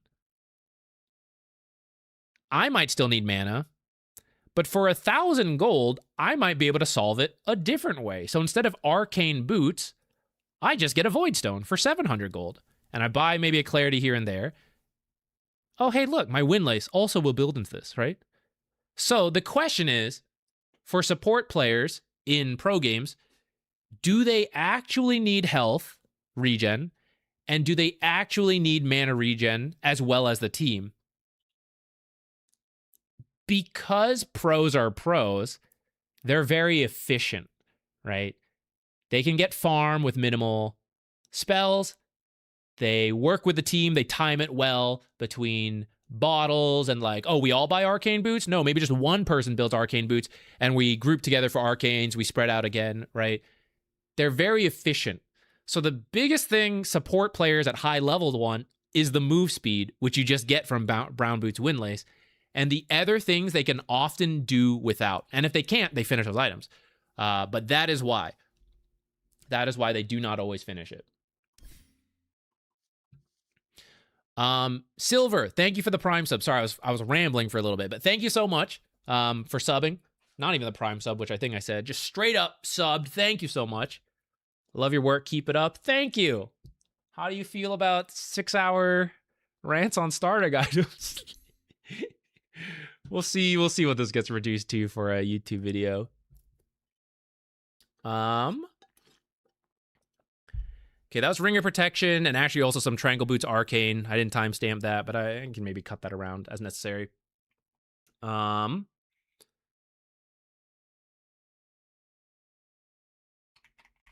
just going to write other items and we will... I guess I kind of did already. Whatever. Okay, what's the next thing? Kind of talked about boots. Oh, let's talk about smoke. Smoke of Deceit in the average pub, don't really need to start with. The pros will always buy it to start because they are trying to rush out onto the map, place observers that aren't spotted, catch the enemy, right? If you want to work this into your gameplay, it's actually pretty good. And I think I'm actually going to start doing this a little bit more as well. I go in phases of doing it or not, depending on how I'm feeling. I do think smoking into the enemy's half of the map is actually a very good play. And I mentioned earlier, but recently someone made a video doing a statistical analysis also confirming, like, this is the best play to do at the start of the game. Smoke yourself into there. You will get the movement speed boost. You will be hidden from observers. It just boosts the odds that the play works. What do you have to trade for 50 gold? You're giving up maybe a Sentry, maybe a Clarity, maybe an Iron Branch, right? They're nice to have, but you can probably live without it, especially if the potential trade-off is a kill, is first blood, is multiple kills. It's multiple bounty runes if you steal it successfully. So if you think that will happen, like you'll have some level of coordinated effort, the Smoke of Deceit can be very good. It's also a big mental boost. If I'm in a game and someone smokes, I'm like, oh, hell yeah. Like, we got players here. And maybe your teams will feel that as well, right? They'll have some confidence to you. You smoke at the start. Communication can be very tough in pubs, but building it up bit by bit, having them believe in you is part of it. When you start the game and you smoke and you like run at the bounty rune, maybe the team doesn't do it, but the teammates that can think are like, damn, this guy's a tryhard. Like, this guy knows what's up. He's like smoking level 1. Who the hell smokes level 1? This guy's like a pro or some shit, right? So then in the future, when you're making calls, you're like, guys, Roshan. Maybe they ignore you. But also, maybe they're like, well, damn, that like pro support player with a smoke, like, I mean, he wants me to do Roche, maybe I ought to do Roche, right? You're building up the confidence little by little with a try-hard play like that, just for the cost of 50 gold. So you could consider it, but if you don't do it, I totally get that. I think, sorry, I should have popped this up this whole time. I think it can be very hard to get the teams to do stuff, and you can invade without it. You can just go, and people are slow out of the fountain. So if you just say go invade, and you see, okay, 3 people went with me, great, commit. If they didn't go with you, you can just stop. Even without, like, maybe with the smoke you could keep going, but if you stop, it's fine. Statistically, based on that video, you go anyways, and it'll work out more often than not. So whether you want to get the smoke or not is up to you for typical pubs. If you do play in amateur leagues and you play in higher ranked Dota, you can much more strongly consider it. Another reason to get Smoke of Deceit. Certain heroes have a very critical level 1 timing where they can be punished before they get crazy. Huskar, Viper, Necrophos, right? Getting a kill on that hero, getting a follow-up kill on that hero can completely change the dynamic of the game. So you will sometimes see this. You buy the smoke, you don't use it. You play the runes. We go lane, just kidding. Smoke, run through the mid lane, kill the mid Huskar versus your Ember, and completely change how that lane's going to go. The Viper versus your Sven. Sven's not going to have a good time. As Viper gets stronger, he's going to press Q a lot. Smoke, tri-lane that Viper, kill him. Leave. Wait, second smoke, kill him a second time. The lane, completely different than what it was supposed to be. Obviously, this sacrifices some other stuff on the map as you were doing this stuff, but you can consider it. This is when people will buy smokes and possibly multiple smokes to do this stuff.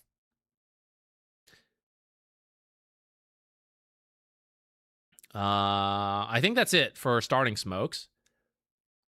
What are the other items we can think about? Okay, the orbs. Let's talk about the orbs. People have been asking about this. We got 3. We got Orb of Frost, we got Orb of Blight, Orb of Venom, and potentially they build up into, where the heck is it? I never build it. Orb of Corrosion, which is not very popular right now, but I feel mildly slept on. Very mild. I don't think it's as bad as, like, never build it. I would like to see some people build it a little bit more due to this anti-heal, but I get it. I get why they don't build it. Honestly, none of the orbs are bought very often right now at the start. Orb of Blight is probably the most common for ranged damage dealers. This is the same consideration as the Ring of Protection. How much physical damage will we do? And that number will be better in the low armor ranges. So when you have low armor, Ring of Protection's better, and Blightstone is more effective versus low armor heroes. If they're already at like 6 armor, the Blightstone is not as effective, nor is the Ring of Protection. And again, if they attack me, the Orb of Blight provides nothing for 300 damage, or for 300 gold, and maybe I'm getting 2, maybe 3 more damage. I could easily buy this stuff to get 2 to 3 damage. So, other considerations. Is my teammate hitting them with auto attacks? Do we have physical damage abilities? Will this be useful later in the game, for example, on towers and objectives? Supports who take this are pretty much never building this stuff. Cores should honestly rarely be building Orb of Blight because they should be focusing more on last hits, which do not require the negative armor. So it is typically, as a starting item, a ranged 4 support who is attacking and taking very little damage themselves. And they will just keep this Orb of Blight to provide that value, and it will grow in value as some of the numbers start increasing, as they pick up more damage. The amount they get from it will go up. And when their teammate can also attack, let's say Wind Ranger with Mars. Mars does a good chunk of physical damage because of God's Rebuke. So Wind Ranger pokes, gets him low, And when they do commit, Mars's auto attacks and God's Rebuke are also amplified by Orb of Blight. If that is not going to happen, then Orb of Blight is not very cost efficient for what it does, right? If you're only occasionally attacking, if you're mostly not laning, for like 2 to 3 damage, you can easily buy that in the stats, and the stats will help you in other ways. They will keep you tankier, they will build into other things that you're actually probably going to build, rather than like the Blights, like Deso supports, probably griefing, probably not actually a good game plan. So yeah, it ends up being a casual Blightstone for range supports is where it's at right now. Certain carries will sometimes do it. You might see it in pubs. PA, Ursa, Monkey King, if they are playing really aggressive for kills, you might see them pick up the Blightstone. If they don't have issues getting kited. If they do have issues getting kited, but that they know they can play aggressive, they will probably start Orb of Frost for the slow, especially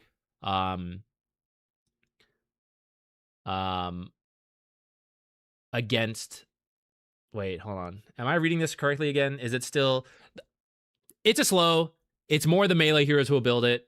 I was processing if the different amounts of slow matter. I actually don't think it really does for like why you're building it on a melee hero. Because you think you can get kills and you don't need other things to get kills. Right? It's like, I just need to hit this guy. I don't need more damage. I will kill him. That's Monkey King. That's Ursa. That's Slarks. I just need him to be slow and not get run away. But if you have a way to kite, sometimes you don't even need Orb of Frost, which those heroes I mentioned all have ways to do it. That's why Orb of Frost tends to not be that good in the current meta for like the price of it. But if you do have a strong matchup and you know you can easily get kills and you don't really need stats to help you get kills, you could do the Orb of Frost, especially if you're then going to turn it into the Orb of Corrosion and combine these two, and you're an agility hero who will benefit from Band of Elvenskin. Because it got changed to include this Band of Elvenskin however long ago, this item dropped off. The price also went up. Before that, it was just generically good for more heroes. Now it is kind of limited. Like, you gotta have physical damage. You can't have, they can't have mobility, but you have to have enough damage to kill them. You just need to kite them a little bit, and you need to be an agility hero. But that kind of covers Orb of Frost. No one else is really buying it unless you're finishing the Scotty. Then you buy the Scotty like later. Same with Blightstone. You might buy it later for the Deso, but you don't start with it in a lot of cases as these carries, if it doesn't fulfill the earlier things. I also want the HP regen to matter, but a lot of times it just doesn't. Just because it's difficult to apply, you have to attack, and it only lasts for 3 seconds. So, like, to mess with enemy regen, you have to be non-stop attacking. And if you're non-stop attacking, rather than reduce what is like 2 to 3 base HP regen, and sometimes... Wait, sorry, this is health restoration. So this is heals. This is not even regen. So this is not affecting tangos and such. This is only affecting heals. Am I remembering that correctly? We changed the terminology, and I still struggle a little bit with it. Where is restoration all of it? Or which is which? This one is also health restoration. Is it all health restoration? No. No, there's definitely a separation. Heal amplification.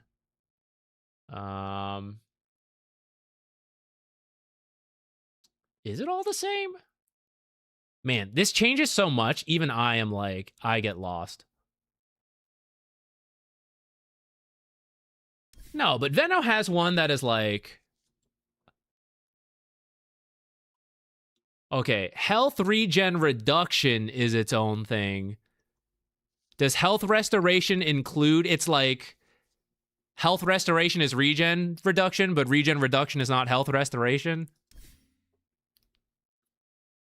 What's another health reduction item? Scotty. Where's Scotty? Health restoration. Okay, so maybe health... Okay, so is health restoration everything?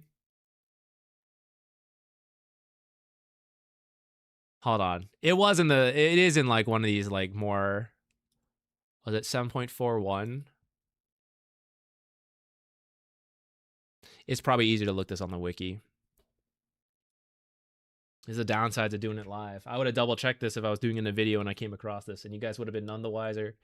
But now I must bear my ignorance for all.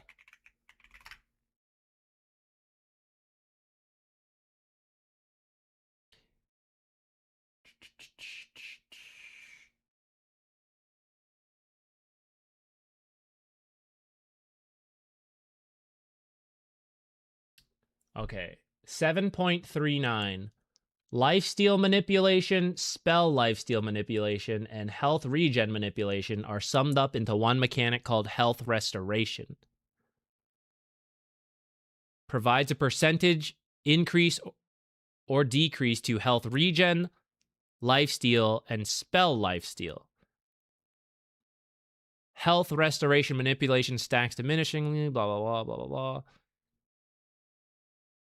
Heal manipulation is independent from restoration manipulation and still only affects what the game considers are as a heal.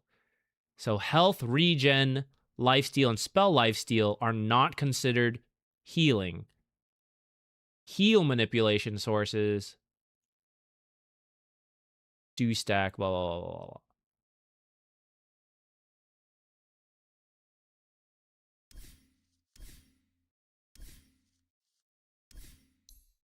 So where were those items?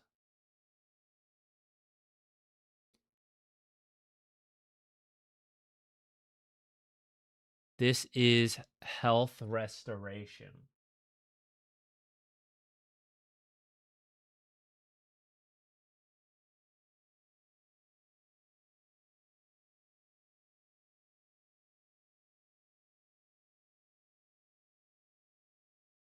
I'm confusing myself. I feel like I knew it, and now I'm like confusing myself on the semantics. But I think... Oh man, why is Dota so hard, guys? Heal amplification. This does not work on regen things.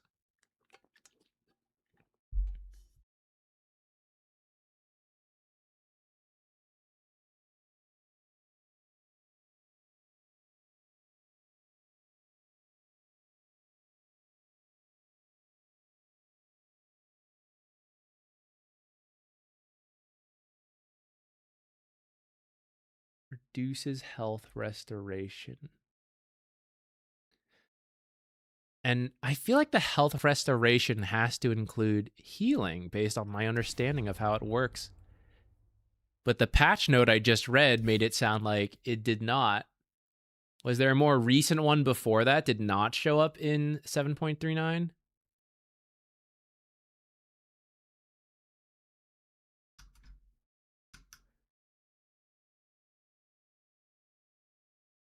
All regen is affected by negative restoration, but the positives are separate.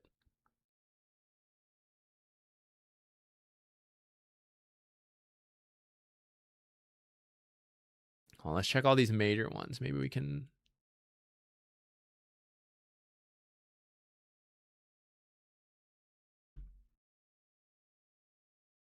Health restoration now applies to all forms of life gain. Did not apply to incoming heals.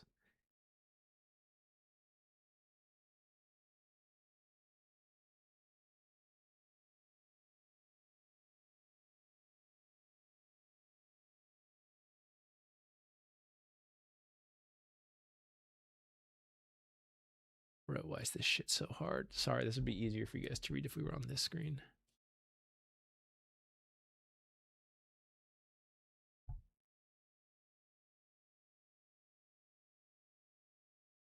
The point of all of this was originally that I thought the Orb of Frost would be better if it was easier to apply. And then I thought it didn't apply to tangos, but I guess it does. And maybe an easier way to test this would just be to do it.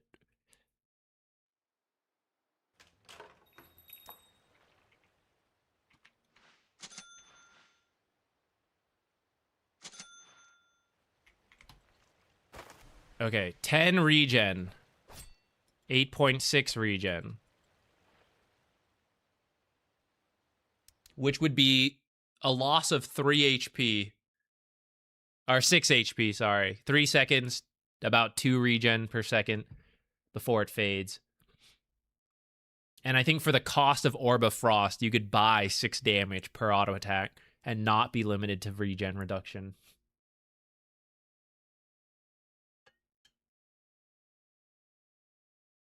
A small camp applies to Tango, so it should... That's true. If I thought about it that way, I would have known. You're right.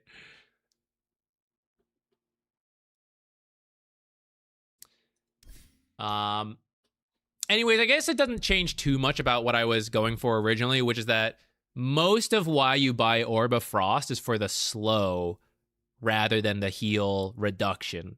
Just because the heal reduction is so much more limited in its actual applications. But yeah, if you have enough damage because you're like Monkey King and Ursa, you just need to keep hitting, and so then the slow adds up there. Then the last orb is Orb of Venom, and the damage numbers just like kind of aren't worth the price due to the cooldown. So 12 magic damage per second is cool. It lasts for 3 seconds. That's 36 damage, which sounds amazing. But because it doesn't stack, like per auto attack, and it's only every 9 seconds, it would just be like...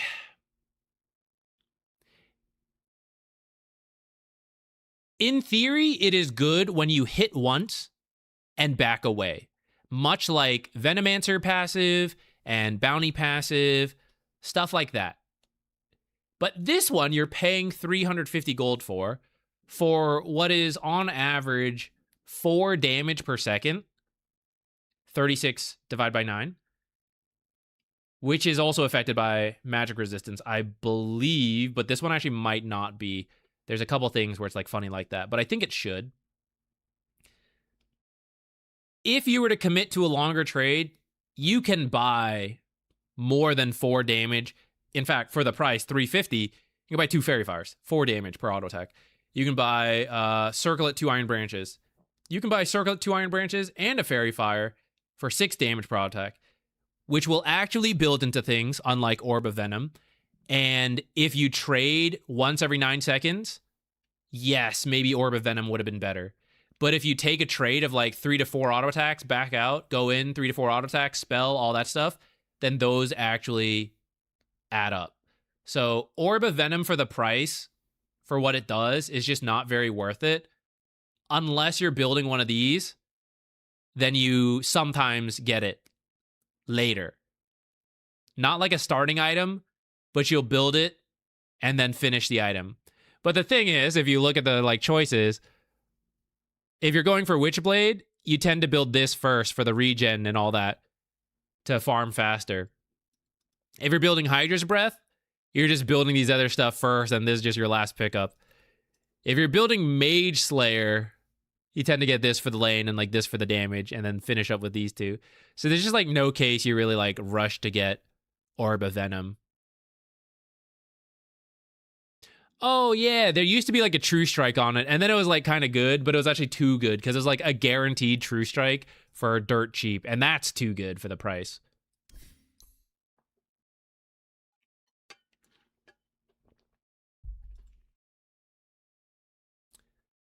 What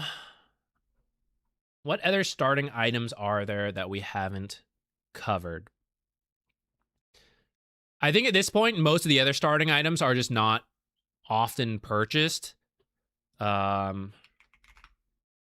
like Glove of Haste. You will see when people are rushing Midas, and that tends to be bad. Again, it goes back to the principle of like, why do you need to attack so much? 20 attack speed only gives you a marginal boost at the start of the game. And so when it comes down to the last hit, it's like, sure, you can now attack 2 times in like 0.8 seconds, but like the one attack the other guy did was still 10 more damage than you had, so he killed the creep before you. And you're like, oh, well, I'll attack it twice. okay, you do your first attack, and while you're still waiting for your second attack, he will now deny it or get the last hit or whatever. So the attack speed just is always worse than more damage in a lot of cases. And if you want a little bit more attack speed, you just do like agility for agility heroes and get like damage and a little bit more attack speed. Chainmail, not very common. There are some melee heroes that used to be like a very high armor start, but rather than chainmail, you would just buy like 2 ringer protections and still have some leftover money to spend on other things. I think that's all the stuff from here. Did we talk about everything here? You will occasionally... Dust to start is like some super big brain play to predict a bounty hunter coming in, but not wanting to use a sentry for it. And you want the dust instead. But I don't really recommend you guys go for it, because if it doesn't work, it's a huge sink in money. Not only, okay, 80 gold is like, oh, maybe that's not the worst, but the way the math works out when you're spending a lot of it, a lot of the multiples, like it's not like you trade Iron Branch for a sentry. That's like a 1-for-1 in most cases.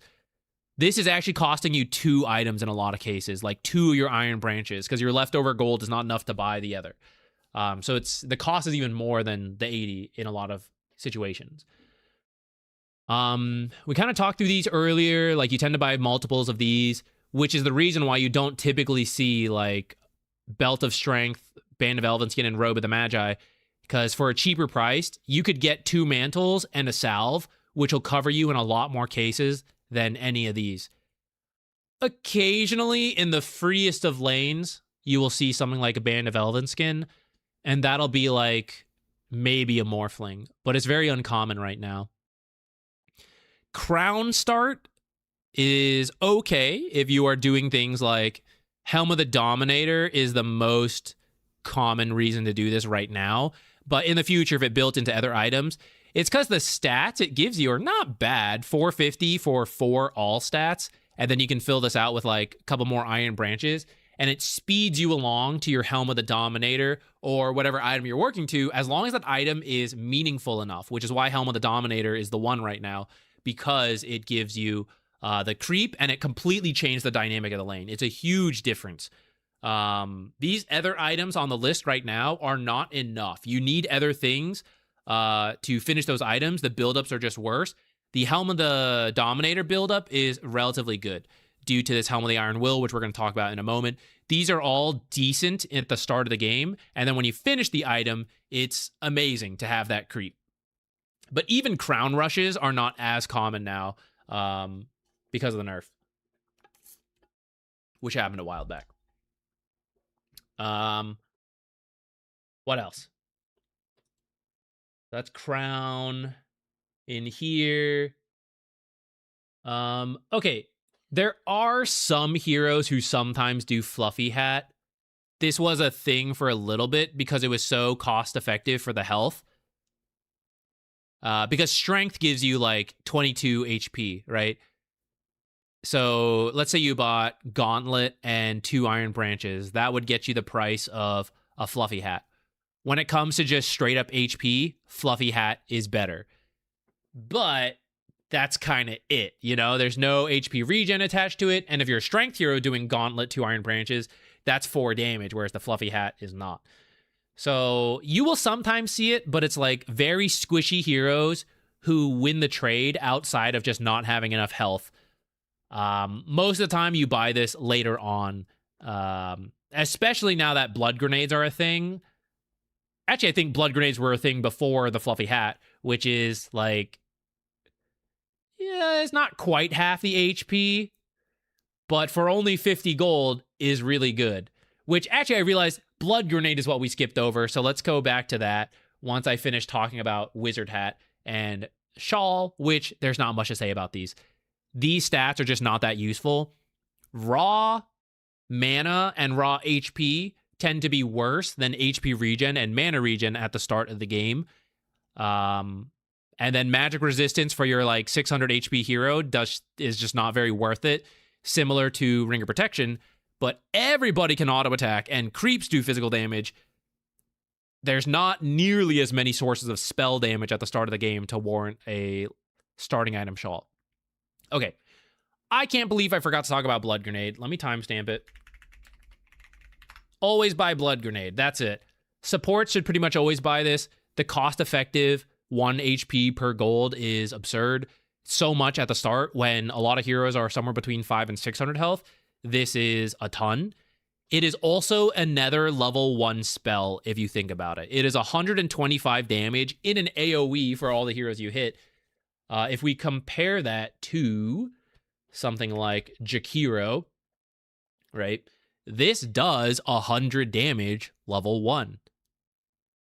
So if we think about a common tactic, which is like hit level 2 and fight, because you have 2 abilities to their 1 ability, in these early level 1 fights, a Blood Grenade doing 125 damage is purchasing an extra ability to use at level 1. But also level 2, level 3, level 4, whenever. Whenever you use the Blood Grenade, it is good. But the most common uses are in those early levels, where it is essentially having an extra skill point. As a one-time use, so we try to only use it when you're going to get a really good trade. That means you're making use of the slow. Someone screwed up, they stepped up too far, so you're using the slow to get extra damage in. It's the same as other abilities, right? The damage will always happen outside of like dispels and stuff. So what other elements are you using? For the Blood Grenade, you commit it when the slow will matter. Unless you're canceling a salve or a clarity, then you actually do use it for the damage because there's like extra value because you're canceling something. Most of the time when trading, you are using it for the slow, much like Ignite or Dual Breath. You actually use those. A lot of the damage will come from the auto attacks you get while they are slowed down. That's kind of it as a starting item. After you use it, you're free to buy another one if it's in stock. There are cases to like double up on Blood Grenades just for like extra health. It's very cheap for the slot. You can sell it back or use it as it's needed. But that's not really a starting item, so I won't get too far into it.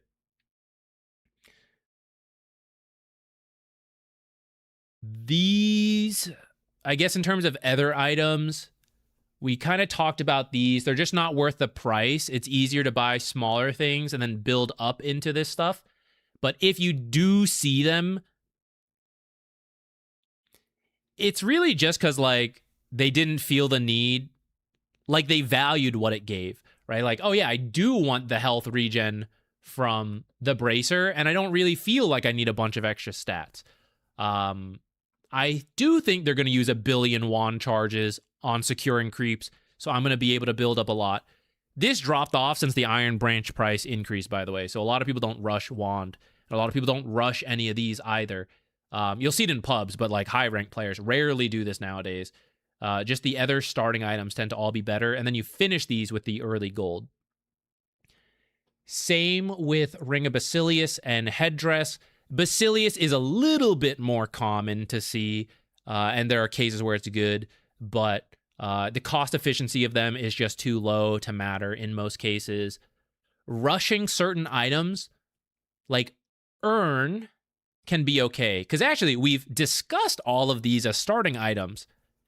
So if you know you really need an Urn and you're like, yeah, I'm going to right click, maybe I can do Circlet 2 branches, and that's already like, you know, a fourth-ish of the Urn of Shadows. And actually, if I like right click and use spells, like maybe I could even get away with a Sage's Mask. Maybe not to start, but maybe an early Sage's Mask, right? Urn is probably one of the easiest items to rush. The other being Soul Ring with your starting items, because you just buy like 2 gauntlets and then you finish it when you need. The issue with these 2 items, Urn on its stats alone is not that exceptional. The amazing thing about Urn is when you get charges for kills, which you do not get by default. So you need to be able to actually kill heroes if you're rushing an Urn. And if you're not, it's usually better to finish other things and then finish an Urn. Soul Ring has a health cost. So although it gives you mana, you can only sustain the Soul Ring usage for so long if you're rushing at level 1, like you're buying gauntlets and even Ring of Protection with early gold, buy this. So usually what you do is buy the gauntlets because those are good starting items like we talked about, very cost effective for what they give you. play the lane, buy regen, buy some other things. And then as you get more levels, as you have more items that give you more HP regen, then you buy the soul ring. As more fighting breaks out, roaming is starting to happen, you finish the urn. I think the only other thing you might rush is like Tranquil Boots. Again, only a certain heroes do this. The Lions, the Coddles. We kind of mentioned it earlier. And I think that is it. Are we ready to move on? Oh, Falcon Blade Rush is another thing we used to see. It's only on like the ranged heroes. It has since dropped off. But when you need all these stats, it has to be all of them. You need health, you need HP, mana regen, and you need damage. Especially these later two, mana regen and damage. So carries like Lena, right? She's just attacking so much for free, so she gets value from the damage. She's using spells a lot, so the mana regen's good. She's skipping health regen, rushing Falcon Blade. But because she is such a long-range hero, she doesn't need it as much. And it will give raw health. Maybe she can drop it for like backpack efficiency with like sticks to try to cover that a little bit. Let me know if you guys have any questions on any of these starting items. Oh, one more. Buckler. It's just not really worth it for the same reason Ring of Protection tends to not be worth it very much. It's a lot of money for 3 armor for you, 2 for your ally. Same with Headdress and Bassi. Again, you got to stay near them the whole time for there to be value. And at the start of the game, with the numbers for the percentage increase of physical damage reduction, it's just not that great compared to other options you could buy. Compare it to a salve. How many auto attacks would it take for a buckler to reach the value of a salve, which is a fourth of the cost? So just take 2 more damage per auto attack and then salve the whole thing up. And you can spend the extra 300 gold you save finishing some other things like bracers and all that stuff.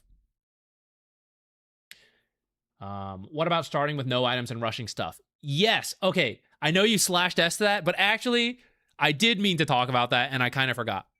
So a couple items you may straight up rush.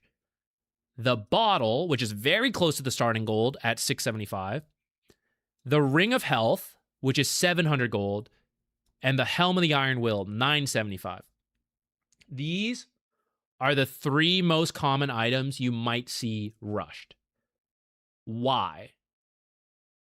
For bottle, the HP regen and mana regen you get is quite good. Now, we actually had this on that table earlier. Let's go back to that. The reason you rush it and don't is on this table, more or less.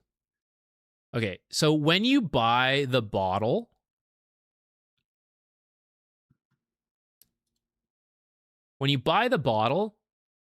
depending what you compare it to, so these are the gold efficiencies for Tango Salve and Clarity, which are like the slower heals, and then these are like the burst heals. So depending what you compare the bottle to, because it's technically over time, but it's also quite fast, these are the amount of gold you get, which you'll notice, oh wait, I'm paying 675 gold and I'm getting like somewhere between 158 gold efficiency and 369. That doesn't really make much sense. Yeah, it doesn't make much sense, especially when the bottle doesn't give much, doesn't give any stats. The bottle gains its value over time, much like the magic stick. The magic stick needs a lot of spell cast to get value. The bottle needs refills. The reason you don't really rush the bottle, and it's a common mistake that pros have mostly learned from now, you get first blood, you buy the bottle. You use the charges, and then you go, well, that was it. Now you gotta wait till 2 minutes for a water rune to spawn, and then it's got some value. So, you don't rush the bottle. You buy, like, Tango's Iron Branches, cheap stuff. You save some money. The first water rune spawns at 2 minutes. The mid lane is shorter, so the creeps get there sooner. You will have like 3 waves to farm the gold you need for the bottle. 3 waves is about 450 gold. Is that on here somewhere? 3 creep waves is about 450 gold. So if you float 200 gold, you get about 100 gold per minute passively, right? So at a minute and 30 is when you would need to buy the bottle for it to get to you before the water rune spawns. So in a minute and 30, you get about 150 gold passively. You saved about 200 as gold. You just need to get enough last hits to cover the rest of the cost of the bottle in 3 creep waves. You get the bottle, you use it, you refill it with the water rune. That is kind of like the game plan for the bottle. And that's why if you buy the bottle too soon, you have it, but now you have no stat items to fight over creep waves for. You have no tango regen, which is a lot more efficient than the bottle. So you maybe miss some of this gold to the mid laner who's doing like the correct order. And then you still have to wait for the water rune before it actually gets the like true scaling value. So don't really save to rush bottle. And even if you get first blood, don't do it. Buy another item and then use that item to win the lane harder. Maybe your bottle is a little slower. That's not a problem if the enemy mid laner bottle is also slower because you denied them more because you finished like a null talisman or whatever, right? It's very rare to rush bottle in the mid lane now. And any other lane just doesn't do it. It's just not good if you can't get the refills. Before we move on, let me see if you guys had any questions on that. I should have timestamped that. I'll have to do some timestamps post.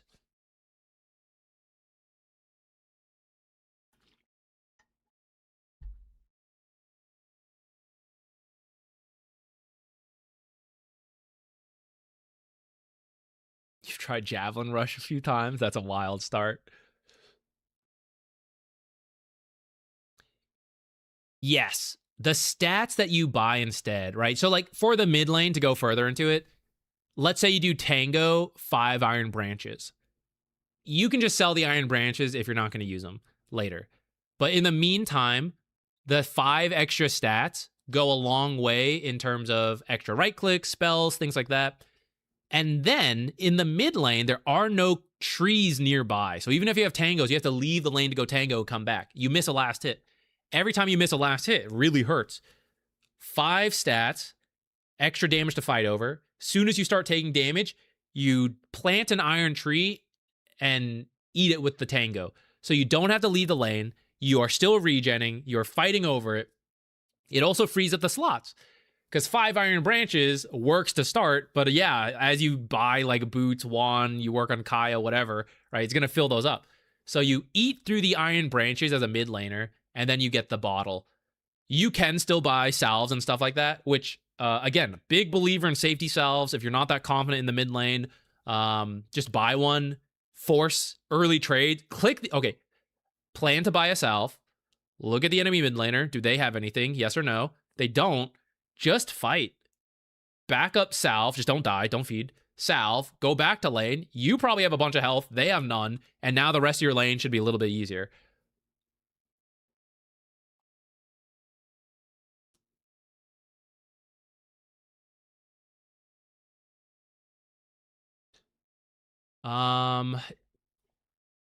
Didn't really talk about that, actually. This is mostly starting items. And there's no starting item to help you deal with stuns, really. Okay, well, actually, I guess there's 2 choices. There would be boots and stats. It's either survive through the chain stuns at like the early game, or boots to avoid some of those stuns if they're more like ground targeted and like skill shots. Late game, if that's what you're asking about, it's BKB, Lotus Orb, Lincolns to prevent chain stuns is what this is, right? Lotus, you still get stunned, but Lion can't chain stun you anymore on his own because he's also hexed, and you'll be able to instantly BKB to get out. Some of them can all be you, some of them can be teammates. Yules, Wind Wakers, things like that. Support items, Force Staff, Glimmer, they help to break up the chain stun, or someone else goes in while they're trying to chain stun. And if you can't solve it from items, it is solved by choosing the right fights. There's a lot of things in Dota that are solved for free, which is like, I shouldn't have initiated on this guy without my team because now I'm being chain stunned.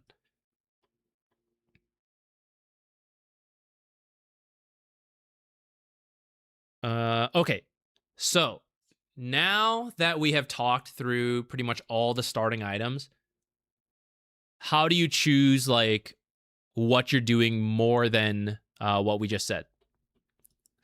And by the way, once I finish talking about this, I'm going to collect games from you guys to now like show this. So if you want to start finding the games you want to submit, there you go. Okay. I don't know what to title this. I'll put this as Playstyles for now. To make this a little easier, because I know we just info dumped for like 4 hours, and that's certainly not going in the YouTube video. To make this easier, if you have, going back to the philosophy, what does my hero want to do? What does my fellow lane, ally, and enemies want to do? And then what does the rest of the game want to do? Start with yourself.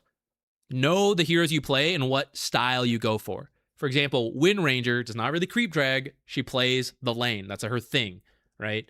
So first, understand your own hero, and then itemize towards that. And as you get better, you will then adjust for teammates as the next consideration. So for example, Wind Ranger, let's go with that. I am going to right-click a lot. Boots doesn't make sense. I already outrange most people, and I'm faster than a lot of people with Wind Run. What I want is a lot of right-click items on a hero like Wind Ranger. So I buy for that, and when I go to the lane, I right-click a lot. Oh, Zach, they back away. Now what do? Then I deny the creeps a lot. And when I'm done with that, I just do some pulls. And the pulls are not as important. Why? Because my game plan is not to do a bunch of pulls. Those are extras. My main gameplay is right-clicking in the lane. The more I can solve the pulls without needing to be there, the better. So maybe I sentry block their camp before the game starts. And that way I can just sit in the lane. And at some point they'll unblock it. But like until then, I just get to be in the lane, right-clicking. And that's kind of the thing with the starting items, right? It's really planning for that first minute and a half to 2. If you buy a bunch of stat items on a Wind Ranger, then you sit in the jungle, only hitting the other support, and you play around there, that is only good if your core wins the one-on-one. But a lot of times it's better to help your core anyways. So, understand what you want to do. I want to right-click a lot. Who? The core. Buy items. Play that way. Let's take a different hero. Let's say you can't do this at all. I can't play the lane whatsoever. We're really weak. You would consider move speed as a position 4 to do creep dragging if you're going to play that way. Move speed could help a lot. Okay, we are not creep draggers here. This is an Archon game. We don't know how to do that. Okay, pulling will then help, right? If we can't stand and fight over creeps because we always lose that, we got to disrupt the equilibrium. We got to pull it back to our tower. So pulling is going to be very important. So what do I need to pull? Do I need a bunch of stats and regen? Oh no, I did that and my camp is blocked and I have no money for a sentry. No, right? So I got to buy the sentry. That's most important. 1, if not 2, because I've identified this is how I want to play. I need to care a lot about the pull camps. Possibly block theirs, but definitely unblock mine. So how many sentries do I need to do that? How many do we need to prepare to keep buying more sentries as the game goes? What else is there? I'm going to be a heavy spellcaster, right? So maybe I need to buy more mangoes, magic stick. Maybe that stuff is more important than just straight up stats. This will probably become easier to explain as we open up games and we like break down drafts. But this is a lot of what you're thinking about. Now, I realize a lot of that was from the support perspective. Couldn't help myself. That's usually what we do. For the cores, it's not like it's that far off. Like, especially the side lane cores, you also think about this stuff. Don't let it be like, oh, I just have no idea how supporting works. It's a void to me. I just think about last hitting. You're hurting yourself, right? Okay, this lane does suck. My support should care a lot about pulls. What is my job? Is it to stand and fight in the lane? Then maybe I need more stats. But if that's not my job and I just need to avoid the Ursa, maybe I need boots a lot sooner. Do you start with boots? Maybe. But maybe you just like save some extra money and buy them pretty quickly. If you are standing and fighting, stats, right? If they're using a bunch of spells, we got to get that magic stick, right? Figuring out what is important into your lane. Okay, they are going to go for kills. They're going to try to burst us down. I need to buy a salve. Core support, whatever. I need to buy a salve to heal up, tank through, salve this.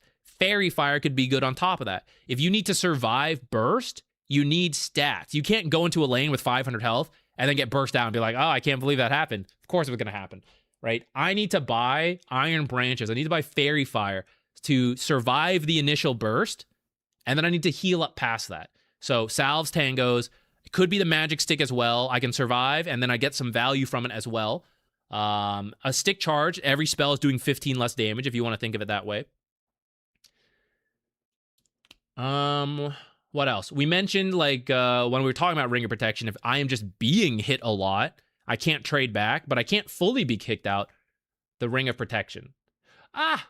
We got sidetracked, guys. I forgot. Helm of the Iron Will and Ring of Health. When do we rush these? I will have to cut this around in the YouTube video, but that's fine. Ring of Health is close. You save 600 gold, you get 2 bounties, and then passive fills it up. So you go to lane with 4.5 HP regen on top of whatever you have. You probably buy some tangos after that. This kind of works as long as all you need is health regen. The issue is, what if they don't hit you? You rush this 700 gold item, you go to lane. 1, they do hit you a lot. They attack you nonstop and use spells. You drop to 100 health. Sure, you have 4.5 extra regen. That is still going to take several minutes to gain enough health to play the lane again. So, Ring of Regen counters casual harass. And if that's all they can do, okay, some value there. What if they don't hit you and they just hit the creeps and they have more damage than you because they bought like 8 damage worth of stats and you have a Ring of Health? You are full health. The Ring of Health is doing nothing. They are just denying creeps in front of you because they have 10, 20 extra damage because you didn't buy any of this stuff, right? So you have to be a hero. The only thing you need to answer is health regen, and not like, oh, they burst me, right? It has to just be casual harass that I answer with health regen. You also need to build something that it's going to go into. So the most common was Vanguard, right? You rush the Ring of Health, and then you go straight for Vanguard if you're going for Vitality Booster. This can work as long as you can get away with it. There's a very greedy start. If you can correctly identify, they can only chip me, right? They don't have very strong heroes. I'm playing Axe or Centaur. I have decent move speed on my own. I have armor. I have whatever. I reflect damage back. That's when this kind of works, if you can get away with it. If you see somebody do this, guys, click heroes at the start of the game. Look at what they're building, because it's showcasing what they are trying to do. If you see someone being really greedy and have no items and they're rushing a Ring of Health or Helm of the, whatever they're rushing, actually it doesn't matter, right? Beat them up. Buy salve, buy mangoes, right? As soon as you see it, use your starting gold on that and throw all your shit at them. Throw spells, attack nonstop, because they have 0 money spent. You are so much stronger than them. And as soon as they lose health, they just can't go to the lane because they have no tangos. They have no salves. They are waiting for this to go. 1 tango is more efficient than a Ring of Health, right? 7 HP regen from a tango. 90 gold spent. Now, of course, there's a time limit. But in the first few minutes, you can use all your tangos and then just have more come out before you run out and beat the Ring of Health along with the 600 other gold you spent over this guy who like rushed a Ring of Health. So you cannot let him get away with the first few minutes. Otherwise, this does out-surpass you. That's why it's a very greedy long-term strat. This regen will add up as the game goes past the first few minutes. So those first few minutes must be punished when you see they don't have a lot of money. Or maybe they didn't do this kind of rush, but they just did like stats, gauntlets, but they skipped tangos. That is not that bad of a strat. You just have to play safe until your tangos get there. If they don't play safe, beat them up. That is something I didn't talk about, if you should skip tangos and salves. The main reason you do that is you just want as many upfront stats as possible, and the tangos will come to you. Like, it'll be one of the first things you buy. I don't recommend that for most pubs, because most of the time, you or your teammate is going to screw it up, right? If a pro does it, they're on the same page. Do not fight that much until tangos are here. Take it easy. Just maintain the first wave. In pubs, that guy just goes and he pings you and reports you because you didn't go with him. And you go, I had no tangos. And he goes, why are you stupid? Like, obviously you're bad. You're reported. You just had a very different strategy that is legitimate, but like it only works if everyone's on the same page. So I typically recommend you buy your regen. The Helm of the Iron Will is the only other thing you rush. Again, all you need is regen. All you need is armor. It is very greedy to do. I prefer like at least some starting items, and then you go for your Helm of the Iron Will first. The only people who really do it, the Ring of Health are the Vanguard builders right now. Those are like Axe and Centaur, those types of heroes. The Helm of the Iron Will rushers are the Helm of the Dominator builders. These are the people who are like Lycan, Beastmaster, sometimes Darkseer. Again, punish them before this item comes online. Once they have this item, 4 armor is a lot. Auto attack harass will start to mean very little. Plus, they are then 4 extra HP regen. It's very hard to harass someone out of the lane once they successfully get to Helm of the Iron Will or Ring of Health, and they stabilize. So as soon as you see they're doing it, you must punish early. Huskar wants Armlet. Okay, fair enough. You will sometimes see Huskars rush Helm of the Iron Will for this. But honestly, most Huskars will not do that. Nowadays, they'll buy like the cheap items and then win the lane and then go for like this stuff. They won't like blindly rush it. If you do see one doing it, same deal. Punish him as much as you can. I know it's hard on Huskar, but he's missing a lot of like initial damage, and burning spears takes time. So it goes back to that idea of he does his damage slower, I do my damage faster if you're that hero. And you would try to take advantage of that. Still hard because it's Huskar. Okay, I think that's a lot of the different things. Please throw in some replays now, guys. I think this is taking longer than I thought, but also about the amount of time it thought. I don't know how I feel about this, guys. This is the not first time we're doing something like this, but we're trying it out. And I know I chose a very lengthy, rambly topic to begin with, but with everything we have now discussed, if you would like to submit a game, these will be very fast.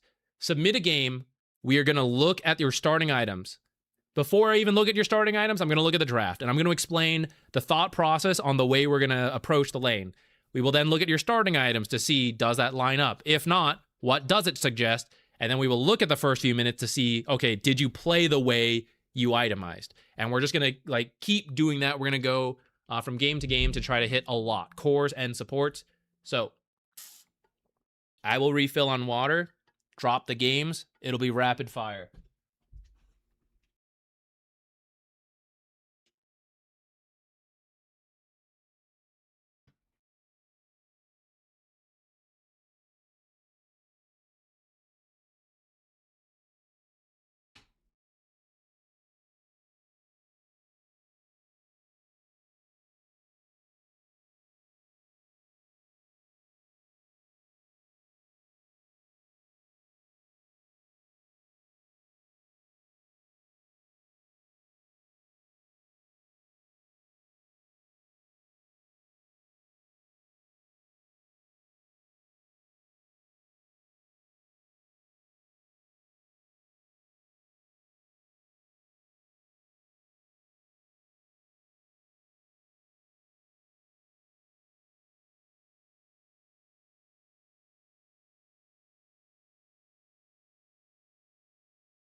Can't drink water.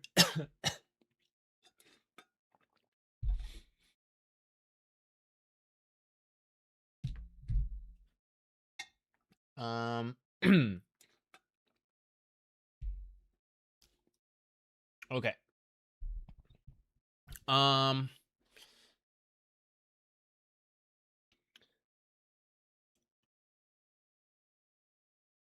will shame myself. Don't worry, we're all here for your education. Okay, I'll just go down the line of things people put in. I may not be completely addressing everything you guys are asking just because the focus is the itemization, like I was saying. Starting items. But hopefully it could potentially help some of your lanes start better, which will inadvertently help the rest. Okay. Replay example timestamp, and we are starting with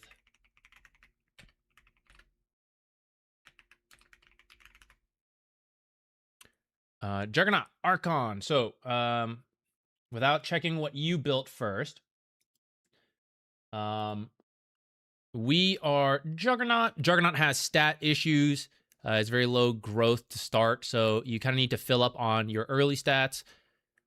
We are laning into what? Underlord +1. Most likely the Spirit Breaker. I know we're cheating because we can see it here. But just, you know, pretending we're in the game. I would assume Spirit Breaker 4, but then I also see there's like this techies, and then like, wait, who's the mid then, right? So then we get into weird stuff. It's either like the techies or the Spirit Breaker mid, I would guess, or it's like Underlord mid and then Spirit Breaker 3 and techies 4. Or in pubs, sometimes the support swap, and it's like, yeah, okay, sure, 4 Crystal Maiden, 5 Spirit Breaker, or whatever, 4 or 5 Crystal Maiden techies. We have Dark Willow, so the kill combo is pretty doable if we get there, but the kill combo will be quite tough versus an Underlord who's very tanky. It'll be tough versus a Spirit Breaker who's also tanky. He can kind of like charge through our spin and get away. So we'll need some roots. So I am not really playing to kill here. If I get kills, great. If I'm the Juggernaut here. If it doesn't happen, no big deal. We mostly just need to farm, and anytime we're given space, if Underlord is in the lane, we need to make use of that because Underlord has a lot of damage and he'll beat us. This is a lane where you probably need the Quelling Blade to deal with the immense damage from an Underlord. And you may need to help with pulls and such, which if you're a support, you would be thinking about that. You need to harass a lot for the Juggernaut if it ends up being a double melee lane. Like if you were the Dark Willow going into this, right? Unsure of what we're playing into, but I know there's a high chance of a melee offlaner. So if I harass a lot and Jug is already melee, that's a chance where we can maybe get some kills if Juggernaut is like right there on top of him. So Juggernaut ended up going Tangos, totally fine by me. Iron Branches I'm cool with. He got the Quelling Blade. So the Fairy Fire and the Magic Stick are where we can now debate a little bit. I actually like the Fairy Fire for a little bit more damage and for some of that burst heal. I think I also wouldn't mind if they did like Circlet, because that is somewhere they can try to beat. I know most heroes we said like, oh, what's a little bit of attack speed at the start of the game?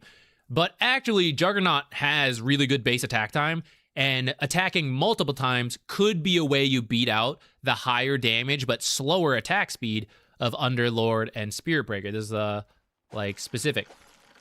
Oh, this is one to always look for. The Pudge Hooks, unfortunately, does not work out this time.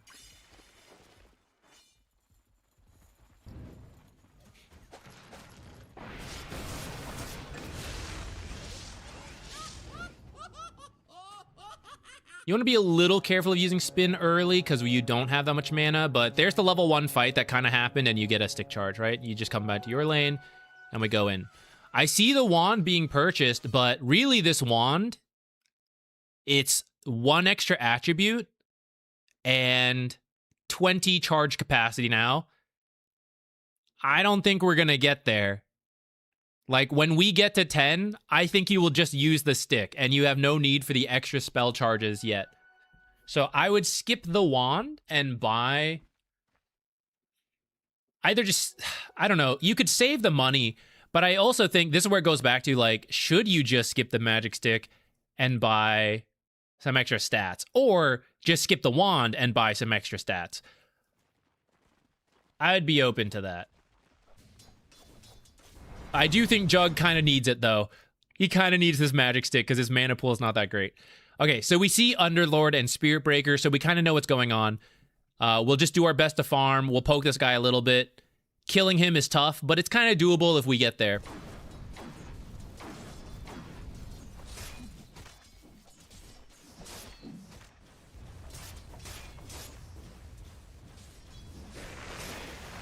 I'm not really here to comment on the last hitting timing, but practice a little bit there. And the lane is now extremely difficult. We're 1 minute, 8 seconds in. So how do I know that? And what am I basing it off my itemization decision making here? Matchup-wise, we know it's very difficult because Underlord has a lot of damage. Like, Juggernaut has 60 damage with this build, and then a little extra for last hits because of the quelling. Underlord just has 75 straight up, right? Like, he can out-damage the Quelling Blade. And why? Because look at his starting items. Double Gauntlet, double Iron Branch, Fairy Fire. A lot of damage on this hero. You know what he doesn't have? His Tango's quite yet, right? So, Jug needs to get the last hits, and when there's time, he can harass.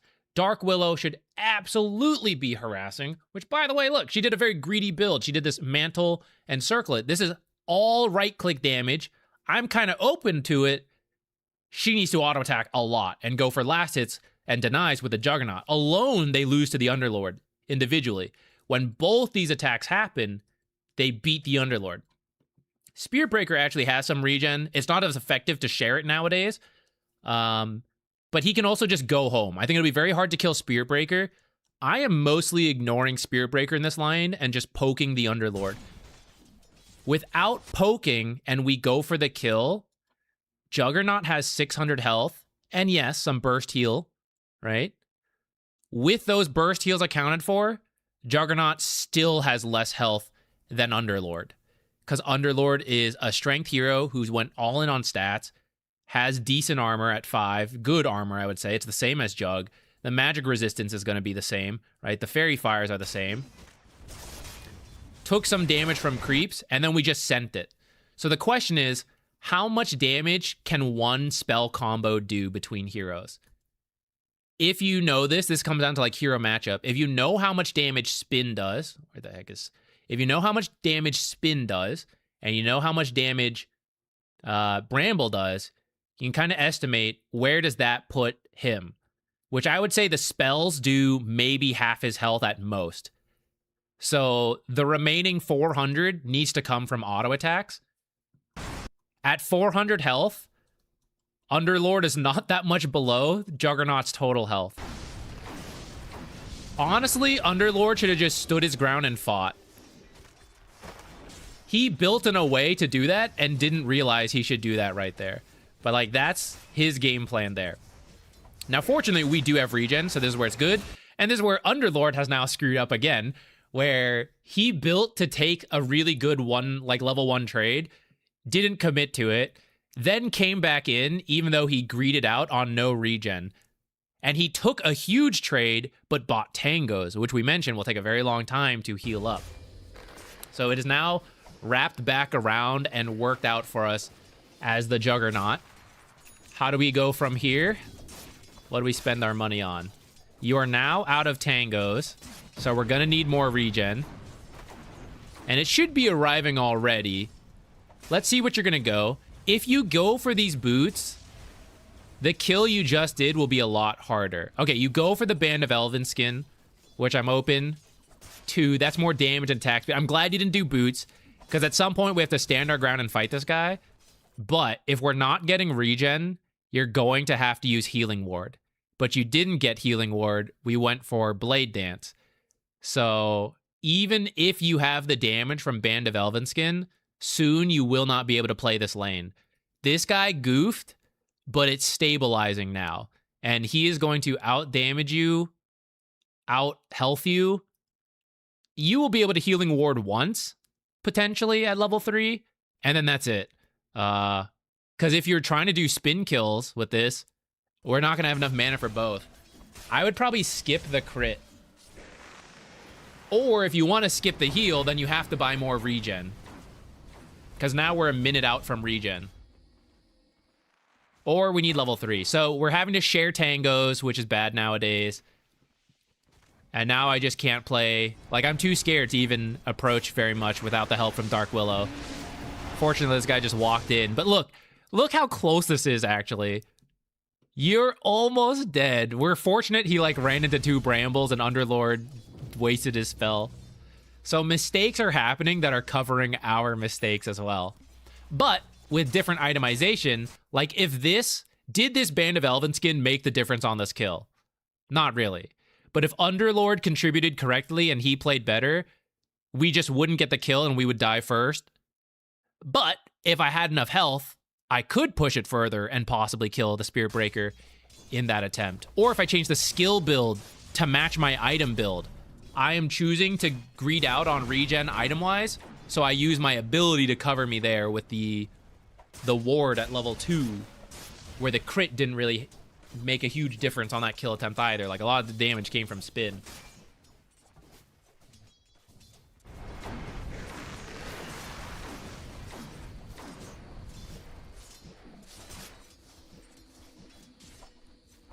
Oh! I wanted to copy this next match ID, not delete. Yeah. I just want to know, like, how many times we spend, like, such low health. Even though it's like, kind of worked out up to this point. But I think the enemy has been making mistakes. What was the next item you bought? Oh, yeah, there's the death. I think you bought the boots, which will still not solve the regen issues you have at that point. Okay, Silver. I think you said I'll shame myself. Who are you playing here?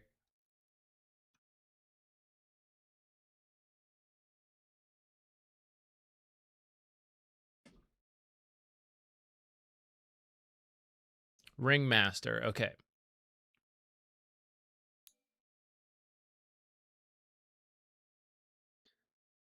What is this? Hard support. Legend.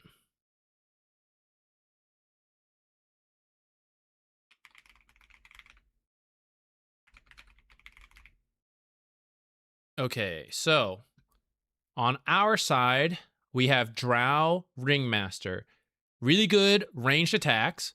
On their side, we're laning into... It's a weird one. So my guess would be Spirit Breaker off lane, and then, like, Zeus 4 maybe. Maybe Mirana could swap. And maybe there's some weird world where there's, like, oh, maybe there's, like, a Tinker support or something. Or maybe we have a crazy, like, off lane Mirana or Zeus, and then it's, like, 4 Spirit Breaker. Those are, like, the possibilities. Also, again, with, like, maybe it's, like, off lane Tinker, Griefing, and, like, 4 support Spirit Breaker. Either way... Ringmaster and Drow are really long range. So Mirana will match, but Zeus can be outranged. And Spirit Breaker is melee if he's there. Tinker can also be outranged. So our approach in this lane, we need to not get burst, because certain combos here could burst, right? Like, especially arrow into a bunch of abilities. If Zeus isn't here, there's a lot of damage. We need to not get burst. If there's a Zeus... a magic stick will be decent. If the Mirana, decent. Spirit Breaker, not so much. Tinker, decent. So if you bought a magic stick, I think that's safe. If you want to skip it to start, just go stats, see if Zeus is actually in the lane or not, then buy it. You could do that. Safety salve after the bounty gold would be good. And otherwise, we just sit in the lane and we right-click a ton with Drow. And 1 sentry will be enough to make sure our camp spawns. You could block their camp But Zeus can, if it's Zeus, he can easily remove that and then still block yours, and then we have a weird spot. We don't want to goof in the jungle too much. We will run into issues where Drow can't help us, and he could potentially charge over if he's in this lane. So that would be my approach. I would do like the Tango, a Sentry, a Fairy Fire, the Blood Grenade, and then either 2 Iron Branches Circlet or Magic Stick. The exact math may not work out there. I can't remember everything I just read out, but I think something like that will be quite close. The emphasis being a lot of right-clicking in this lane. So we're pretty much there, right? We went with the safety of the Magic Stick. Still got 100 gold. Maybe you're thinking about it to see who shows up. But I would do the Fairy Fire to get that much more damage and a little bit of burst heal to help with when they're going in for kills. We have the Tangos, but when they fight, there's going to be a lot of burst damage. So I'd actually rather have a Salve, though I wouldn't mind a second set of Tangos eventually, especially if it's like Marana up here.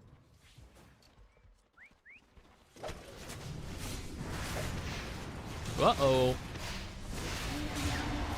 A little scary to fight there. I'm not really going to worry about this first blood fight, but yeah, always be careful about fighting in this mid lane versus some of these like bigger spells. It's kind of scary. Okay, we come to lane. You actually bought a mango. This is not that expensive. Impalement Arts is the main harass for Ringmaster, and we'll use Tame the Beast mostly just to secure range creeps or to interrupt the charge, for example. So we're going to be saving this in many cases. Just the occasional Impalement Arts does not... Like, Ringmaster is an intelligence hero with a good amount. And I already have 4 stick charges from that earlier fight, and I'm hoping to get more from this lane. I already have enough for an extra spell. So this is currently doing nothing. Even if it was swapped in, it would just be 4 HP regen, which I don't even plan to take that much damage if I'm mostly focusing on Spirit Breaker. So this is where the Mango and the second Tango, I wish we would have a Fairy Fire, a Salve, maybe a Sentry instead. If you want to like swap the Salve out, maybe you don't think you need it, depending who's here, which it was the Marana. Now that I see it's Marana, I am more open to the second set of Tangos, but I don't need it right away, right? I can actually hold off a little bit. Let's see when we get to the second set of Tangos and when we actually use this Mango. Now notice a lot of this is not on the Spirit Breaker, which, okay, I actually also didn't do this in these replays. Let's check his items and Marana's items. We're a little later on. She has a Windlace. She is supposed to beat Ringmaster in all the trades. Why does she have a Windlace, right? She could have 4-ish extra damage every time she's attacking either him or him. And when she needs to get away, she's going to leap at level 2. She doesn't really need this Windlace. This Windlace will be for rotating mid, which she is not going to do at this time. Spirit Breakers are okay, but I would question why does he have a Mango? Let's check Drow for one more. So Drow's doing the the Falcon Blade we talked about, right? She has the Blades of Attack. Is it an issue that she's not as tanky and doesn't have as much health? Not really, because look how far back she's playing. It's really hard to get to her, even though she is very killable. So her positioning is quite important, which also makes us as a support quite important to like be there to back her up. If we happen to be over here and they jump her, she'll die really quickly with this build.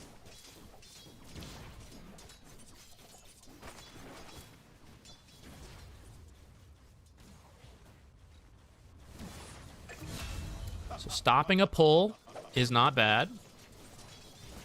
And then we're back. So I am now happy with where we're standing. I think this part's good. Little tip, wait for them to go for an attack and then throw the Impalement Arts. So when he goes for a last hit, he's going to stand still, and it's easier to land Impalement Arts off that. This is good. You see, like, okay, he's too far, I just go for denies. Now, because we need to think about the pulls, right, now I have to come over. So this is where earlier we talked about, maybe I just Sentry. I either make sure this is open or I block this. And that way I don't have to worry about any of this. I just get to sit here and auto-attack. And now we run into the issue where it's easy for them to fight here and here and here.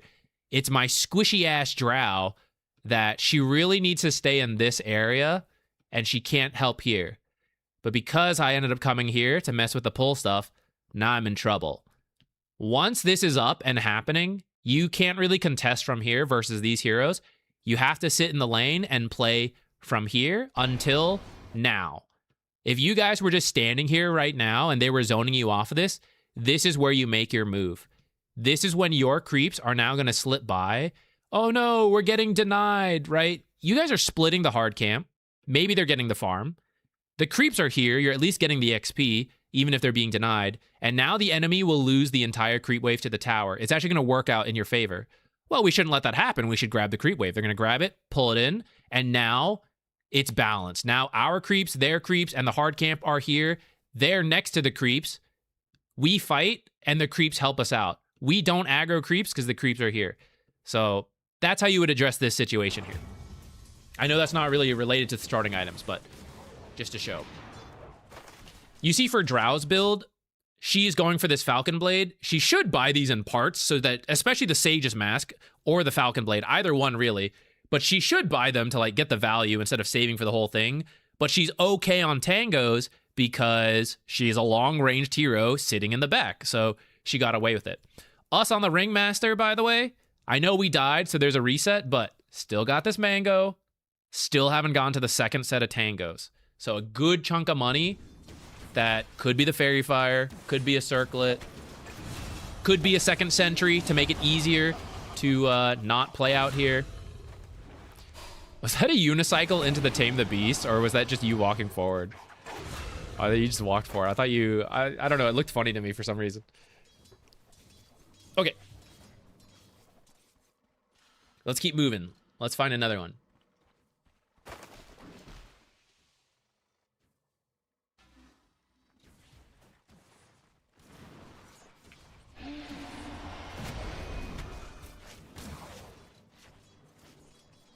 Why is this highlighting everything? What the heck?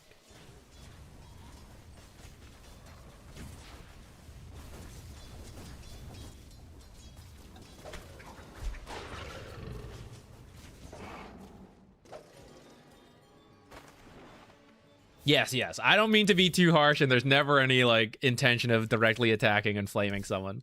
All meant for the... Oops, I meant to put an 8 there. All... I am on your side. We are in this together to improve. All meant through the love of the game. Okay, this is legend, and actually a hard support. I don't even need to change this. Great.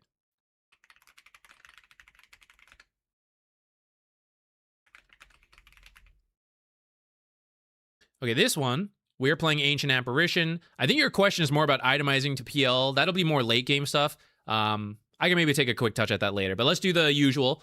So in this lane, we are AA with Spectre. This is actually a pretty weak lane. Neither of you is all that strong. So this is a mostly maintain the lane as best we can. Try to keep it by the tower. We're not really looking for kills. I don't really plan to roam as Ancient Apparition, right? Now the enemy messes up. We'll capitalize on that. That's pub Dota, but it's not really in my game plan of, okay, if we're all playing good for the rank, are we really like, oh, kill this Tidehunter, you know? Probably not. So what is it? Probably Tide offlane, and then it could be like, it's probably position 4 Spirit Breaker, but maybe there's a world where it's like the 4 Earth Shaker, there we go. And there's also a world where it's like 5 Spirit Breaker and 4 Venomancer. Not that this stuff is great, but just acknowledging how pubs go. So, versus these heroes, let's take these two. We actually just saw in the last game what happens, right? If you step too far from the lane from a weak carry, they're going to charge you, you're going to have a bad time, you're a squishy hero, you're going to die.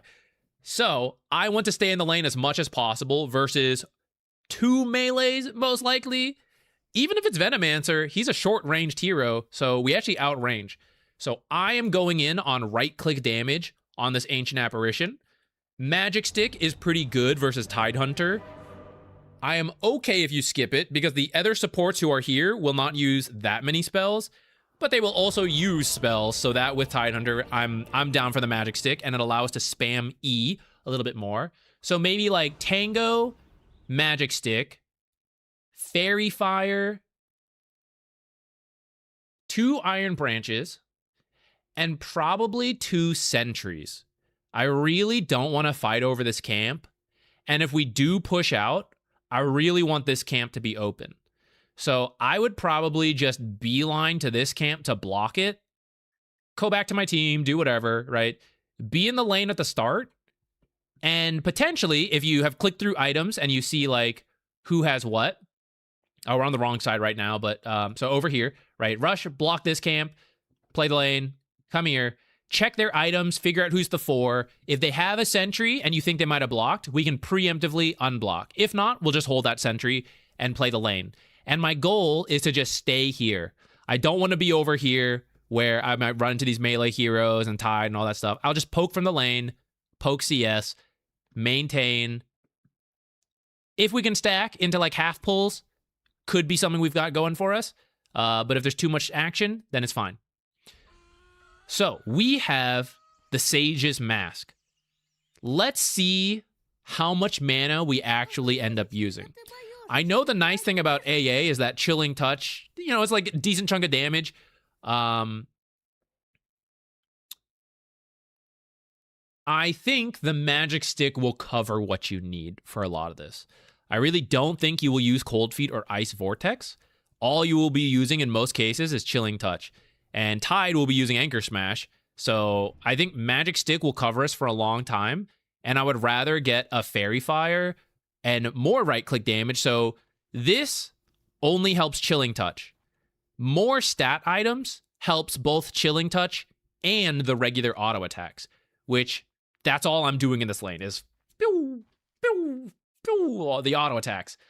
So I'd like to see that instead of Sage's Mask, and then just buy a Clarity. This is the double melee lane, and if we're thinking about these pulls, right, I should have the time to Clarity, or after this starting gold, I buy a Sage's Mask later, and maybe that covers it. Another reason is this is a very long-term payoff, like we talked about earlier. And the thing is, I know I said this is a chill lane, but you can't, like, chill lose the lane, right? So we kind of need some upfront power to back up a Spectre who's like a late-game win condition versus very strong early-game heroes, like the Tide especially. What the hell is he doing with his Orb of Venom? God damn. See, this is why these are good, guys. We're seeing all the realities. God, that threw me through a loop.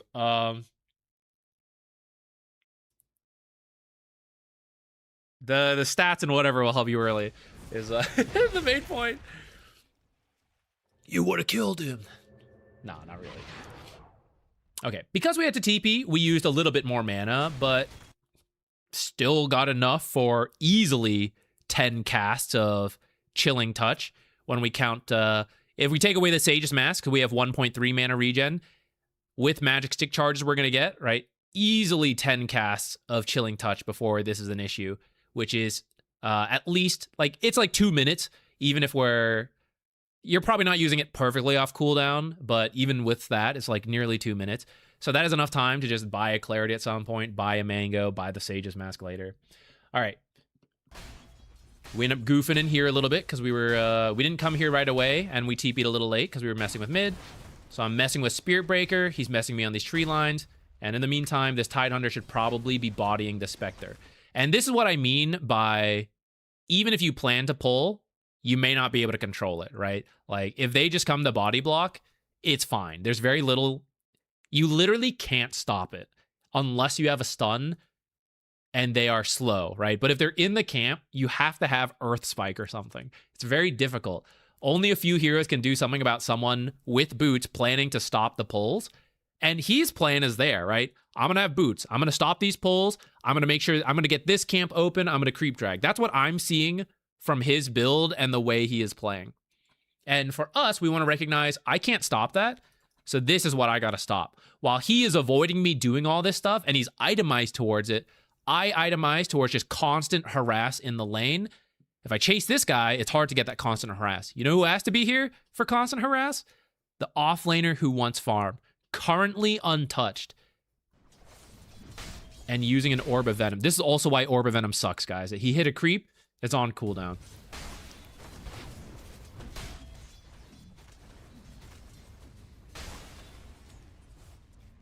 Okay, we came in and auto-attacked him a couple times and burned off a Tango right away.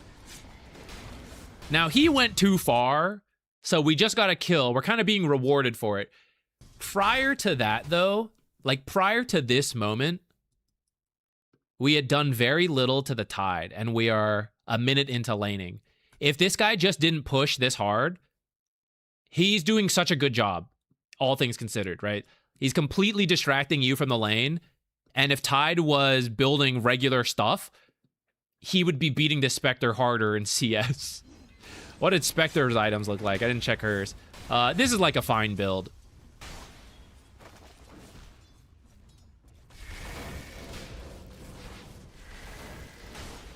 Even with Cold Feet usage, still have enough mana for spells. Now, I know some of this is coming from the Sage's Mask, but if we go back, I don't know, it's been like, what, 2 minutes with the Sage's Mask? That's about all this mana. If we go even further into like when you start using spells like pregame. So you probably still have enough for like one more Chilling Touch, have this. So we would just be a little bit more careful with Cold Feet and we'd be fine. Which I think you just Cold Feeted this Tide earlier. So we'd still have enough mana for attacks.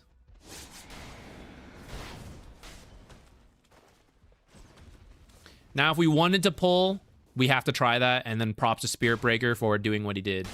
Actually, hold on, go back. I went too far back because of that bug. Actually, no need to pull, no need to leave the lane. It's one range creep forward. You guys can kill this and then fix the lane. It's mostly even. This one here, right? Here's where you start going over to do this, but here's where there's 4 creeps to deny and a Tide Hunter to harass. We just keep sitting in lane and do this. Every time you come over here, Spirit Breaker should actually charge Spectre right now, and they 2v1 Spectre, and you can't do anything about it. You can't stop him. You can't save her.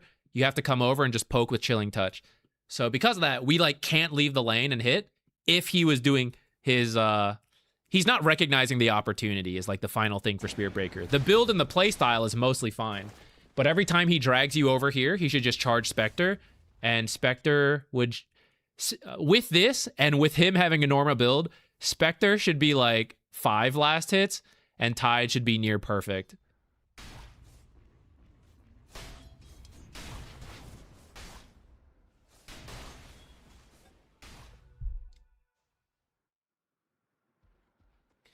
I don't have the match ID, but if I'm Axe and I'm facing an auto attack Clinks, what do you suggest? Like stat, strength, or armor? So that one, you potentially could do armor. Axe is a hero who, the build has changed since then, but it's like, it's still okay to get like 1, maybe 2 rings of protections.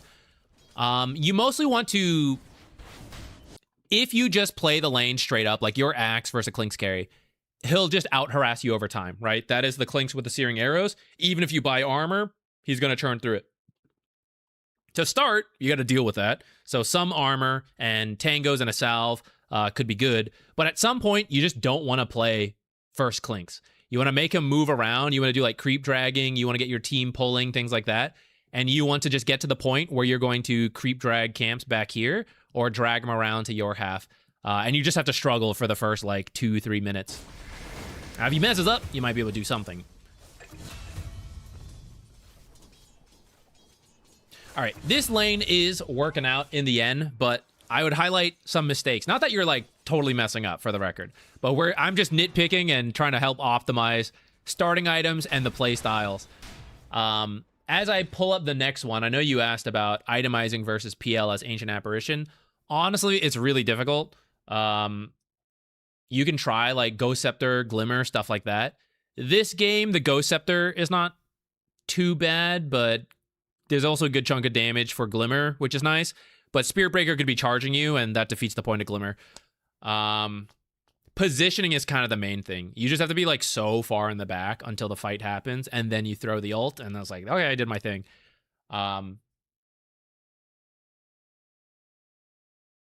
Zeus and Mag are not bad versus PL, especially in combo with like Disruptor ult. So I would just play really poor this game. Try to let these guys get the items. Either bait him onto you or just sit in the back waiting for things to happen, and then you throw the ult when they catch him. And if he finds you, you'll die. Unfortunately, that's how that's gonna go. AA does not really have anything to stop him.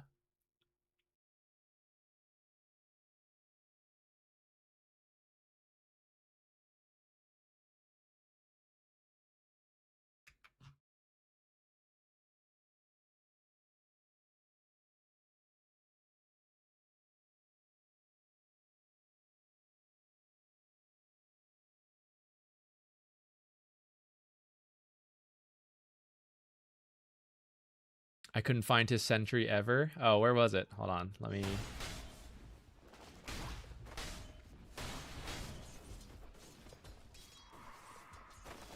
Wait, was it earlier? Maybe I missed it. Oh, the observer you were looking for. I see. Yeah, it's tough. If you don't get a sight of like where they put it, you could do it here, you could do it here, you could do it like anywhere here, you could do it here. There's a lot of spots. It's very hard. It's why it's oftentimes not even worth going to look, honestly. I could be wrong on this, but in my experience, every time I have felt there's an observer back here and I come check, I feel like it just tends to not pay off. Because one of the reasons you do an observer like this is because you can't, like, you're not good in the lane. That's why you're looking for creep drags and courier kills and stuff like that. So I feel like the fact that I leave the lane to go look for this is actually like giving them what they want. Along with the fact that it is just a random chance if you get it. If I have no idea where it is, there's just too many locations it could be for one sentry to cover. I feel like more often than not, nowadays I lean to just like, have your observer, I will ignore it for 5 minutes, and hopefully I will remember to micro my courier around, and so will my teammate. Mr. Poom, who are you playing here? If you are here. And I'm not sure, again, I'm not sure if we'll fully address the stuff later on in the game, but had a tough lane, and maybe itemization can help with that.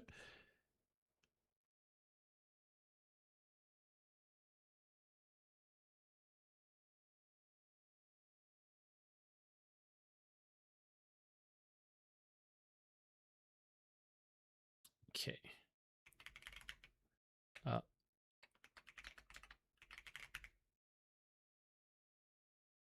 Okay, on the dire side. So who is that? That is, oh, Meepo. Okay. Meepo has kind of unique itemization because it's Meepo. I'm probably not the best person to speak to it. In this mid lane, it's either Invoker or SF. But looking at all of it, it's probably more like Invoker support with like mid SF, carry, anti-mage, offlane Undying. Pubs can always get wacky. SF with the raise is a big pain for you. You mostly just need to survive that and then go jungle. So you could get a magic stick versus SF. A lot of laners do because he's going to use a lot of raises. For Meepo, I'm not 100% if it's worth it, or if you just like do the typical stats and like once you start jungling, like you're not really going to engage with raise anymore. I'm not 100% sure on that. Where are we? Looks like okay, what do we get? Quelling. Oh, hold on, level 1 fight. So we got the quelling. We got some Wraithband components. I don't know that actually finishing the Wraithband will help you that much versus SF, because I think the true threat is the raises more than the right clicks. Okay. Truly an unconventional start here. In these kind of tougher matchups, so for example, we kind of talked through this earlier. The Wraithband armor is reducing what? Somewhere between 2 to 5 damage per auto attack. So how many auto attacks? Let's go best case. 5 damage per auto attack, which is quite high. So 100 auto attacks will be 500 damage. One salve heals 400 if we're just, you know, just rounding a little bit. How long will it take SF to get 100 auto attacks? It's going to be a while, right? A couple raises and some auto attacks, though, that'll get you low. So rather than rush this Wraith Band, I feel like into a tough range matchup, a salve would be quite good for you since you're not doing bottle.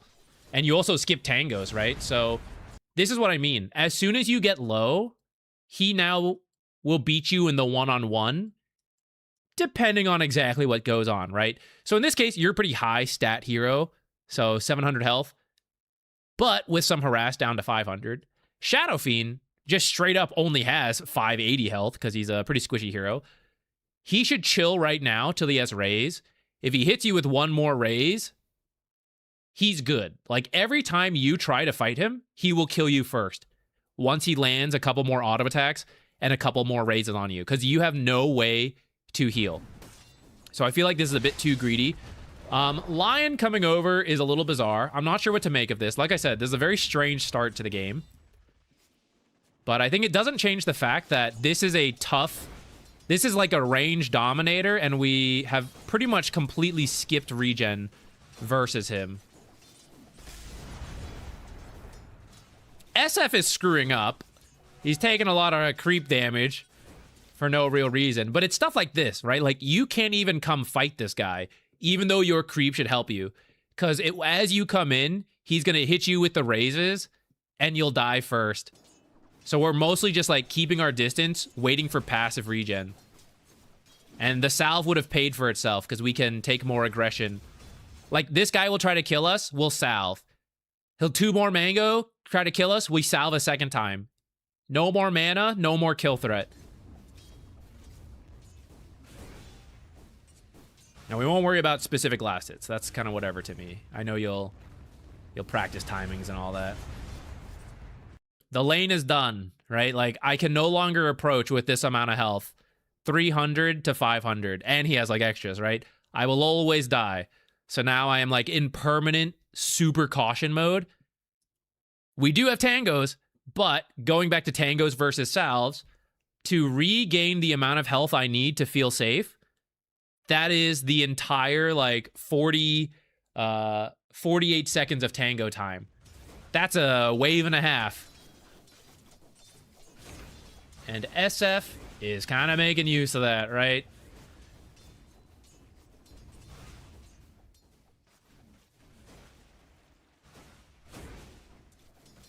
I think that's the main thing. I think from here, it'll kind of repeat. He's being a little cautious. He's probably not that familiar with Meepo. He's like, I don't know, 2 Meepos, can I handle this? I also am not 100% sure. Maybe there's a turning point for you. Maybe with 2 Meepos, you can fight. I think you too are unsure, though, or you don't think you can. Let's check something.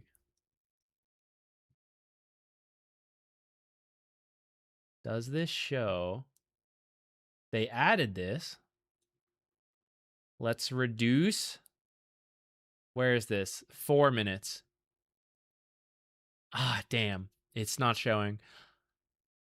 I was hoping to see how much the Wraith Band had reduced for you, so we could see the value of the armor in the first few minutes.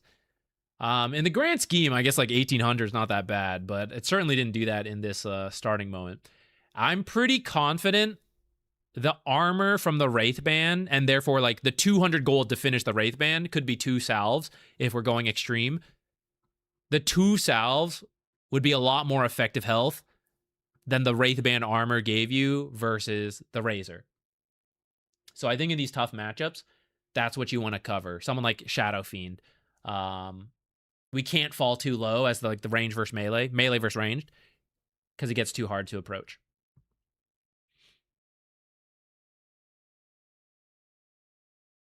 Happy to help out, Urdus. Okay, let me keep going. Who's next? Who's on this list? I'm just going down from earlier. I think this replay is missing a number, and I'm going to assume it's the first 8, because currently every replay should start with 8 for where we're at. I'm going to add an 8, and we're going to see if it pulls up the right game. It's me, Shane.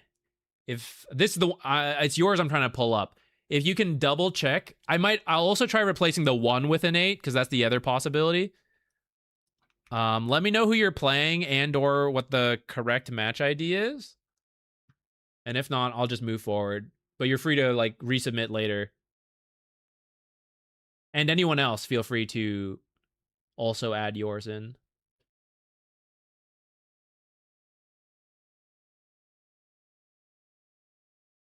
How do you pay to have a replay analyzed? So it could be, one, it's totally optional. We do these for free. It's just random. And I actually wouldn't recommend paying today because, as you can see, these are very quick. These are like 5-minute review of the starting items, the discussion of how the lane will go, and how these items are being put into use. So I feel like it wouldn't be quite worth the donation, which usually you can do through like in Twitch, there's a panel below. YouTube, I think, has like a super chat feature.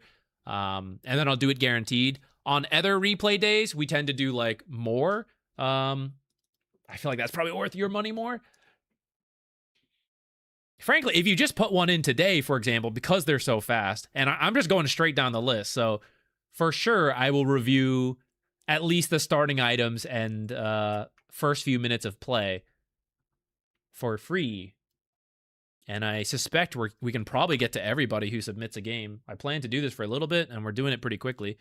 I'm going to keep going. I didn't see an answer, so I'm just going to keep moving to Robbie. What you got?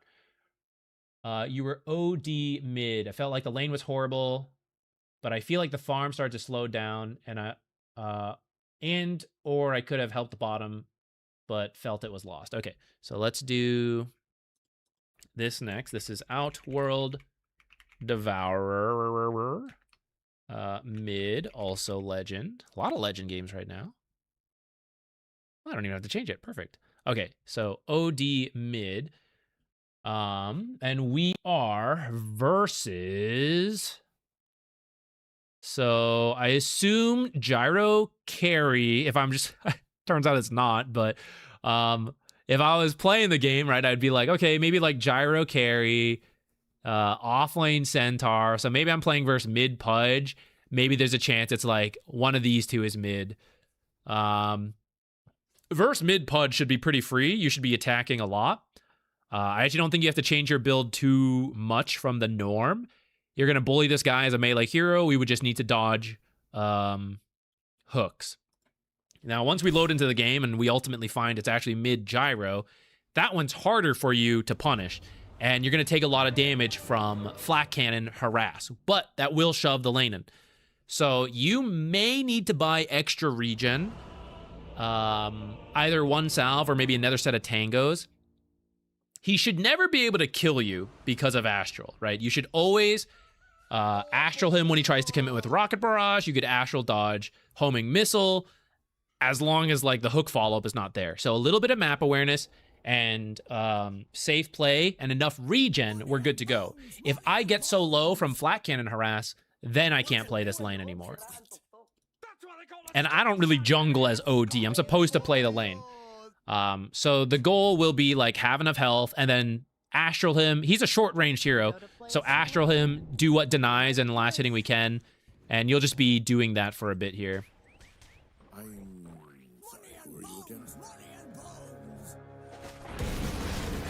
Unfortunate. Yeah, always very dangerous versus the Pudge. I won't worry about it though. Okay, we do the body block. You have no iron branches, by the way.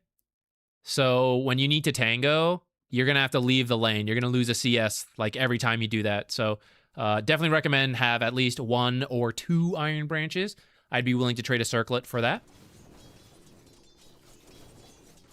I'm not going to worry about the actual CS and stuff. What was that one, actually? Okay. This is OD specific. This is a little bit of a waste of Astral.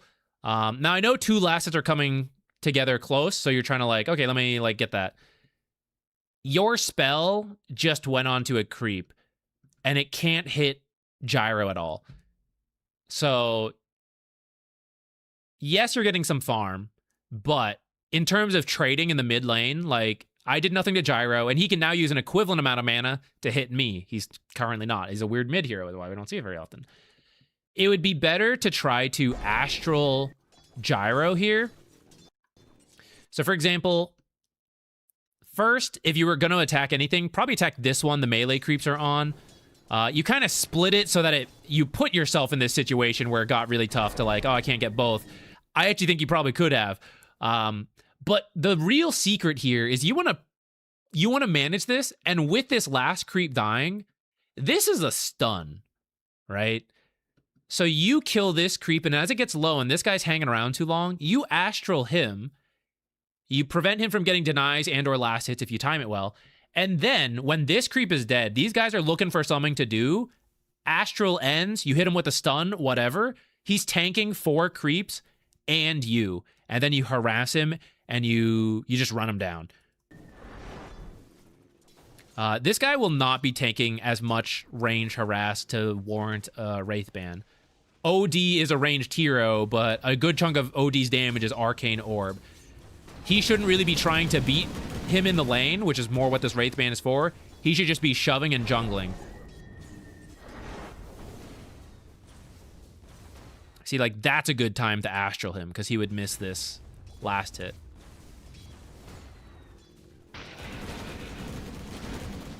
When he uses Rocket Barrage, you could astral him, make him waste... Like, you take no damage from Rocket Barrage, he does no damage to creeps, you damage him with the astral. I'd love to be healing, but I gotta get over here, right?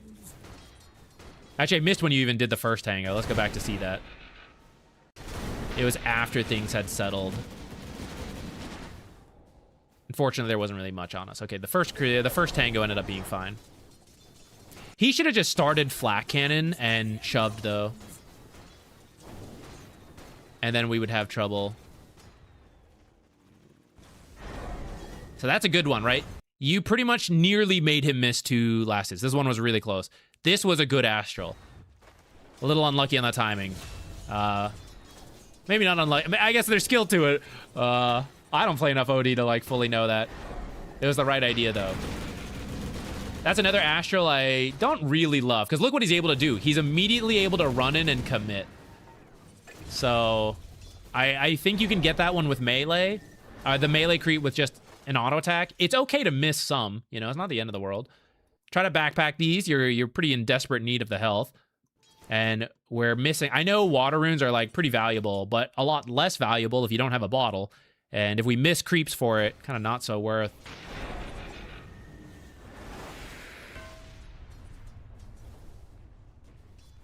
That one's worth an Arcane Orb, by the way, the banner.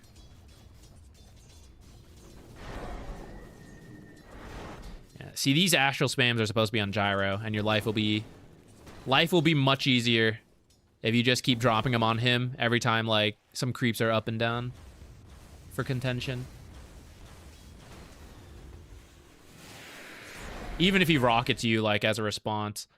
Rocket does 180 at level 2. You do 180, so it's like, it's equal. But also, you make him miss CS, and you are stealing mana. I guess in a way you also miss CS depending when you get hit by homing missile. But he's out of mana now because he's not you. So we traded a couple times on the homing missile and now I win.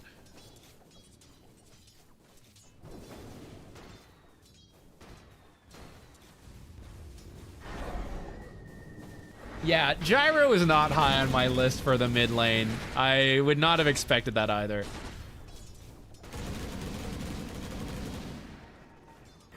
Like, that's a... You can also do it here, right? He's coming in for this. If we had Astral, just as an example.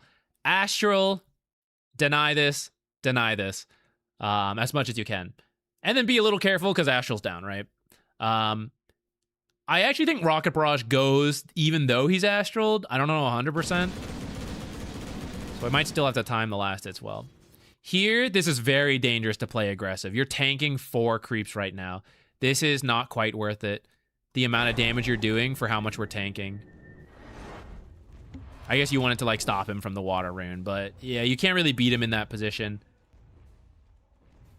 Back.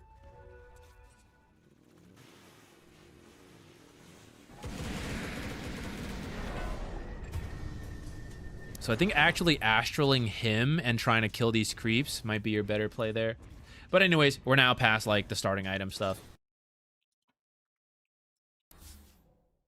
It was less about your starting items and more about, like, the actual play outside of, like, the Iron Branch for the tangos.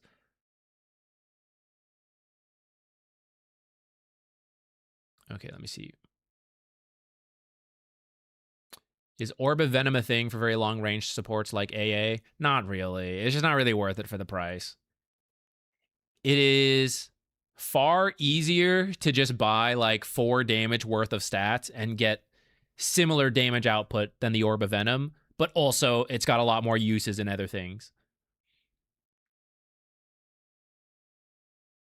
Sorry, that question was a lot earlier, but I didn't fully see it until we answer. I'll be casting TI remotely. I won't be there itself because it's remote, but I will be there. Helio, what's up? I am Clock. Sounds good. Let's take a look.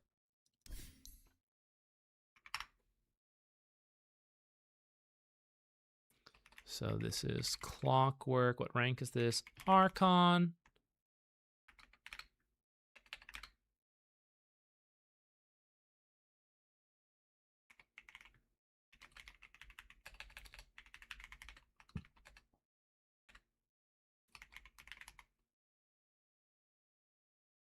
Okay.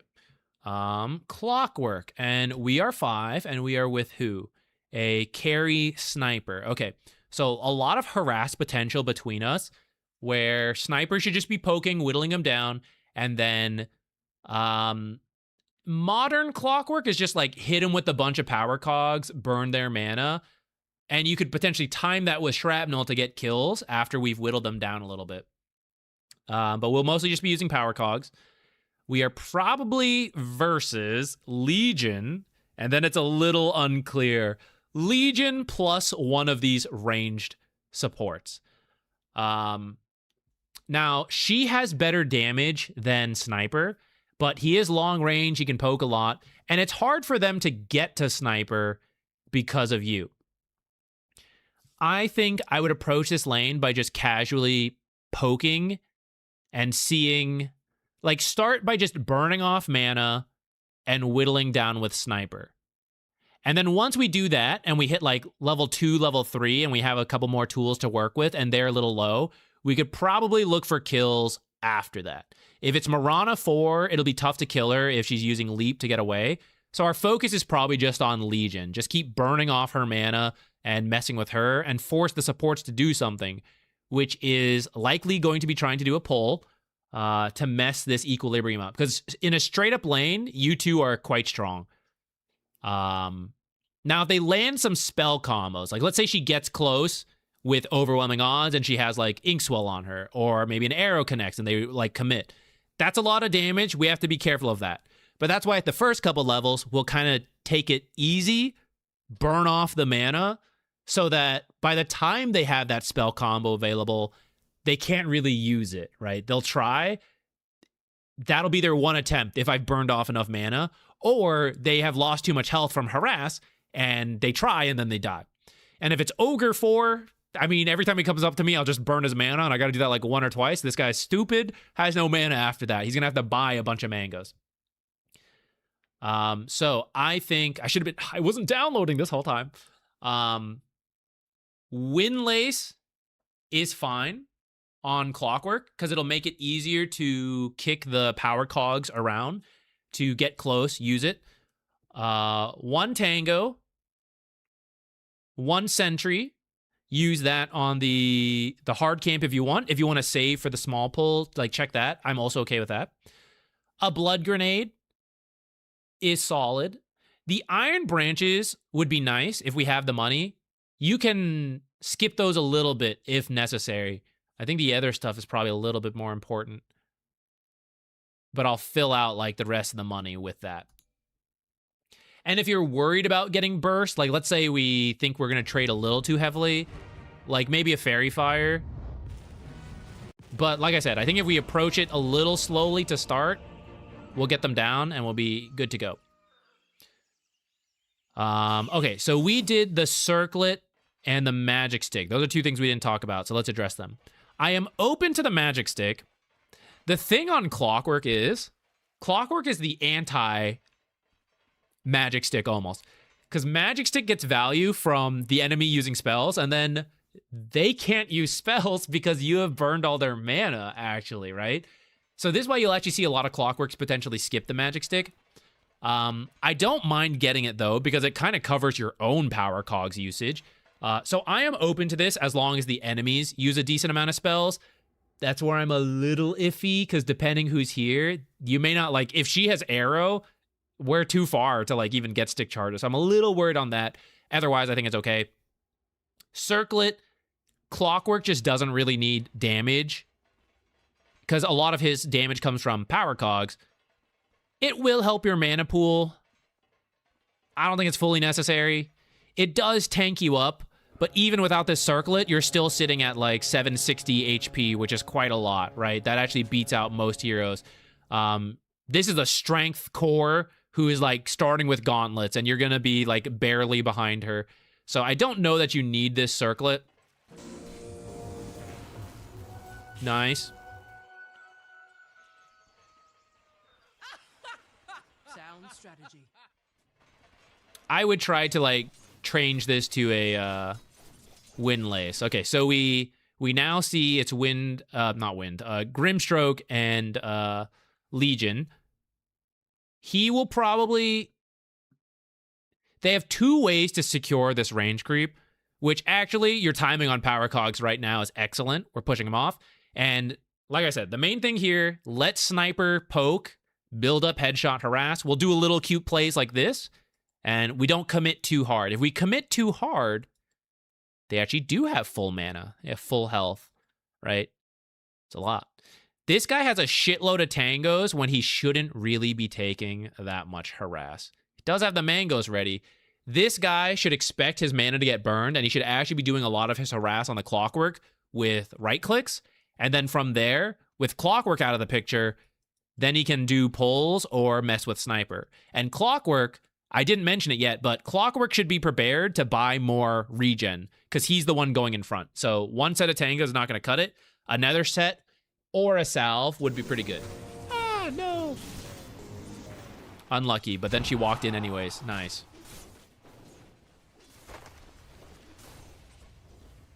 Small thing here. So I don't have power cogs at this point, right? So this cute posturing is all fake. 54 damage, 3 armor. 49 damage, 3 armor. Now, if this guy had bought stats, you guys would have the same damage. Now, if you had bought a different Circlet, maybe you would have the same damage anyways. You guys have near identical damage. You do have the damage block. He will have this spell before you do. She is right here. So this is a very dangerous time to walk in when you don't have this. And you're not really a hero that trades with right clicks. Now is actually a great time to just walk backwards and look at this range creep. Because see these melee creeps? Sniper screwed up, but they're now going to walk under tower, and he's going to need to prioritize that, which is going to give Legion a free last hit on this range creep. So here, you can walk over and do that while we're waiting for power cogs to come back up. See, this guy will just poke us for free. Should have done like 8 extra damage right there if he bought more stats. See, it's these moments where it's hard to like get over to her, right? And that's where the Windlace will help. Look at this guy just whittling away. All right. It kind of worked out for them anyways, but let's talk about why this worked, right? So I don't have the power cogs from earlier, and then they just push up like this. We just need to chill at this moment and back off. We're going to miss some stuff. Sucks, but it happens. Kind of pushing up, again, just like no safety of power cogs. Moves up all the way here to right-click this creep. Right, so he can be further back. And a lot of this is Grimstroke has been whittling you guys down. So ends up he actually has Inkswell. They just run in and they like pop the combo. And he has this combo because he has mana. Now he was planning to play this way, so he did get Mango. So that part's good. Notice though, 140, 2 Mangoes, 2 Clarities, 6 Tangos. So this is where any amount of these could be cut. And this guy could have made his life easier by having more right-click damage. Actually, yeah, that's it. I got nothing else to say on that.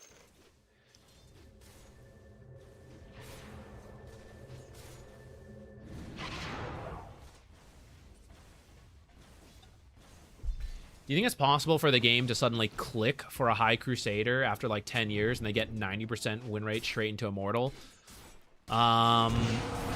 It depends on what click definition we mean. With like no extra outside help, I would say no. If it's like the game clicks and they make a concerted effort to keep improving, like coaching, whatever, you can have a pretty high win rate, but I think someone with that kind of like latent power would have climbed out of Crusader sooner. Not saying that someone who's been in Crusader for 10 years can't get to Immortal, but I don't think the journey there is going to look like a 90% win rate. It's going to look like the game can click and you can gain like 1,000 MMR, I would say is something I have seen. It's pretty rare. 2,000, sure. Beyond that is pretty... Like, we're getting to a serious skill difference between that amount of MMR. And it's hard to just, like... Oh, I wasn't watching the mini-map and keeping track of creep timing to allow me to farm faster and positioning in a different way. And also warding to think about where I was, like...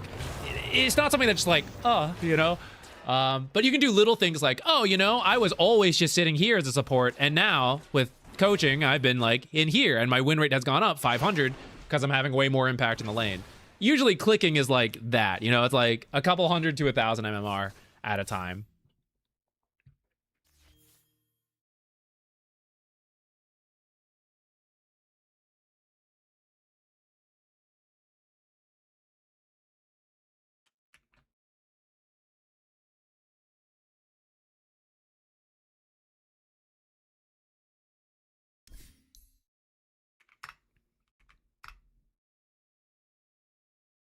The one case I could potentially see it is if it's like a massive rager. Because tilt and toxicity holds you back a lot. Someone who is consistently toxic in your games, they actually might be a better player, but they frequently hurt their own win rate by imploding their team. Depending how toxic of a person you are, maybe that is what like held someone in Crusader for a long time, and then suddenly it clicks that I'll stop being an asshole, and they can finally play the game because they don't quit and they don't make people quit, right? Like I could see that. Again though, I think toxic immortal assholes would still calibrate higher than Crusader.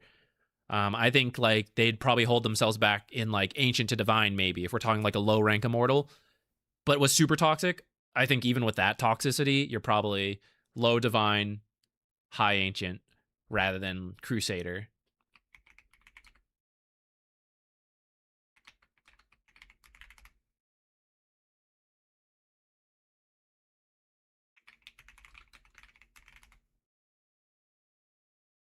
Okay, Razor offlane in Archon. Now, I'll be honest, Razor is one of those heroes where the build's a little confusing to me.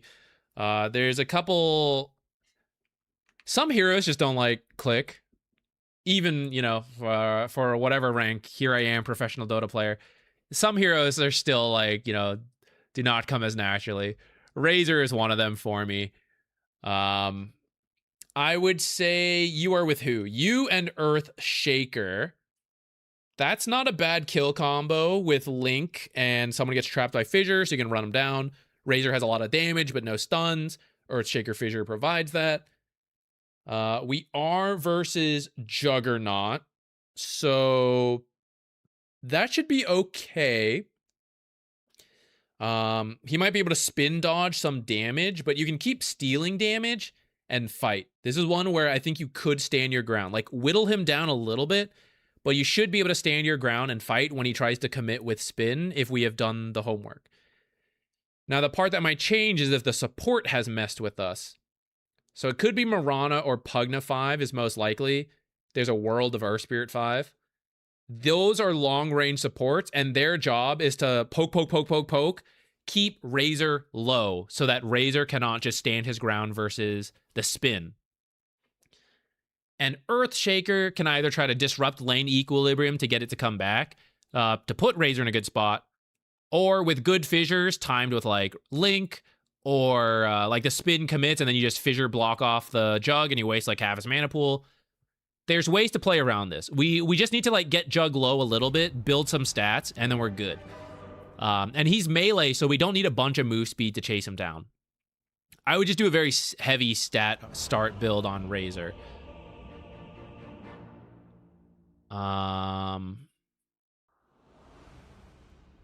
That looks, yeah, okay, I'm pulling up Dota 2 Pro Tracker. I do see people doing things like tangos, let's see, triple Iron Branch, double Circlet, or a Fairy Fire. I could see Burst Heal surprise him.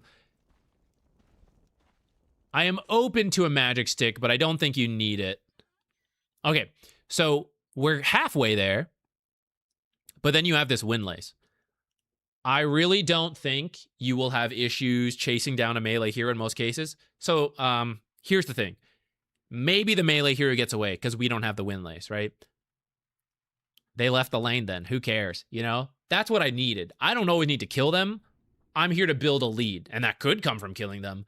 But it could also come from just getting more CS as Razor, right? Steal some damage, get some last hits and eyes with it, get a winning trade, kick him out, or just keep making him back off.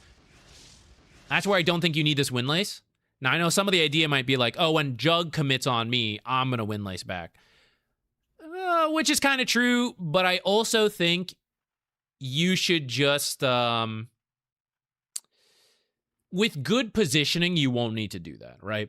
Because, like, he'll either run through the creeps, and you can just hit him and have the safety of the creeps, but also, you could also just run away. You could hit him and back off. You can Plasma Field to slow him as he's trying to walk up, back up, hit him. If he, like, spins early to dodge Plasma Field, he's not close enough to do the damage, so you can back off, maybe take a little bit of the spin damage, but besides that, you're good. I don't think the full Wraith ban is necessary as much, but I'm open to it. I just think we change the Windlace for more stats, Fairy Fire, and I'd be pretty happy with this.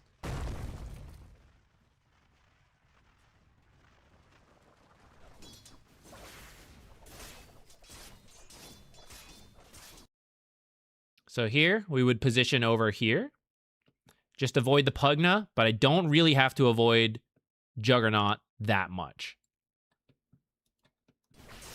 I will say, I forgot Razor was so slow. Like, even with the Windlace and the innate, you're still at 297. So, you are pretty slow. I still kind of believe in the stats, and hopefully Earthshaker just fissures for you. Don't hit this. This is not starting item related. You're balancing out his mistake by doing the same mistake. So let him kill these creeps, and you will maintain equilibrium here forever. And now I don't need Windlace. Now I just need the stats to help me kill my creeps faster. But we're not holding here as long because we did some damage. This creep was full health. You mostly killed it with Plasma Field, and now he's got the Fissure. We were actually balancing the lane here really well, and then we're just kind of like sending it. But actually, there's no need to send it. We just stay here, and we farm.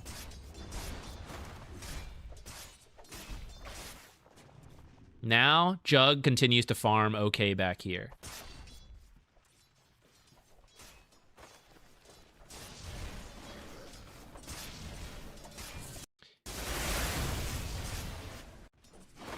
So this pull happens. So long term, we're good to go. The lane will come back here once again.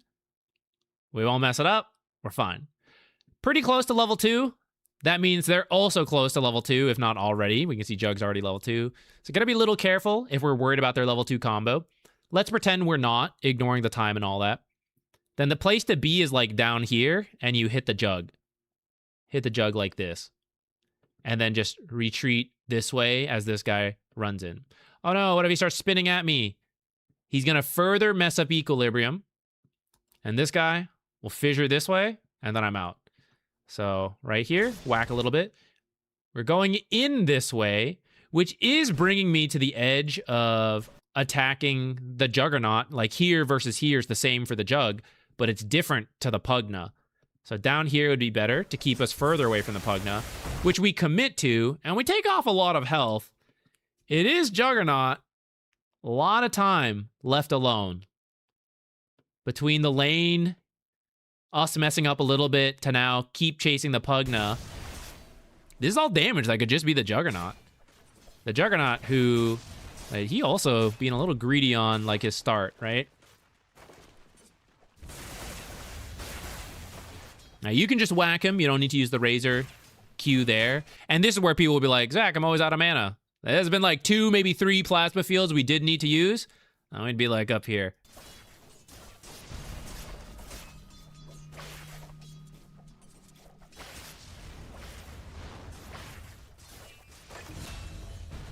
At this point, we probably do need to buy more regen. And by this point, I mean like probably 30 seconds ago. Because there's still a lot of lane to play. I know this guy's got healing ward, so if we're both full health, we take a fight, I have no regen, he has healing ward, then that's it. He'll now pull ahead. But with a little bit careful positioning, I think you could reduce this damage. Plasma field, gonna lose you range creeps like this. Plasma field will always do the damage. So am I getting link duration? Am I getting auto attacks? Am I securing certain creeps? That's what we want to look for.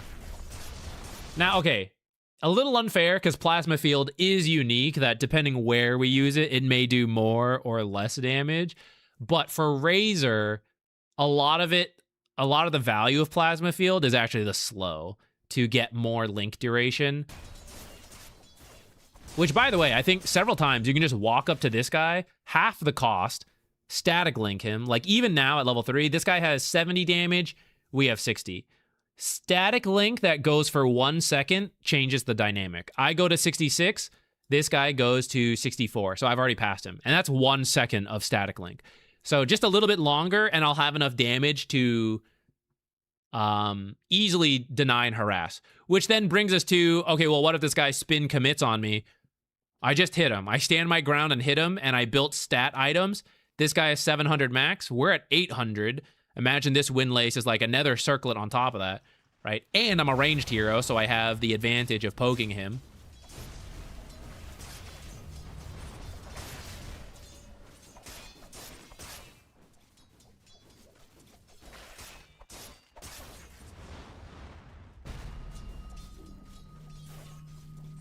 Yeah. Windlace has helped us move around a little bit, but it's all stuff we can do without.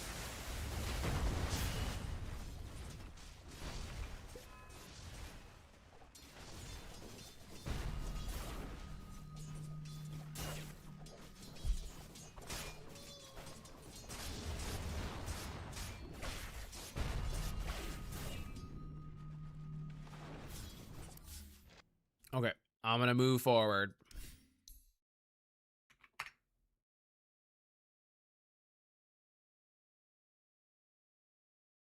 Wait, let me download while we're typing.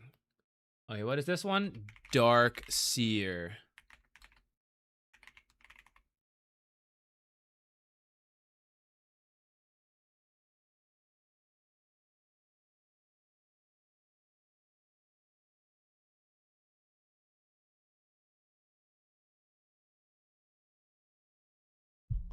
Okay. For this one, let's see. I am Dark Seer with, it looks like a Weaver support. That's not a great pairing because I can't really use Ion Shell all that well. We are going to be laning versus Anti-Mage, I assume, and then either Zeus or the Hoodwink would be our guesses as we load into the game. What itemization should I go when it comes to laning versus Anti-Mage and how to play the lane with AM? I assume like against AM. So this one's a little tricky. Usually, my common advice for melee heroes versus anti-mage is forget your spells, just right-click the anti-mage. Because anti-mage will... this works really well for strength heroes. You'll run out of mana, and mana burn will stop doing anything. At which point, anti-mage's base damage is actually not that great. And as a strength hero, building a lot of strength stats, you have far more health and far more damage. So you just win the right-click trades. When he leaves, you deny things in front of him, and you just don't play with mana. Dark Seer as an intelligence melee hero, who's a little bit more reliant on the Ion Shell, is tougher. What you're likely to do here is not really starting items related. This is like a game decision. Which, I will say, not a huge Dark Seer player, so maybe that's a different Dark Seer approach. I think you have to let Anti-Mage farm to start. That feels bad. That sounds bad. But we will just work on our own farm. And what will we build? Anti-Mage will build a Battle Fury, right? And is he going to be ready to fight? No. But he's going to be working towards that expensive item. I am going to work on a Helm of the Dominator. And that will finish when he is like a fourth of the way to the Battle Fury if he gets Power Treads first.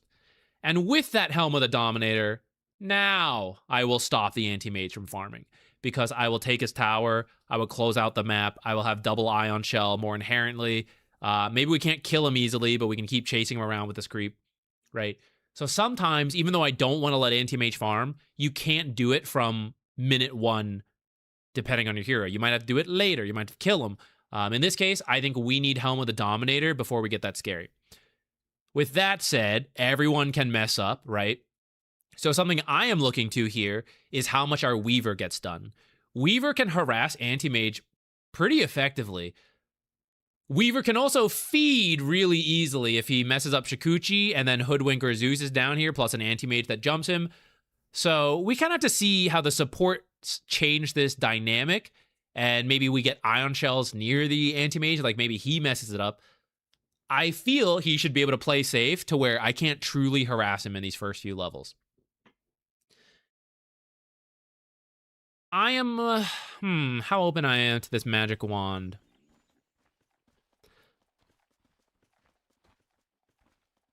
If they focus on right clicks, I don't know how many magic wand charges we'll get. Bushwhack can come from Fog of War. I guess if it's Zeus, we'll get a lot of stick charges. Anti-Mage will only be blinking. Weaver, get the hell out of my way. We are slowing ourselves from getting out there. We're actively lowering our win rate.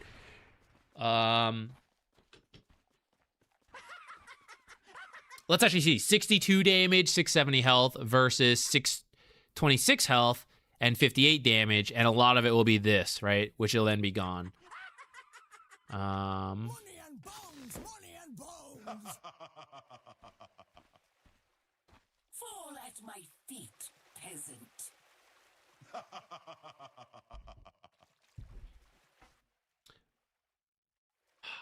I'm kind of open to the wand, but I'm also thinking, like, do we really need this? This is pretty, okay, see how slow you guys were to come out, and then we place this really late? If the enemy has already placed theirs, we just coin flipped. If they already put theirs here, this is a free D ward. If it's down here, then we're okay. And I just have no idea. We don't want to do that. Honestly, just keep the Observer.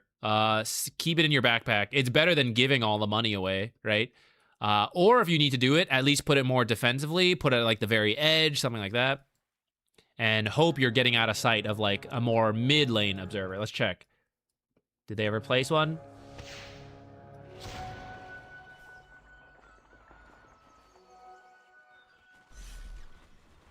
Okay, Ion Shell. Oh, another possible approach. We mentioned the rush for Helm of the Iron Will. I think if you get here, it will be very hard to kick you out. But I'm not sure how good that is on Dark Seer. Like I said, I don't fully know the builds. Maybe instead of Wand, you do Crown, right? And then we farm up to Helm of the Iron Will. We talked about this build.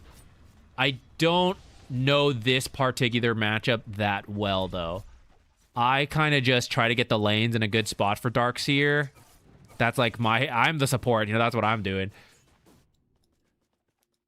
And this, by the way, guys, they're not killing Anti-Mage very easily. So this Urn Rush it's a viable build on Weaver, but his job in this lane is to right-click Weaver. So this will right-click, and then these two will not. He shouldn't really be taking damage. So there's like 1.5 correct items here, along with Tangos.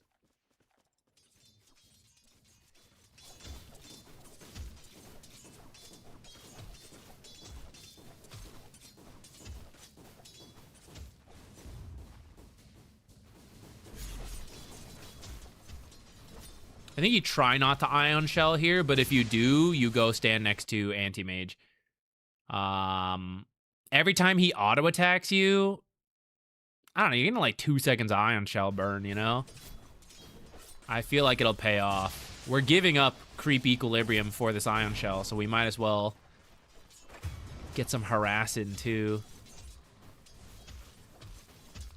Well, maybe not, I don't know. Maybe just keep Ion Shelling like this. You're getting farm. I think the playstyle is fine, and you might need a more confident Dark Seer player to judge the actual initial things.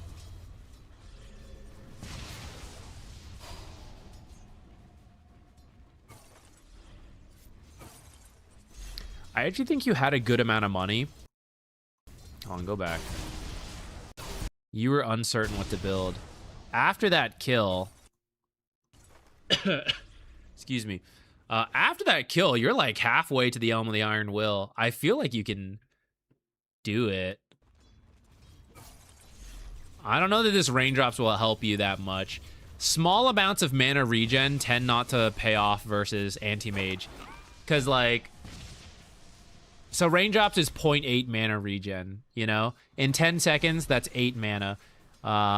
In 30, that's 24 mana. So once every 30 seconds, this guy needs to hit you. It's far easier for Anti-Mage than for us, right? It's like, I have to avoid him forever. After 30 seconds, I don't even have enough mana to use Ion Shell, you know? I'm like nowhere near there. So it'll keep us alive versus Zeus, but so would Helm of the Iron Will, so would the Crown. Unless we give up on the lane and, like, truly just, like, jungle and creep drag and all that, then I'm a little bit more open to it. But if we plan to be in the lane, I actually don't think you need this raindrops. Oh, I am open to Soul Ring. That is true. Again, there's just I'm not a Dark Seer player. I'm just uncertain on the best build here. Do you use Radiance for Wraith King? It's a pretty safe build.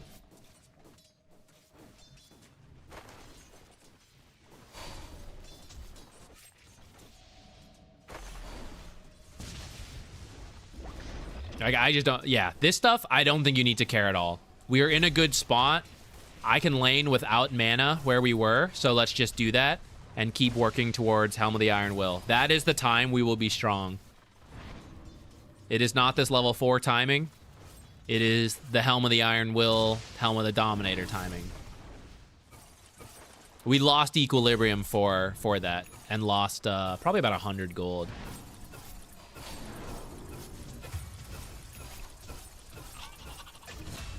Nice.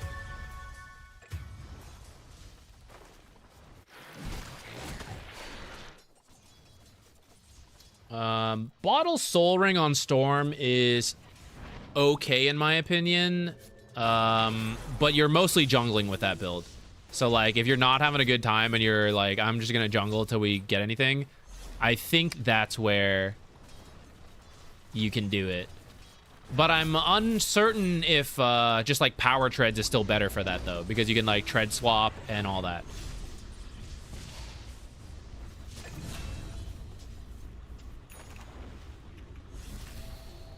Okay. I don't know if I was able to provide much info on that one in particular. Apologies.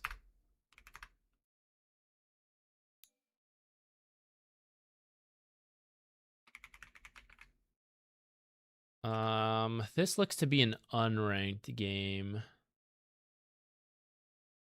I'll just say Unranked Centaur, Warrunner,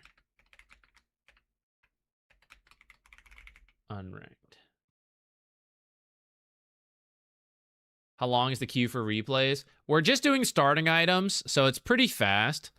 How many more after this one have people put in? Let's see. 1, 2, 3, maybe 4. I'm not sure if any of those were repeats. I'm kind of like doing it fairly quickly.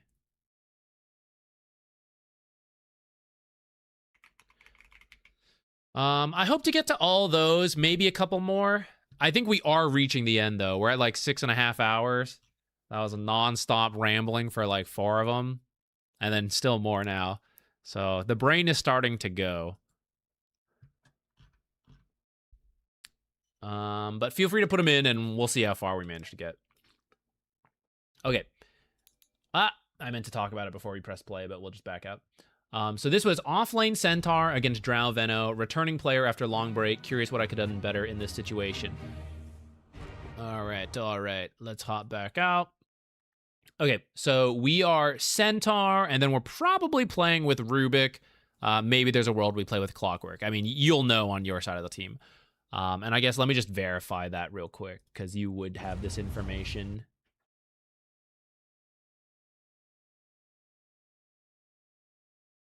This guy needs to watch the deep dive, huh? What are we doing? It's the potatoes and the thing. I guess we just start baking it because it'll take like an hour, right?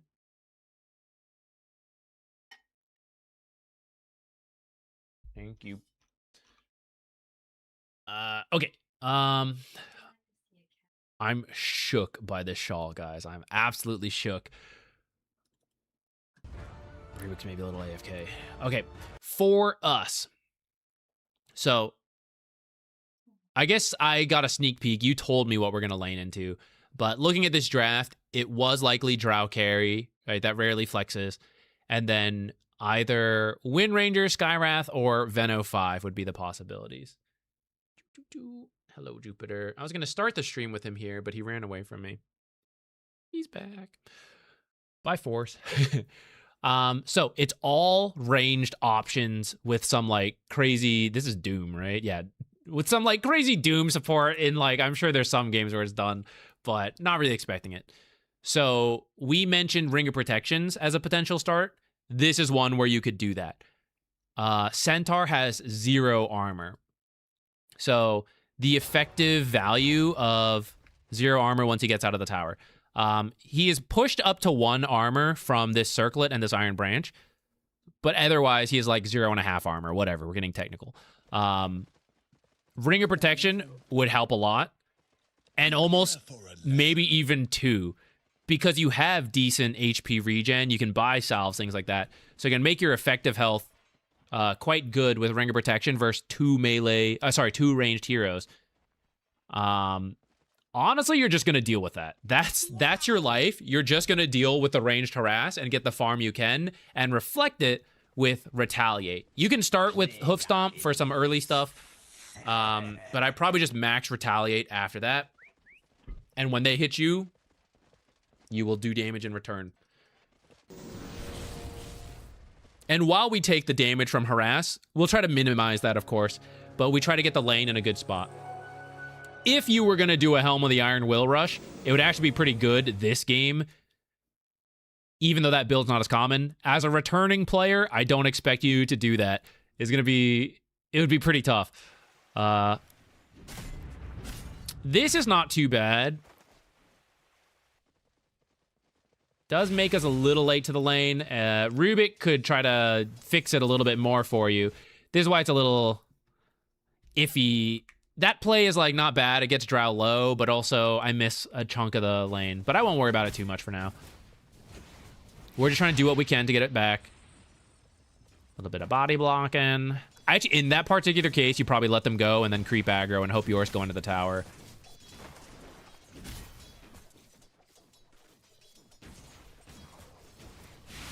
So notice there you like... Okay, none of these creeps are actually low yet. and she's not doing anything to aggro these to the range creep. So if you want, you can try to like Rubik, get this range creep, you aggro this back and lane here, and she has 2 creeps up here that either go onto the tower after this range creep dies, or maybe it stays here, the lane stays here, whatever. We were already here by default. I at least secure this one range creep, one melee creep, and we go from there. You kind of walk in early, so 1, 2, Rubik takes 2. None of the creeps were even in contention yet. So we kind of just went in and both took 100 damage. At least Rubik returned some as well. But we could have just waited longer for someone to do something. She draws aggro, I draw aggro, but I don't take any damage while I do so. Or I wait for the creep to get low, and then I walk in and hit, so then I only take 1 damage at least, and I'm doing it for the last hit.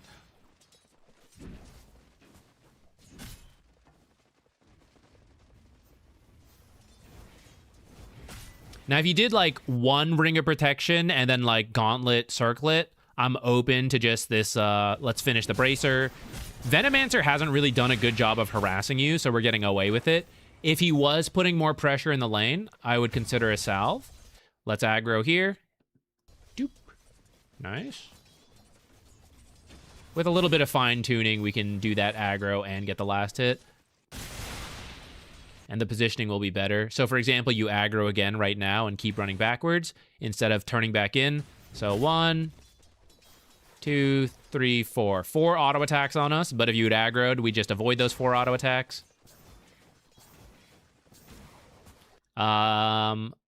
Returning player, you may not know this feature. I was about to say Dota Labs, but actually it's gone. Where is it now? Persistent range indicators. If you search here, interface, game, turn this on. Alt right click different things will keep a circle up. Aggro range is 500. You unfortunately don't have anything that is 500. Iron Branch is 400. So if you use this, aggro actually goes out to about here. So if you want to aggro these 2 creeps, you can do it from where you're standing right now, and that'll help you position. I think you're getting a little close before you aggro, and it's costing you like an auto attack or 2 every time, which adds up, right? I think you could actually be like up to here in health right now. That one right there, combo it. So I want that last hit. I don't want to get harassed. If we walk up, we see how much damage we end up taking. Aggro from here, this creep will walk towards you, and then I can hit it. At most, I take 1, maybe 2 drow attacks if she is pushing forward at this moment. 2, 3, 4. 4 auto attacks up to that point, and then 5 with a slow. Versus 1 with creep aggro.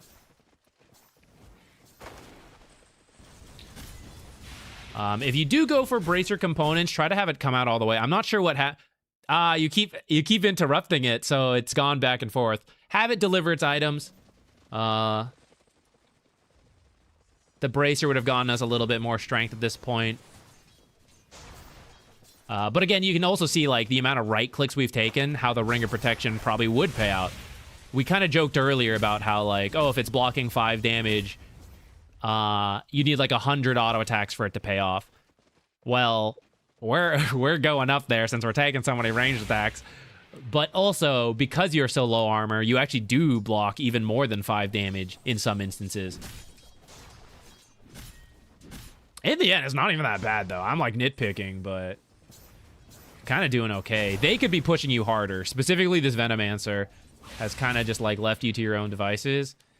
Counterpart, Rubik has also not put as much pressure as he could have.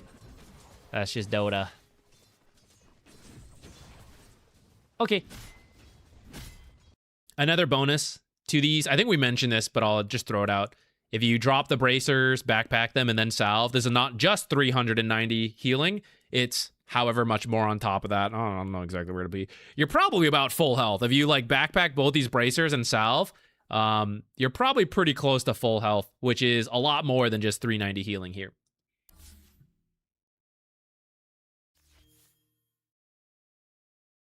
Okay, where was that? That was offlane Centaur up there. Okay, now we do this one.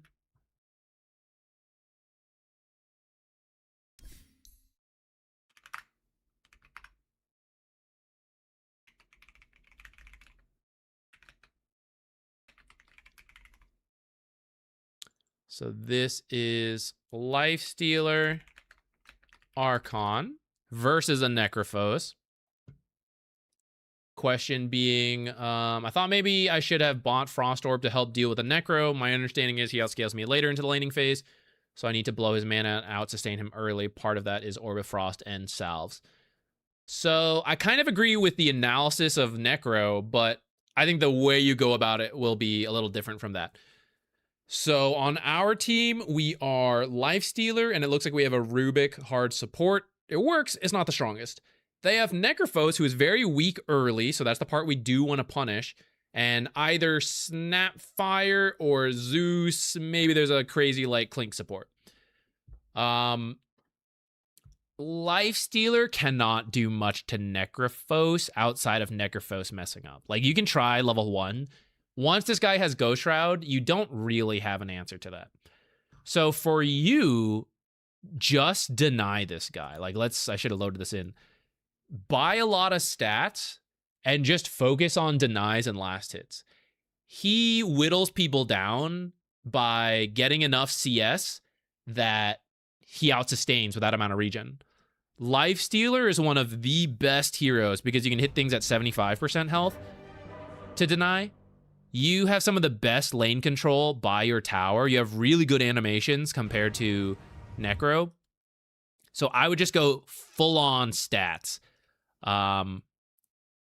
Yeah, so this Quelling Blade, I would even say, so 4 gauntlets would be pushing it, but that's a lot of damage.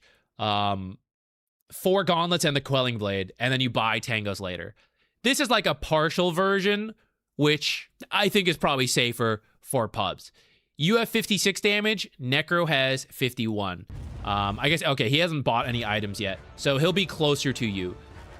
I think the more you just focus on your last hits and denies, that's the way to go about it. If you chase him with Orb of Frost, you're going to have to hit him all the time. He just doesn't press Q when you walk up to him, and your Orb of Frost doesn't mean much. It reduces regen a little bit. He won't have regen if he doesn't get last hits and denies. So I think you just keep your distance, deny him. He also cannot kill you very easily. He will whittle you down if he's getting the last hits, but if you're out last hitting him, he just won't do very much. Can't deny it 75% anymore. Oh yeah, that was a more recent change because he was too strong in the lane. All right, that's on me. But you still have really good animations. And with the damage, you still do the same thing, in my opinion. You still focus on denies. Just like a normal peasant hero who has to wait till 50%, I guess. A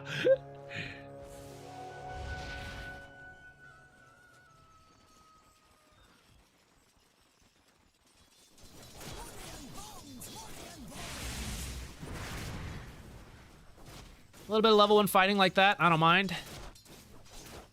Yeah. Let's pop this up. Seems good to me. I don't actually think you need the salve this quickly. I know I threw out the safety salve, and I am open to the safety salve if you want to do that. I do think Lifestealer tends to have enough sustain that you can push it off, especially with, like, kind of what you're playing into. But I'm open to it. That's on Rubik. That's not on you. That kind of baited you. You missed out on some CS and control. And because of that, he now has a good chunk of heal. And I think we got baited into this, like, fight here. So you don't want to trade here. So she has the creeps on her. This is not bad. Whack, whack. Probably already back off, actually, at this point. Definitely be backing off at this point. And now Necrophos is here, and it's 2v1.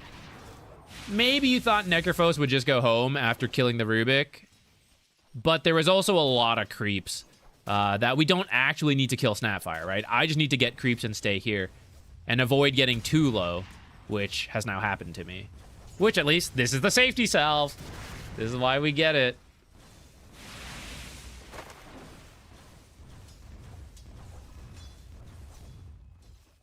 This is... Yeah, here we go. Now notice, I was just looking at your salve, waiting for that to happen. But notice, because we took a while to swap it in, we're kind of scared to walk up for these last hits, right? We're like, I'm going to die. So I'll go for this safe last hit, but because of that, I end up missing some of these denies and stuff. Right? There's some stuff that if I had full health, I'd feel pretty confident just standing here. Shoop, shoop.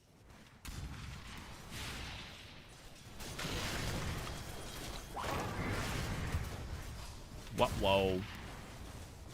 So this is the stuff we got to be a little careful of.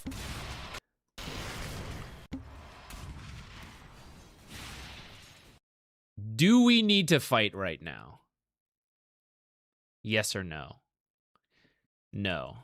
Because actually 4 creeps to 3 creeps, we're in a good spot. In fact, it seems like Necrophos is the one getting baited to go walk at a Rubik who's like next to his tier 1.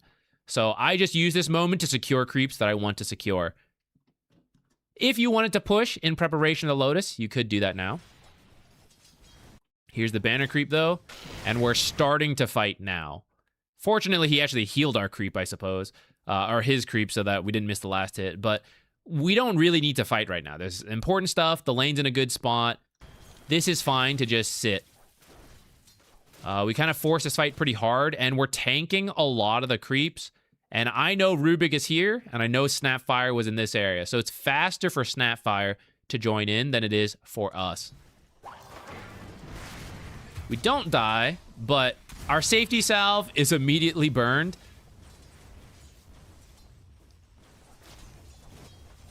If we go back to, like, it's mostly chill and focus on CS, not on harass. We can do the harass early when we can, but especially with the Rubik dying and all that, we're at the point where it's like, just focus on the CS and all that.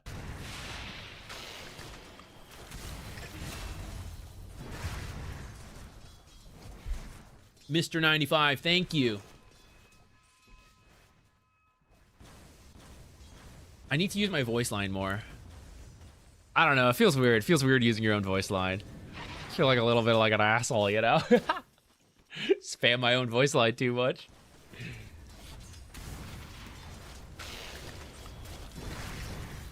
See, like, we're pushing a fight, but here's the farm.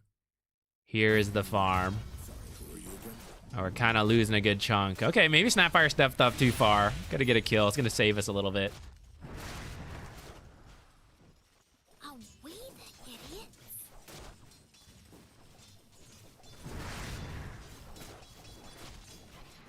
Like right there. Kind of just need to fix the lane. Half, you know?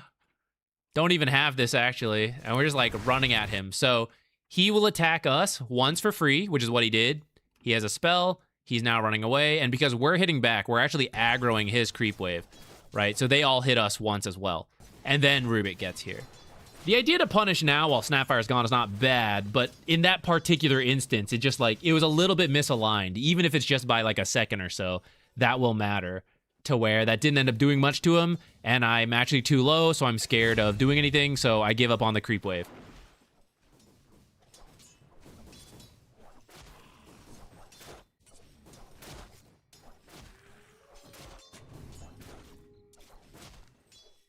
Okay, where's the next one?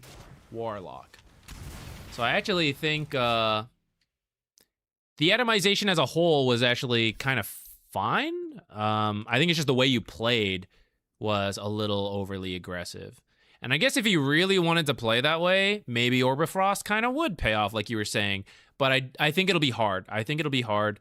And just buckling down on CS will be good.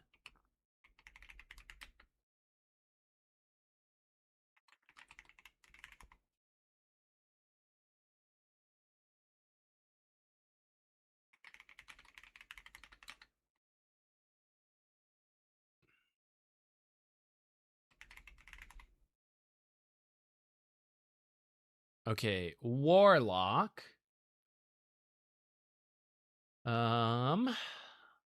So we have a Lifestealer with us, and we are going to be laning versus maybe a Necro off lane, maybe a Tiny off lane from our perspective, and then probably Bounty 4 could be this guy. So funny enough, same deal. If it's the Necro, this guy needs to just focus on CS, and you'll just heal him up. We can go for some early trades with Fatal Bonds. After that, as a Warlock, if I'm using Fatal Bonds on the wave, I have to be ready to pull. If it is position 4 Bounty, he is just looking to pull the lane back because he's not that strong, right? Like, you two are quite strong laners. He is weak to start, will be okay. Tiny is like decent early, but not really a full fighter. So they are mostly avoiding the lane, either through creep drags or pulls and stuff like that. See when you finally learn the matchup. And I think in the end it wasn't even Bounty 4, but yeah, I would have assumed. So, I like the Iron Branches and Fairy Fire. We're going to be poking with that. Supports, so Blood Grenade Classic. I would be a little careful of this, because if it is Bounty 4, boot start is not uncommon, and to just rush out Invis is like also not that strange, right? So there is a chance as a slower hero on Warlock, I was just spotted placing this ward, because this would be a common path for Bounty Hunter. If you want to place this ward, I would actually like go through bottom, wrap around this way, place it, and then go back around this way. You won't be in position for this stuff, but you won't be spotted doing this. Unless they see you over here and they're like, why was Warlock so slow? Then they might figure something out. The other thing is you're probably going to put a lot of sentries in this area if Bounty is here. I know we're under the assumption that it's Bounty 4, but that should have been the correct assumption. In which case, something like this may end up dying. I actually don't think you'll really need this. I would actually be worried about Bounty leaving the lane and ganking mid. And so I would actually just say, just drop the Observer here for these level 1 fights. Defensively, I guess, in this case. And for spotting the Bounty rotating over. Because Bounty has limited mana, so he doesn't, like, always run through here invis. He, like, gets close and then goes invis. So we're hoping a ward here would also help me see the Bounty. And you can get here before the Bounty, as opposed to here, which is a little further. I don't mind this one. I'm fine with that. Here's the part that's a little worrying. Our team is a bit scattered. Don't know about the invis Bounty. What he is seeing or not. We mentioned the mana efficiency of Warlock. So if we want to buy a Clarity or Sage's Mask early, I'm open to it. I see the Sentry purchase, which I think is good versus Bounty. Turns out, oh, not Bounty. So at this point, I guess one Sentry is still okay. You would have needed a Sentry in the lane to play versus Bounty. So I'd probably start 2 Sentries instead of like one of these Iron Branches, or save this for like the lane and try to body block. Buying a second Sentry after is dangerous for Bounty in case you lose it. But now we don't need to think about any of that because turns out he wasn't here. This is why this kind of ward sucks too, by the way, guys. Warlock's going to get a free D ward here in a moment. Let's check enemy items. I haven't been consistent about this. Let's just check everything. Here's an alternate Lifestealer build, by the way, guys. The triple gauntlets and all this stuff. So he's at 59. So he would have passed out the Necrophos, who's at like also 59, right? But it's the better animation. And I don't think offlane Necro can like go for this.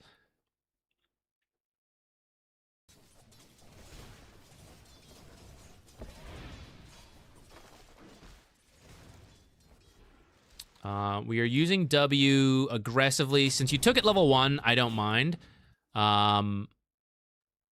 Fatal Bonds level 1, if we're doing that, we probably cast already. This is more effective as a heal than as damage, but if you didn't want to push the lane, then, you know, sure. Notice we built right-click items, but then we ended up chasing around here. And we haven't really used these quite yet, so we're going to hope to get to that soon. It did allow you to unblock this camp, which Shadow Shaman actually should have been able to stand in time, in which case we wouldn't have a pull camp. So we have now opened up the pull camp for a lane that doesn't need to be pulled, and we didn't pick a build that needs to be pulled. So there's a little bit of misalignment in buying right clicks and then spending a lot of time over here. Also, we have now bought 2 sentries, and our lane does not even have the bounty. So we need to be a little careful. What if this wasn't even needed to be unblocked, right? This guy's running out at this point if they need it versus the bounty.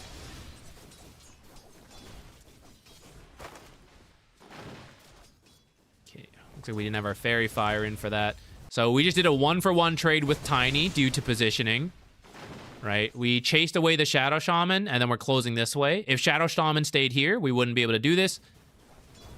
Hit Tiny once, then he whacked us for twice the amount of damage, but should never let him really hit me.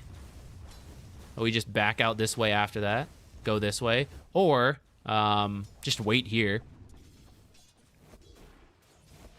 All right, that's pretty fortunate. Again, haven't needed to pull because the lane has just been sitting here.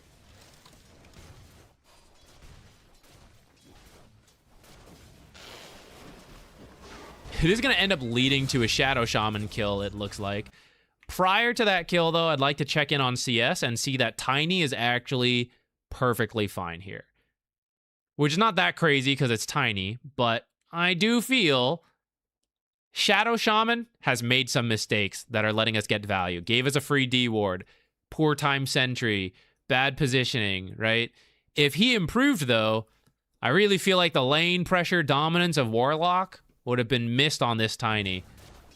And it's still kind of missed on the Tiny, but we at least got a Shadow Shaman kill.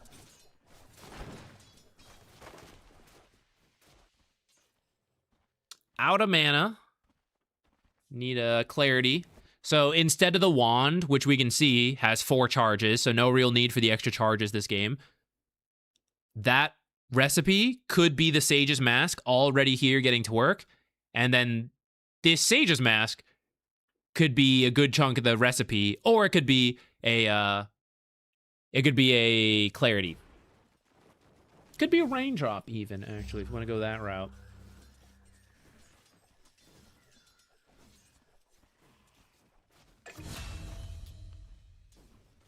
Felt a little unsure because right-click battle against Shaman is scary.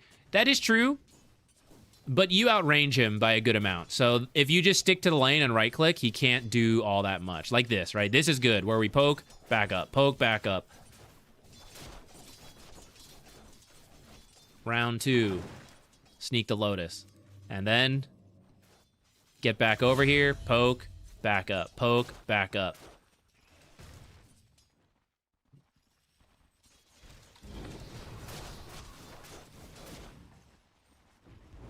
We are now committing all this stuff to like full shove reset.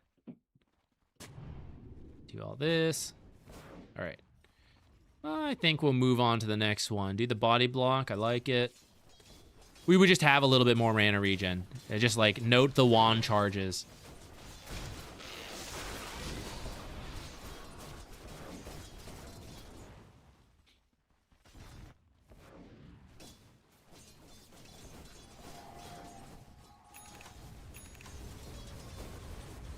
Raindrop for what? In this case, the raindrop will just be a long-term regen item. So Ring of Basilius is 1.25 mana, and some of it will go to allies, but we won't always be near our allies, and this guy doesn't even need that much mana.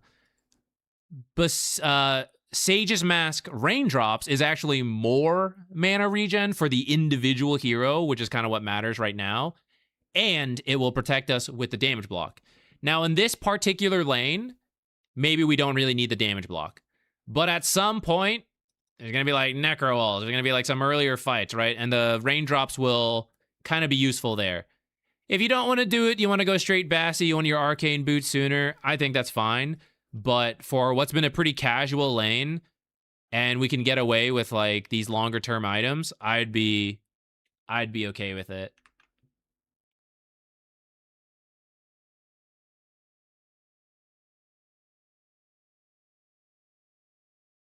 Isn't early mana boots better? So it depends what you think is going to happen then, right? So with the earlier raindrops, right? Let's say we do raindrop Sage's Mask.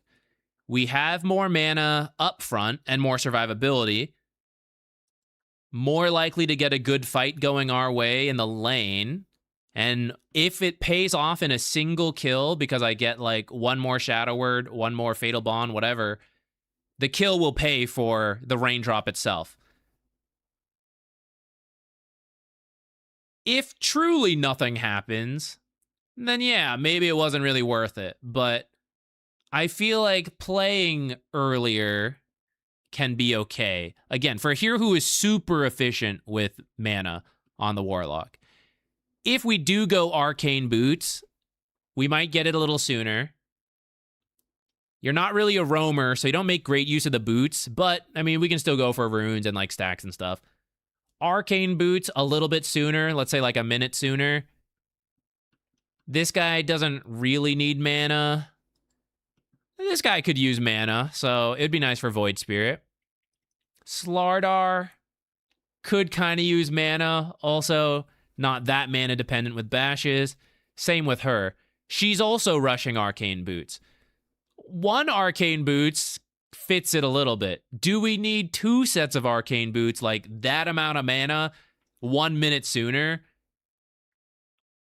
You know, I feel like it'd be okay. I don't really think it's wrong. Like, if you want to just go Arcane Boots, I think it's fine.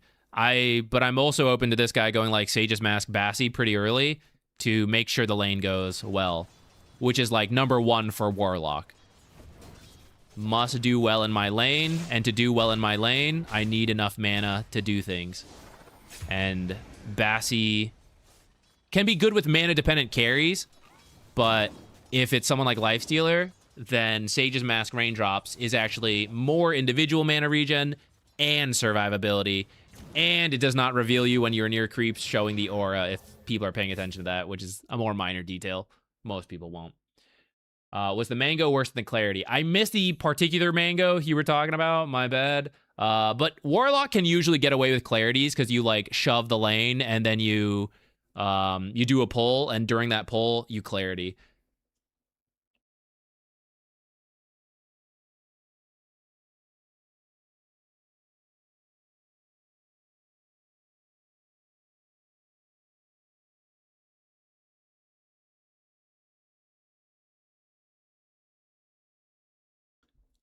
I recently reached Crusader for the first time, semi-new player. Congrats! Playing for roughly a year. Is coaching worth it at that rank, or should I hold off? Completely up to you and what you value. As someone who coaches and does all this, I recognize Dota is a video game. If you don't want to like pay money to improve at it, that's totally fair. There's a lot of free resources out there, and that's a-okay if you enjoy that process. At the same time, I think a game like Dota is not that different from like, oh, I want to improve at music. I want some like, I want a tutor for music, something like that, right? If it's your hobby and you want to improve faster and you think a coach will help you with that, and you're okay with like spending the money on it, then that's also totally fine. Most people are not going to make a career out of the game, so it's totally okay to just like, you know, if it takes me a while to improve because I don't do coaching, it's totally fine. I'm not going to pressure anyone into coaching. I also appreciate all the people who sign up for coaching. Thank you so much, you know? I don't know. I don't know how to put it in a way that like shows both.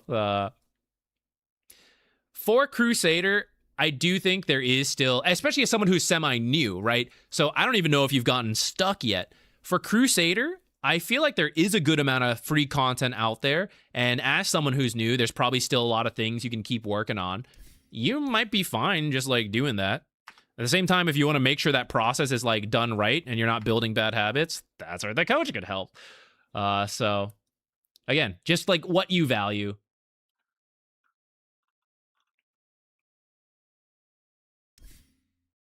I think I loaded that in and then backed out. Where are we? Okay, this is a Pugna game.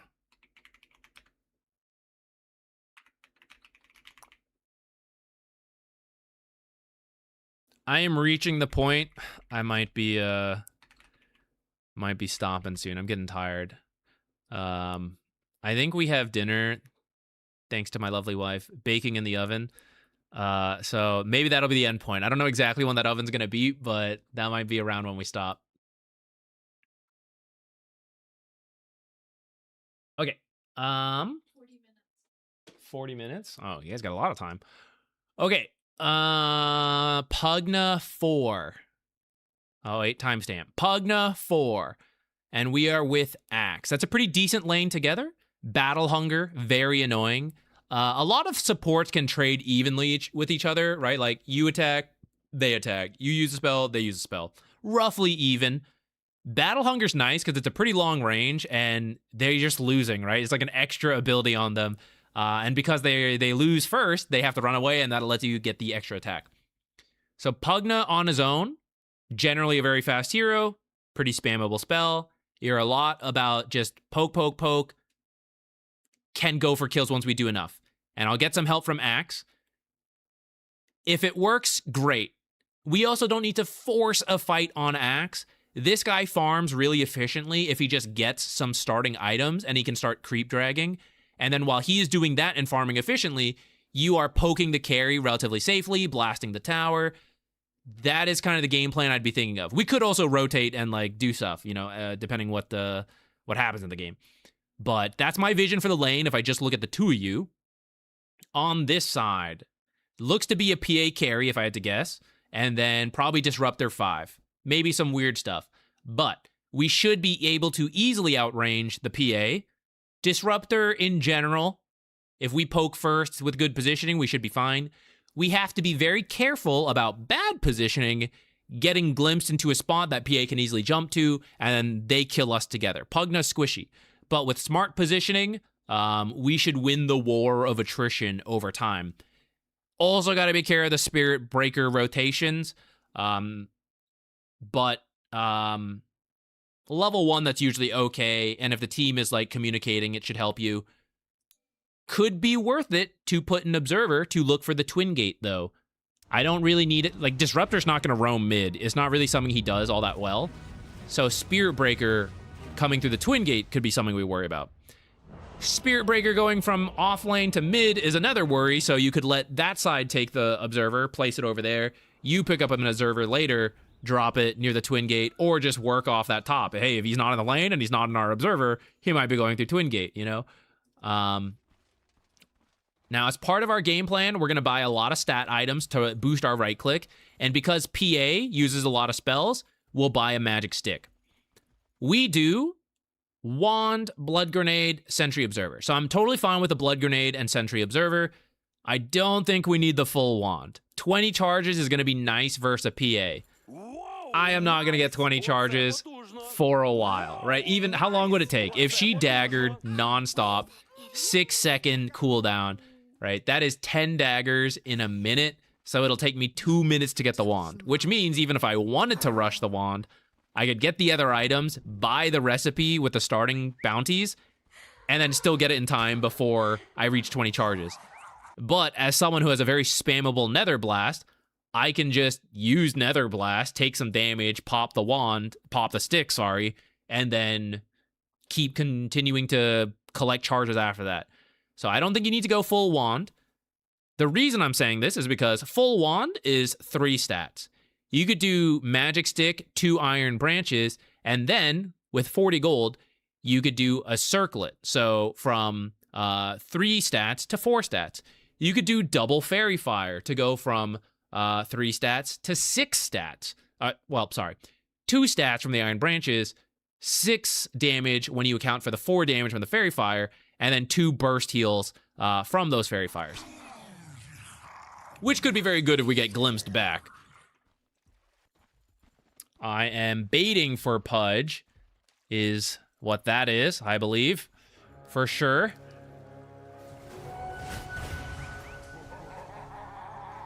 You don't even need to risk that, by the way. You can just, like, chill. All right. So they saw you mid with an Observer Sentry, so even if they didn't run into you here, they should know. This is a pretty good trade for Disruptor, right? Our advantage is long-range poke and Nether Blast whittling them down. Disruptor actually has pretty similar damage, and Thunderstrike is not bad. So this was a decent trade. If he backed out a little sooner, when you started to run away, if he backed out, that was a good trade. God, it would be an even better trade if he wasn't building this Orb of Venom shit. Oh my god. That's no good.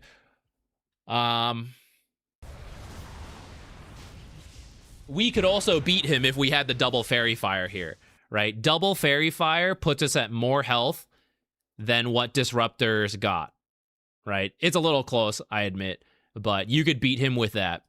He also does not need 2 sets of tangos in this close clutch fight, right? This is a fight coming down to like the last auto attack if Pugna's build is different.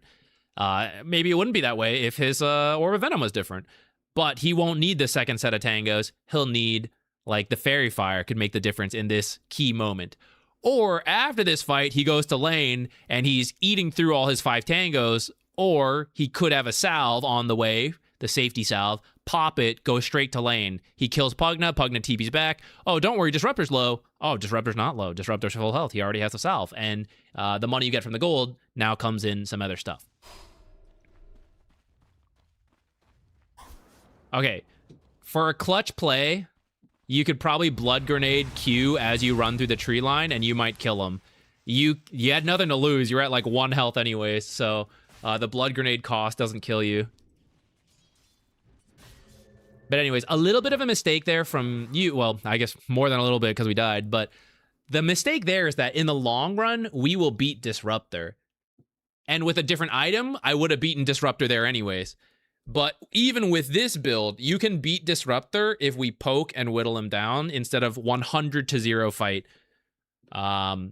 And then the other thing is, between the two of you, we were now just out of lane that entire time, which actually benefited Axe in this case, since he should be stronger than PA.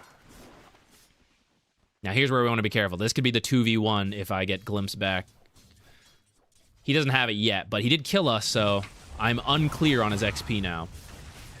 Right. Easy peasy, just poke for free. How much damage did I take? Very little. Looks like we're coming to do a pull. That's fine. Otherwise, we would just stay in the lane and poke. If you run through here, it'll be a little bit more consistent.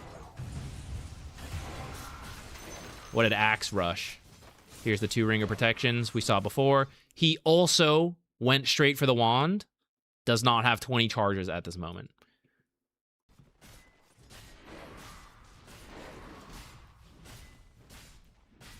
I know you see a lot of pros like get the wand pretty quickly, but the pros don't make the mistakes that are going to be happening in our lane, right? There's extra chaos in pubs. The pros are doing very streamlined because we're all playing at like 95% perfect play, and I know he's going to do this, and he knows I have to do this because it's just economically good, right? Like, that's why they do some of the stuff. And in pubs, this guy built an Orb of Venom, you know? So, like, we ain't in that streamlined path.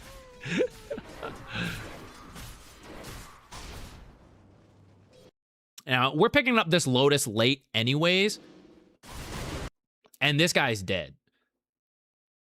Although this is worth money, and I get that, unless it's being stolen away, we can get it later, and clearly, we can get it later. So I am walking away from a pull camp to go get this, but it's really just giving PA space to now walk up here and get some farm. She ended up getting the range creep and a small creep because we just left this, and Axe had to deal with the creep wave. So we should actually push her off of this to try to even get her out of XP range. And then when she's here and I'm here and we both race for the Lotus, I'll beat her. Maybe if Disruptor TPs and rushes in, he'll get there. But I don't have to chase like that far, right? Like, we can limit it. And Axe can also cut him off by coming down here. I'd like to note, still no 21 charges. Now we might be going straight for boots, but are we going to roam with those boots right away? If not, it's only 4 minutes into the game. We have a lot more laning to do. Might need more regen, maybe another set of tangos. I don't mind boots pretty quickly on Pugna.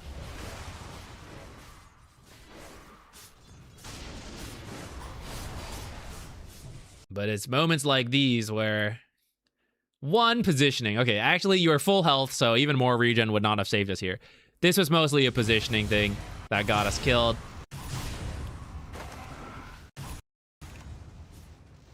Okay, where should we be with this pull? I'm pretty healthy. I have now, with the power of hindsight, I realize if I get glimpsed into this kill, I can die 100-0, but now I've been isekai'd back 40 seconds in my life. Truck Coon's helping me out, win this plus 25 MMR. If I get glimpsed back here next to my own creep wave and with Axe, I'm actually in a totally fine spot. So I don't need to chase far. This chase is like, I need to do more. I need to be winning the lane. I need to do damage. I am winning the lane. I just did a pull into a connected camp. I have the best creep secure for these creeps. I have the ability that zones them off of an area. I am winning right now. So I don't need to do more. Doing more actually invites losing, as we saw. So here, you just chill, and when they come up, you drop the Nether Ward, and they can't really fight you in this area. You'll secure these, you'll deny these, so they'll have to fight you, and then you'll take a winning trade. Chasing too far did push them off the camp to a degree, but then everything they lost to the camp, they gained in the kill. And the only reason they can glimpse me this far back is because I walk up that far. So if I just stay here, I don't walk up so far, I can't get glimpsed far.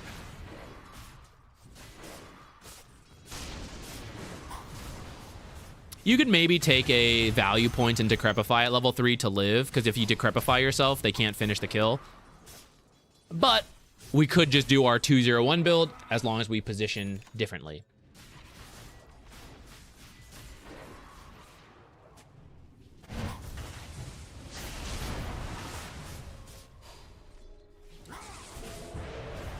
So yeah, this time we have a little bit of a misalignment in both the hero objective and the itemization.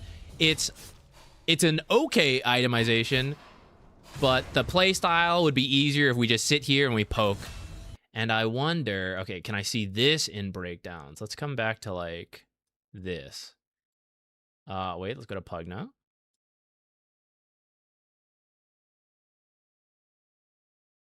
So where is this? This is first 2 to 3 minutes of the lane.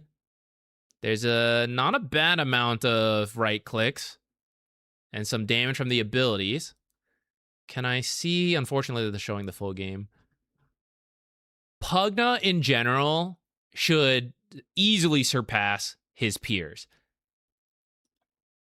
Disruptor has done actually more auto attack damage than us at this stage of the game. So that's how I know I've messed up. I should be number 1. What about Axe and PA? Okay, didn't expect much from Axe. PA, didn't really expect much from that. But the fact that Disruptor is passing me as a Pugna shows that I kind of messed up with some of the trades and harass I went for.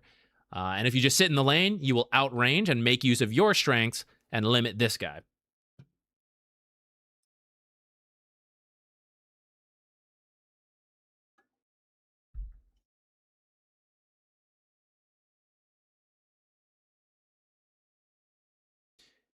Can you convince me that Orb of Venom is not okay for poking in lane as a range support? 30 damage for a sporadic right click doesn't sound too bad. So, yes, but I just think you're far more limited. So for 350 gold, you could buy a Circlet and 2 Fairy Fires and still save money, right? And that's 6 damage per auto attack, which if you auto attacked like, you know, however many 10 times, whatever. Let's take 10's extreme. So Orb of Venom, 1 attack in 9 seconds. We get that 30 damage. The auto attacks with stats, if we do like 5 attacks, is going to be quite similar. And I got 5 attacks in. Okay, well, what if we did the Orb of Venom attack and we just did 5 attacks? Isn't that kind of the same? Yeah, I guess it is kind of the same. But what if they fight me back? One of them, I have extra healing and stats to be tankier, and the other, I have an Orb of Venom, which is only like that damage, right? So I'm way more limited. Okay, well, what if instead of attacking, I want to use a spell? Well, one of those builds gives me more attributes and mana regen to use the spells, right? The other one doesn't really. The other thing is, you don't only hit you don't only hit heroes, right? 30 damage for a sporadic attack is assuming every single auto attack off cooldown is onto a hero. But there will be times you're like going for a last hit on a creep or on a jungle camp, and then the Orb of Venom goes on cooldown, and now I don't get the bonus versus the heroes. When it comes to CS as well, the Orb of Venom is damage over time, so if it comes down to a damage battle, they will get it first. Which then brings us to another point. In a fight to the death, first to do 200 damage wins, right? The Orb of Venom needs 9 seconds to do the 30 plus-ish damage. What is it? It's like 4... I should double check. Is it like 4 damage for 9 seconds or something? Sorry, 12 damage over 3 seconds. That's actually a lot better than I was thinking. Okay, actually what I was going to say is different. I was thinking of the old one, which did a lot less damage. I thought it was doing less damage over a longer time. I was thinking of the 9-second cooldown being the duration. Never mind then. The point I was going to make is different, which is like, the point I was going to say is that if we both stand still and fight, this thing is taking too long to do the damage, and their stats would beat me. But actually, in this case, it would be fine, because it's quite a lot in 3 seconds. I just find that there's more limitations to having the Orb of Venom to consistently get the damage, whereas the attributes and other builds will have a lot more flexibility, and they are cheaper. I can Circlet, double Fairy Fire, Iron Branches, Fairy Fire, Circlet, Sentry, right? There's a lot more options you can get for 350 gold. And then you can backpack. You can backpack stuff. So, like, not only do I do that, I then backpack them when I Magic Stick. I use them to build into Magic Stick, which the Orb of Venom cannot, right? I just think there's, like, a lot more options for it. If they make it cheaper, though, then I'm back on board. I don't think Orb of Venom to casually poke, I think is the right idea with where it's at. I just think the cost efficiency of it is not good compared to other choices, like I've been saying. But if it gets cheaper, if they boost the damage, if maybe they say like, oh, this doesn't work on creeps, right? So you always get it on heroes. If the value goes up, I'm open to it on some of these long-ranged heroes like AA. That's kind of when it was good before as well, as it did something like that.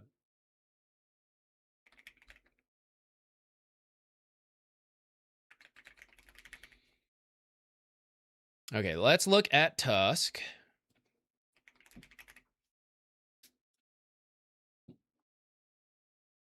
We are with who? Death Prophet. That's actually a pretty solid lane combo. We should be really strong in a committed fight versus, what do we got? Jakiro and Ursa. Ooh, also pretty strong in a committed fight. So we'll have to be careful on this. The nice thing is that the core matchup is Death Prophet versus Ursa, and Death Prophet outranges him by a lot. So for them to get the scary fight, this is for Ursa to like build up Fury Swipes. He has to get close and commit. I probably want to save one of my abilities on Tusk to be the disengagement. So probably Ice Shards, right? Wait for him to hop forward and then Ice Shard him off. Or save Snowball and dodge some of this damage. Either from Ursa or some big damage is Liquid Frost Dual Breath. If we can dodge a lot of that, that's like 200 damage missed out on, right? So this will be a tricky lane. In these kind of like, it could be really close, who kills who, this is where the Fairy Fires are really helpful. This is where buying extra stats, getting the blood grenades, right? It's all these little things to make this fight a little closer for me. And I don't want to do these kind of like Sage's Mask, Ring of Regen stuff. It's like, oh yeah, that'll pay off in like 5-6 minutes, right? I'm talking about this 1 minute fight when we're fighting to the death. Who comes out ahead? So we don't want to skip out on stuff. And my early purchases with the bounty gold would probably be something like a salve. If we fight and we don't die, whoever has more health, probably going to win the next fight. So salving can be great for that. If it wasn't a close lane, you could probably do more move speed and just creep drag to avoid Ursa Jakiro, which is a very strong lane combo. Ursa Tusk is also pretty strong in the right matchups. But since you have Death Prophet, I think you can fight this out if you want to go that route. If you don't want to till later, you could do the creep dragging. So Boots. Okay, so Boots is saying we will not do what we said, which is like take very close fights. This is now, I'm going to creep drag, I'm going to avoid the enemy, which I could be wrong, you know? Like, we don't see very many Death Prophets nowadays. So as long as you guys are aligned to the same game plan, it's okay. But if you buy these boots and then you try to fight in the lane a lot, you just have 500 gold. That is not really doing anything for you. It is not the extra regen. It is not the extra stats, right? It's not the burst heals. This is to block camps and creep drag and completely avoid the lane for the first few minutes.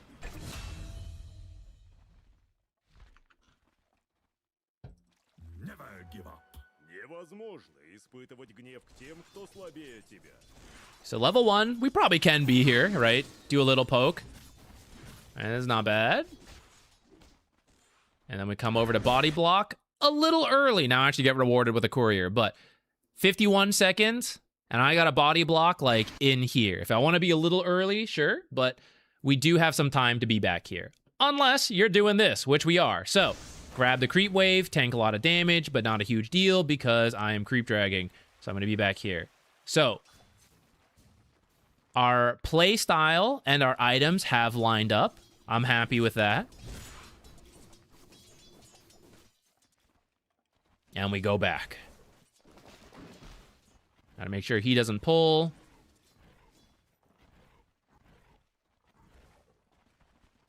Now notice if you wanted to get through here. Wait, did that body block not happen? Oh, I guess we left a little too soon.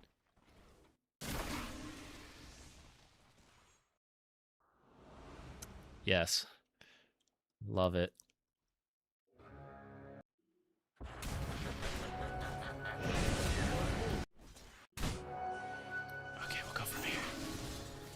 I thought you actually body blocked. Oh, we left. Right. Since you actually got the sentry, you could probably turn around and place it and then go.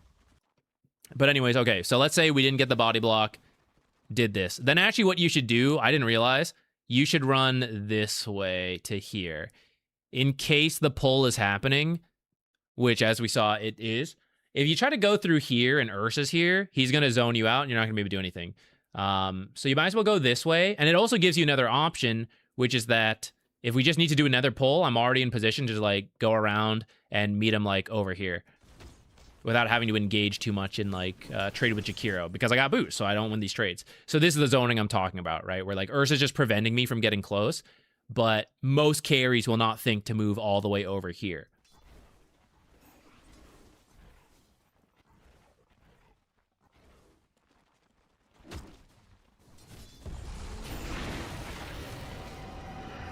I like that.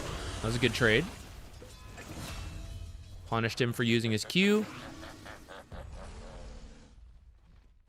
I actually don't think you even need to sentry right now. Jakiro should hit this camp. So the creep drag is possible. I don't know if it was even strictly necessary here, though. I guess you could...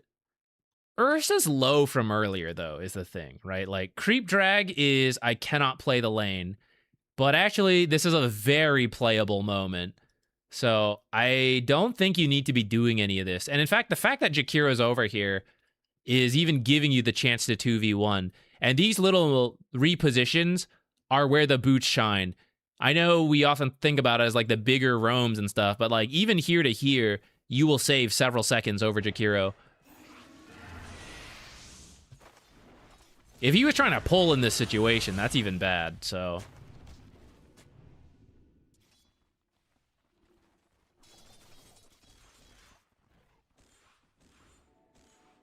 Now, looks like you're buying a magic stick, but we haven't actually been playing the lane, so that better change with the stick.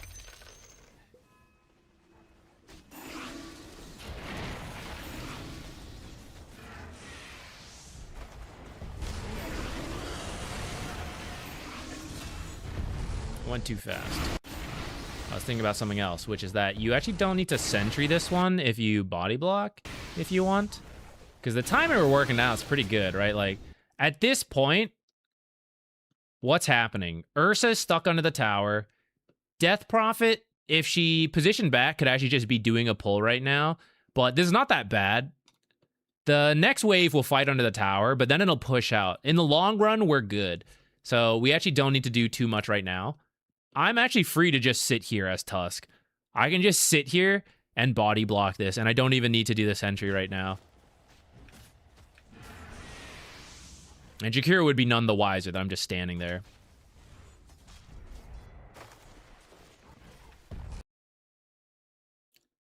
We are still the boots. So the boots are about navigating a good fight. And this is not quite that, right? Where like they're kind of together before we are. We want the fight where like Jakira's here and Ursa's here like we saw earlier. That's where boots helps us. Because once the fight happens, the boots do nothing. So it's about getting that few extra seconds of advantage if we're taking fights like within the lane itself. That's why when we do end up getting in this fight, I could just have 500 items of different stuff.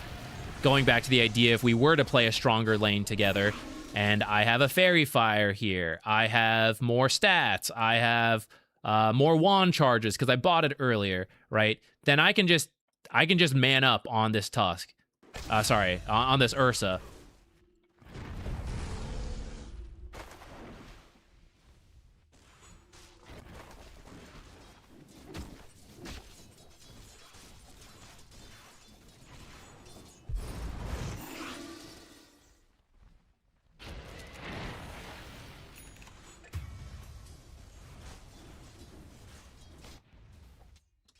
Hello, been watching your YouTube videos for a while. Thank you. First time catching a coaching stream. Are you still taking replays? We are approaching the end, as we wait for my dinner to finish baking in the oven. But I think we're about done with this, and I think you're the next person who actually put in a replay, so I think we can do yours.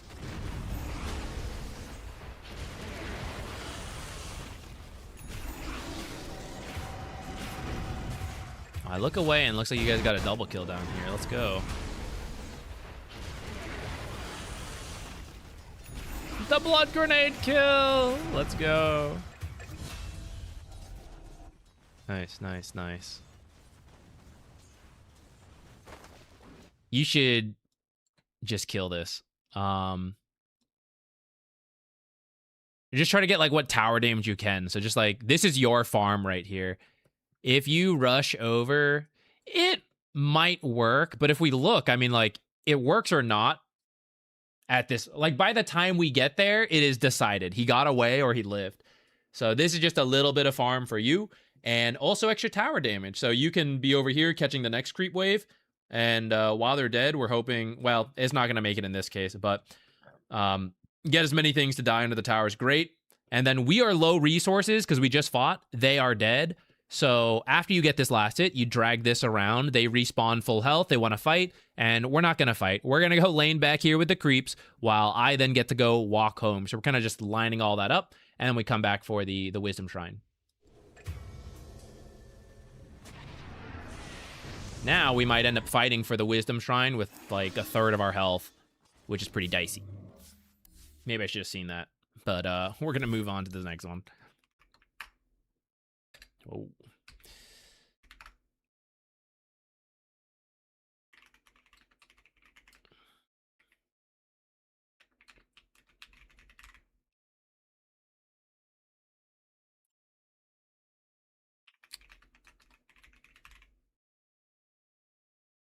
All right. Ember. I feel like I could have won this lane. I think I wasn't aggressive enough, and I also should have probably bought boots before wand, maybe even finished phase. All right, so looking at this, we could be against Lina, would have been my first guess. And I probably would have approached the lane preparing for Ember versus Lina. Turns out it is Pudge.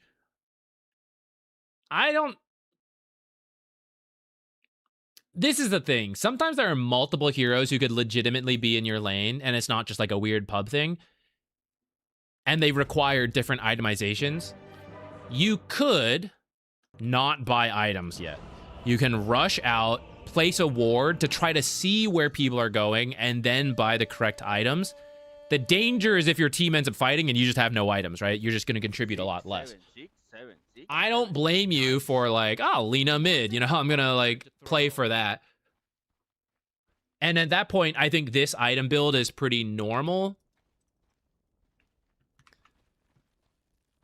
And then when it ends up being Pudge, you know, it's like, oh, weird. Well, maybe not that weird, but like the weird part is Alina 4. And if you're unsure, maybe drop this. Oh, yeah, that's right. It is pretty good. Wait, who used a voice line? Oh, that was your voice line. Nice, nice, nice, nice. Okay, okay. Thank you. I thought you were responding to someone. I was like, oh, who else used my voice line? Okay, so actually, we see Pudge before too late. You do want to drop this earlier. If he's paying attention, it's now obvious where the observer was, because they should have seen you, and if he's checking your items, he just saw that it disappeared, swapped it in. If I'm a support player, around now, if I haven't done the check, I'm actually checking now, and I'll like, oh, hey, I guess it's done. Guess it's over here. So probably put this earlier. I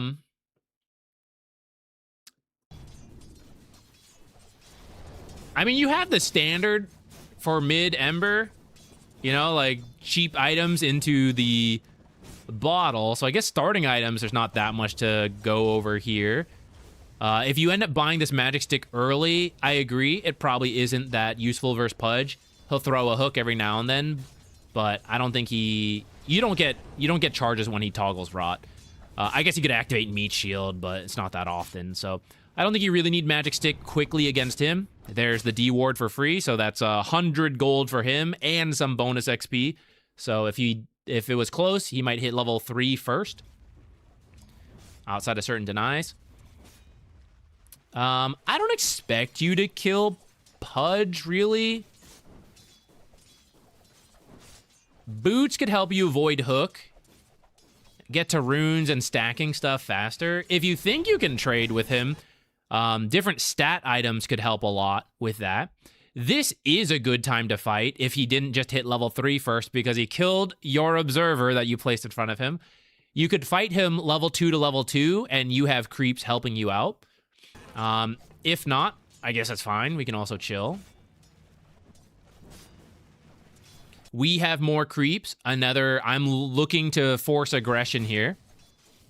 You're playing very cautious, but you actually have the advantage.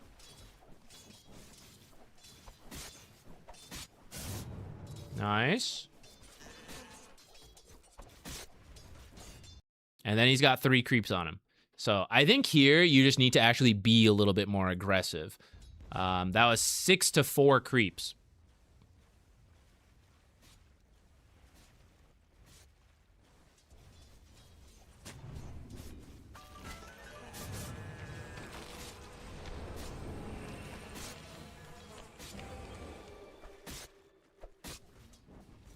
So in the end, I don't think that was anything about items, actually. I think this time we just got cooked by the hook, which, to help you out here, one, this is just a dangerous angle. You always gotta look for these versus Pudge. The angle is to get hooked onto the tower. And then you just gotta, like, kite to the left. And that's really all that can be said about that. Though it's funny that this all started from that first observer that got placed there. I actually thought you would die, so we lived, but we did miss. Like, we have lost a lot of resources for that one hook, right? So those are the moments where Pudge will end up winning the lane with little things like that. And because of that, you're actually scared, right? You're keeping your distance here, but it's allowing Pudge to just get last hits and denies in front of you, and that will add up over time. Because Hook was on cooldown still for a little bit there, I think you still had room to work with. If you run next to your tower this way, there's one dodge angle to the right. So then Hook this way is pretty guaranteed. So you need to walk in the middle and be like, whoa, whoa, whoa, whoa, whoa, and give yourself an opening. If you put yourself by terrain that prevents your move, it's actually easier for skill shots to land. I also think maybe we can fight here. There's, again, a lot of creeps on him. But I think you're actually using this Q a little too soon. So I think you just kill this creep. When you kill this creep, he is not supposed to keep fighting. This is where if your tangos were in, you could also be Iron Branch healing right now already. You kind of throw everything, and that means we now can't dodge hook. That's like another thing, right? I can't run away with Searing Chains and then get behind a creep, and I can't use this to dodge. So actually activating Flame Guard to help you secure the range creep, and then Searing Chains to lock him down under your Flame Guard and 3 creeps. Stand behind a creep as you fight so that he can't land the hook. And then if you do see the hook come out, if you can actually dodge it with Sleight of Fist, I think you win the fight. Especially if we've healed a little bit more by Iron Branch tangoing a little bit sooner. Here's another case, even without locking him down, just like run behind this range creep, run at this angle, which will then also keep me open to dodge left or right for the hook.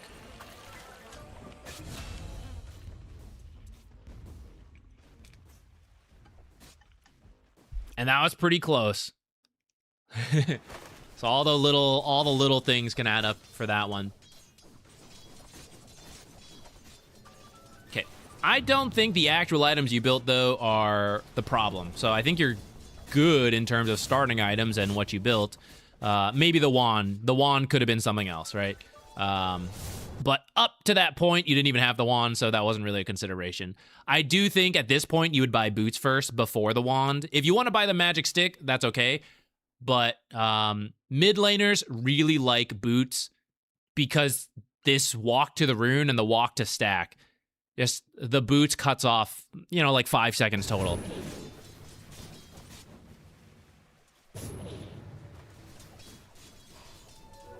All right. I don't think we'll do another one, guys, but now full open floor. Any questions on starting items in general? Even if we've answered it before, I'll try to repeat. Let me know. Can we even do this? I guess it looks funny because we have that thing. I'd put the chat on otherwise. Whatever. It's probably not that important.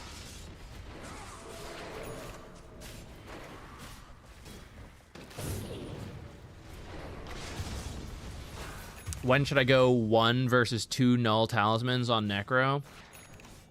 So Necro is like, I want to go as greedy as possible.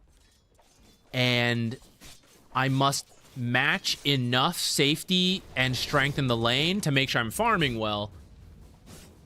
I guess this is true for any hero, but Necro especially, because he likes greedy things like Radiance and Boots of Travels. Whereas other heroes, their natural build also fills in the early game gaps. So 1 versus 2 null talismans is not about the regen. Necro has enough regen. It's about the right-click damage and the stats from building 2 null talismans. So if you are feeling threatened in the lane, then you will need more null talismans. If you're also getting dumpstered, another reason to need null talismans to get more regen because I am not doing well, so I need more farming speed from null talismans and stuff. Right-click damage and regen and all that stuff. But if you're winning your lane, you don't need to go any more null talismans.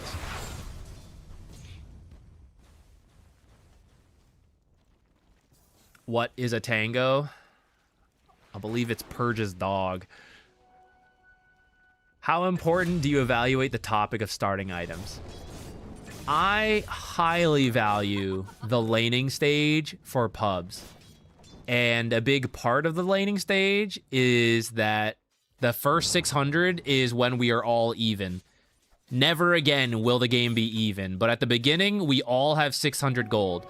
It's also something that is relatively easy to fix and align. For example, I'm a long-range ranged hero, so let me build stat items. Like, that's pretty straightforward.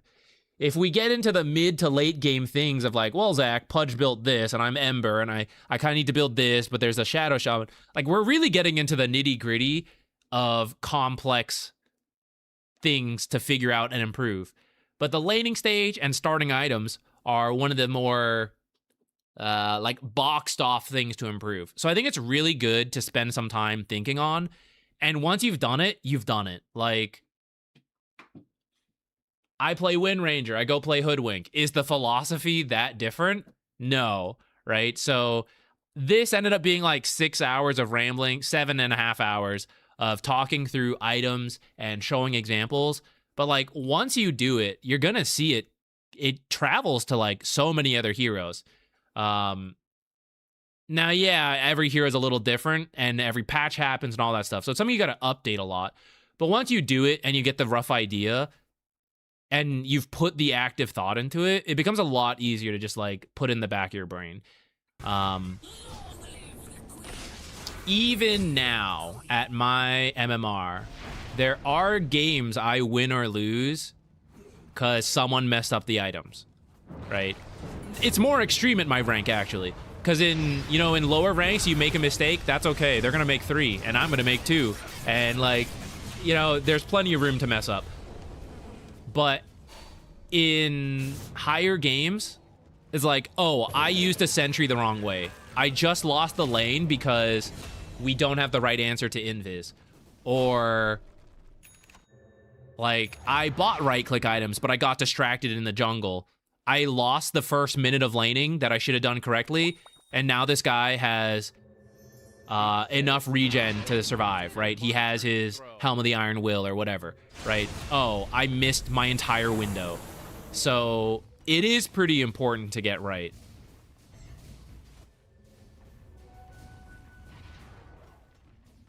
Is it fine for supports to go Ringer Protection against right clicks, even if they aren't building it into anything, or should they go stats? I would say it's okay if you are building an urn. If you are not, I would ask, why are we taking so many right clicks?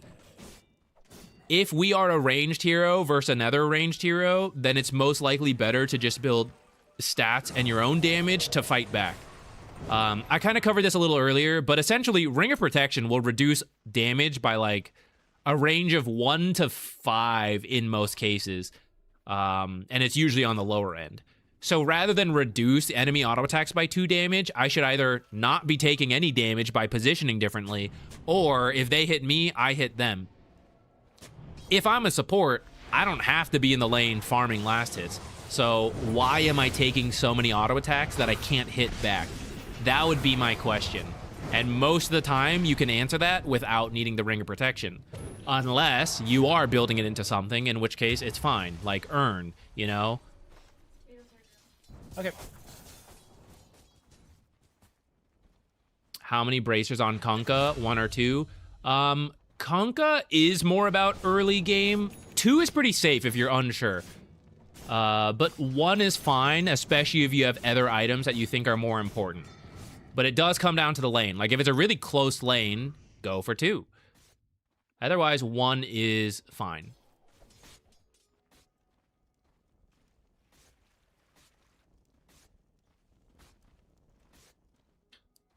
Does the concept increase or decrease in value with rank? Oh, I think you asked that earlier, but I would argue it goes up. I mean, we're seeing, like, in these games we've reviewed, no flame too much, but we have seen some builds that don't fully make sense, like Orb of Venoms have appeared a lot more than I thought we were going to see, and they found kills. They did things, right? Because mistakes happen. In some of the games, it's like, oh, your build is fine, but you're being too aggressive here. So there's a lot of mistakes here. Fixing your starting items just means you are removing one of the potential mistakes you can make. And I think it's a pretty safe thing to fix early, like I said in this, right? You think about it once, you're kind of good to go. And now you can make mistakes everywhere and work on fixing that. At higher ranks, it's kind of the same, which is like Dota's a game of who makes mistakes. This is just skill check number 1, It's like, oh, you went to the lane with the wrong item, so you don't get to play the rest of the game. The early game, mid game, late game timing you're supposed to have, you've missed. You can get into little things like, oh, I did an Iron Branch instead of a Fairy Fire, and I think that's open at higher ranks. but you can't be like, oh, I didn't buy Magic Stick in the right Magic Stick game. Oh, I bought boots, but I need to play the lane. You know, I don't think you can make that kind of mistake as you get higher. New MMR is 6.1. I think it shrunk to like 640, and we won a couple games since then, so we're up to like 6-1-ish.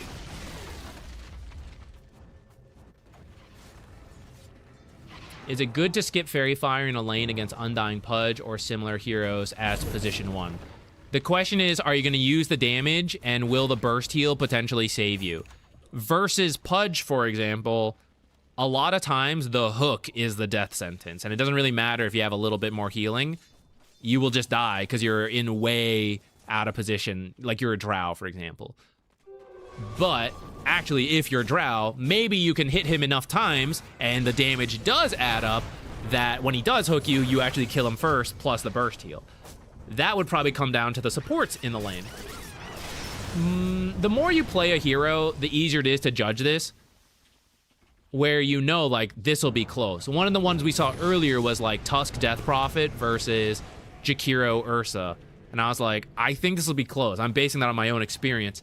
And that's where the Fairy Fire helps a lot. Yeah, what else? Post Genie, hey, what's up?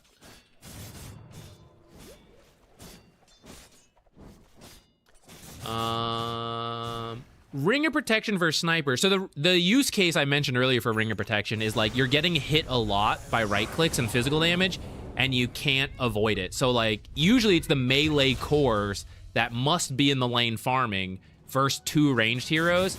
That's when it can be worth it. And if you have very low armor, it can be worth it. Heroes like Centaur. If you already have decent armor, it's probably better to just get more regen or stats.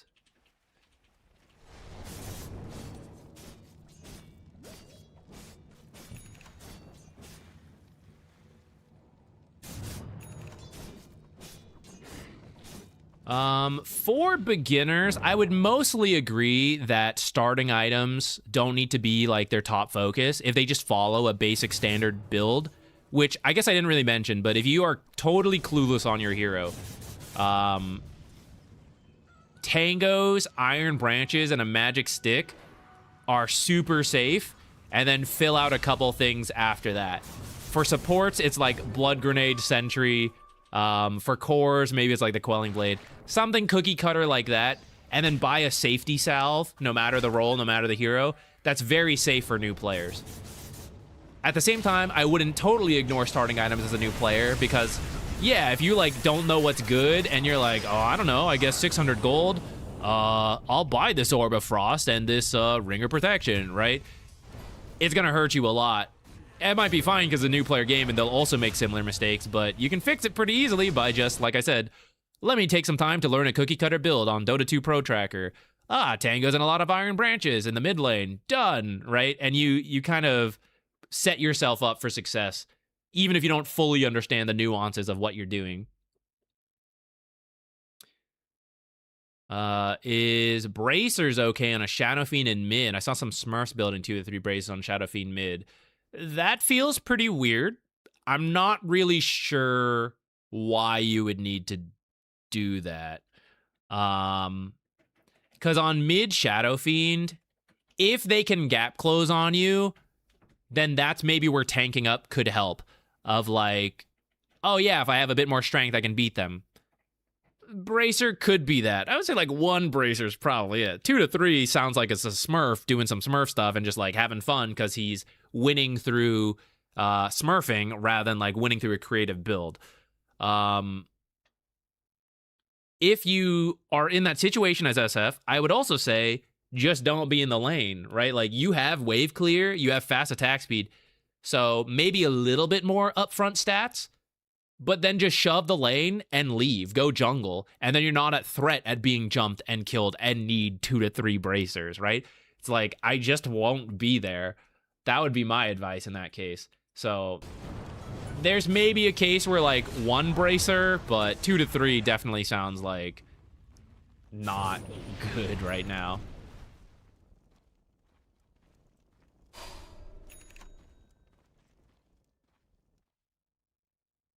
All right.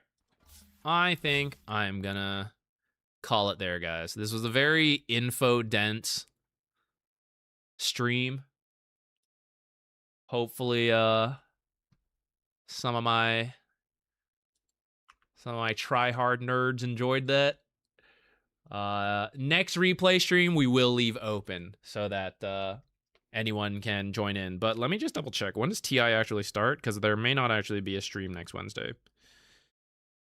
Yeah, we'll have to see when the next replay analysis stream is, I guess, because next Wednesday is the start of TI.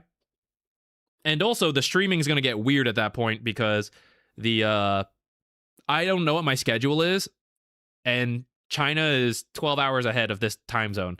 So I don't know if I will have the energy for Dota streams. Maybe variety stuff, but it might also just be like chill and focus on being rested for TI. And then when my part in TI is done, maybe we'll see again. We'll see about like replays and variety stuff at that point. But otherwise, Friday, I plan to do some Dota and maybe end with Satisfactory again. And tomorrow, I will probably be trying to cut everything we did together, if not re-recording a much briefer version and then redirecting to this VOD for like the very info-dense rambling. If anyone's got like a free 7 hours, you know, they just want to put on and listen to starting item talk. Oops. Hi, Hef. I didn't see him down here. Stepped on him a little. All right. Well, thank you guys for being here. Like I said, probably see you on Friday next. And if not on my own stream, hopefully you guys tune in for TI. Well, I don't know. The hours might be weird for you as well. If you're watching the stream currently, TI might also be weird hours for you. But I will be there. Hopefully you all will be as well. Thank you. I'm glad you had fun. This is like I said, I know this is a pretty info dense one. Especially the start. There was like very little activity on stream and it was mostly me rambling. Let us raid Ricky. Let's go there. Just had to see who is actually streaming. Am I flying to China? No, unfortunately, I will not be. This will be remote. Funny enough, I will be flying to China after TI, even Shanghai, because we're going to do some like extra wedding stuff for the family that couldn't travel to the US when we got married. We're going back to Singapore and China to do some like dinners there. So it would have been really nice to get hired in person for China. It would have really worked out, but you know, that's not really a reason to get hired over other people. So I'll be going after TI, funny enough.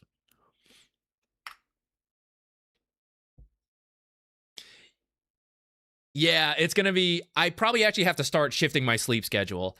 I just wish I knew if I'm supposed to stay up late for casting versus, like, wake up early. But I guess I could just flip my entire schedule. The issue is there's, like, a week in between my part being done in TI and then us actually flying over to Singapore, China. So, I don't know. I could just completely flip my sleep schedule and maintain that for an extra week. I don't know. It'd be strange. We'll see. We'll see what happens. Oh yeah, this is still live, but it is now about to end. It's been like 8 hours of talking about tangos. Okay, guys, I'll send you to Ricky, who I'll be casting with if you don't know him. I think he's working on finishing Dark Carnival, which God knows, I don't know. I gotta play a lot more Turbo to catch up on Dark Carnival. I don't know if we'll be finishing it. Okay, guys. I will see you later. Have a good one, everybody. Bye-bye.